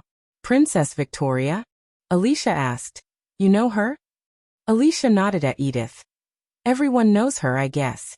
Recently I heard she single-handedly destroyed House of Kayla visit. For a better_user experience, sounds like someone I used to know," Norvin casually said, laying on the table. Edith frowned. When she looked at Noah, he just let out a deep breath. "I was immature and impulsive. Those days are behind me now." Noah didn't suddenly have a change of heart about killing. Honestly, he learned the hard way that taking a life should be the last resort. He still had nightmares about the children who lost their parents because of his ruthlessness. So that day when those children looked at him with a confused look in their eyes, wondering why their parents had left them, Noah's heart shattered into pieces. Noticing the sudden pain in Noah's eyes, Edith quickly changed the topic while Alicia gave a cold look to Norvin, wordlessly telling him to shut up. "You don't have to worry about Galen. On the contrary, he should be worried about Victoria. If she knew what happened today, she wouldn't give a damn about the alliance. Instead, she would kick the crap out of Galen. Now I have to think of ways to calm her down when she returns from Mazeroth. Speaking of Mazeroth, have you seen him?" Norvin's curiosity got the better of him. Only after uttering these words did he realize he shouldn't have asked the question in front of Alicia. To everyone's surprise, Edith understood whom he meant by him. "Unfortunately, yeah, we met him." Edith's face turned darker and gloomier as though the light had been drained from her face. "If you're going to compete in the alchemy competition, you will meet him. Because he will be one of the judges." As soon as Alicia heard Edith, she clenched her fist to the point her nails protruded into her soft palm and blood began to trickle down to the ground. "I heard what he did, and I'm sorry, Alicia." Edith softly spoke. For a few moments, Alicia didn't respond. "I will pay him back in thousands of folds when I get the chance." Visit. For a better_user experience. Chapter 494, Saving Olivia from Marrying Noah. Meanwhile, Michael and Olivia went to the corner of the hall and discussed what she planned to do with Ricky. "What should I do, teacher? My father will never accept Ricky." Her eyes watered behind the round glasses. Usually, Michael would avoid poking his nose into the love lives of others because 99% of the time, it would backfire. However, since both Ricky and Olivia were an important part of his future plans, he had to intervene because they messed up as Catherine and Andrews did. "First, you can drop calling me teacher in private. It feels weird. We are discussing your love life, so I'd say we are long past mentor-disciple relationship," Michael said, leaning on the wall. Looking at his calm demeanor gave Akvia some strength to face her father. This explains why Ricky was acting so weird, weirder than usual. Michael recalled Ricky avoiding eye contact and talking way less than usual after he returned from Mazeroth. Now he realized Ricky was afraid of him loving Olivia, who was Michael's student. "He was freaking out to talk to you more than me. He was afraid you would kill him." "What?" Michael frowned. "You do have a pretty violent history of dealing things ghost," she bitterly grinned, feeling weird calling him by his name for the first time. "Still, I'm not a freaking psychopath," Michael sighed. "Is there any other reason your father doesn't want you to marry Ricky apart from him being a commoner?" Olivia nodded, and what she said next completely stunned Michael. "He wants me to marry Mary," she stuttered, struggling to say the next words. "Speak." Olivia took a deep breath and mustered enough courage. "He wants me to marry Noah Winston." As soon as she said that, Michael stopped leaning on the wall. His body tensed. The last thing he wanted was to have one of his subordinates marry his future arch-enemy. The latest _AP_SODIes are on the website. Is he crazy? Olivia noticed the sudden change in Ghost's face. If he marries you to Noah, you will just be a +1 in his packs of wives. Despite his hatred for Noah's harem, Michael really cared for Olivia. He didn't want her to become another member of Noah's harem. However, Ricky was a better choice than Noah. Besides, Ricky had all the qualities a man should have. He was hardworking, loyal, and honest. What did you tell him? I said no, obviously. He said Ricky is not noble and not strong enough to protect me. Ghost, what should I do? I can't make Ricky strong like Noah. As far as I know, only you can stand head-to-head with him in your generation. Michael leaned closer to Olivia. Unless he's already at soul refining stage, he can't stand head-to-head with me. The moment Olivia heard his words, her body went rigid and her eyes opened as wide as they could. You soul. Yes, Michael heard the system awarding him with 5,000 badass points for impressing Olivia. Ignoring the notification, Michael focused on the topic at hand. What if I vouched for Ricky? I can make him stronger, and give him a minister position in Bradford. That would make him sort of a noble. Olivia immediately grabbed Michael's hands and squeezed them. You would do that for us? Really? Her eyes sparkled, filled with hope and joy. Visit. For the best no_vel_read_ng experience. Why not? Anything to save my favorite disciple from joining a harem. Michael ruffled Olivia's head as though she was a kid. But Ghost, there's a problem. Her smile disappeared. In a flash, the gloomy look she had before resurfaced on her pretty face. My father said Noah said yes to marry me. So he's planning an engagement next month. I just heard this 3 days ago. Michael furrowed his brows. He couldn't believe Noah's audacity to marry another one when he already had so many girls to marry. Yet, deep down, Michael knew that if Olivia told Noah she was in love with someone else, Noah wouldn't force her. After all, Noah was a good guy. Talk to Noah and tell him you're in love with Ricky. He's a nice guy. He will understand. Hell, if you ask him, he might even tell your dad he doesn't want to marry you. Seeing Olivia's forehead forming beads of sweat, Michael gently patted her on the back and led her outside. After joining the crowd on the street, Michael looked over the heads to see a building with the board saying Horeth and hanging above a wooden door. I have to find a way to get into their compound. Currently, the Winstons aren't seeing anyone, thanks to the freaking war going on there. Why didn't you attend the engagement ceremony then? All the Winstons would be there.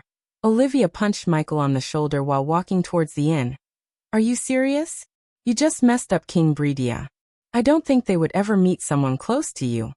But you're different. Just go and talk to them. They are nice people. I will talk to your dad after we go back. Thank you, Ghost. You're the best. She wrapped her arms around his shoulder and squeezed him. She felt like something heavy was being lifted off of her shoulder. His reassurance gave her confidence. Nothing eventful happened during Michael's visit to the inn. The two ordered salads and hot water, and spent some time chatting. Michael gave her some pointers in alchemy. By the time they stepped out of the inn, the streets had become almost unwalkable. After exiting the inn, Michael walked towards the uniquely architectured building in the distance. One thing was obvious to Michael. Whoever built that building took the Alchemy Guild concept too far, as the building looked literally like a giant cauldron built with emeralds. The windows in the building resembled the fire outlets of an alchemy cauldron. At the top of the building was an enormous cover that creeped downwards, covering all the rooms below it. During the walk towards the building, they noticed the main roads in the city already had completely armed knight units patrolling in the streets and mages patrolling the skies above. Clearly, this was due to the alchemist competition, which was about to begin. After all, if a commotion were to occur at such a large grand meeting, it would have many different large impacts on the kingdom. Therefore, the guild and the king needed to prevent any such possibilities. Next time we are flying, Michael twisted Olivia's ears. She was the one who suggested they should walk instead of flying. Because of her suggestion, he almost got squeezed by the crowd. Fortunately, after enduring such a painful walk, they finally reached the guild. I could have such a grand welcome, Michael sighed inside. Then, with both his hands inside his pockets, he slowly climbed the marble steps leading into the building. Michael had just followed the human flow and entered the association when a disturbance occurred not far behind him. Like everyone else, he turned around to see what was happening. Visit. For the best no_vel_read_ng experience, the source of the commotion was a carriage made of gold and several engravings of a strange beast on the gold being pulled by 4 snow-white Pegasi. The strange-looking beast, with a blue-colored flame rising from its body, was drawn on the golden carriage. The strange beast was large and had a ferocious appearance, emitting a feeling that would faintly frighten the hearts of those who looked at it. The imperial crest. Several people near him softly muttered. Surrounding the horse carriage, over 10 people wrapped entirely in blue robes accompanying it. Michael's gaze swept across these blue-robed people, and his eyes shrunk. They were soul-refining level 4 warriors. Who is this Empress of R? Michael asked himself in surprise as his gaze scanned the carriage. A few moments later, one of the guards slowly opened the door while the other blackguards swiftly formed a steady circle around the carriage. At the same time, numerous gazes that were as sharp as an eagle shot out from the guards, scanning the crowd for threats. Under the protective circle of several soul-refining stage guards, someone extended their smooth, delicate hand from within. The hand gracefully held the handle of the carriage door.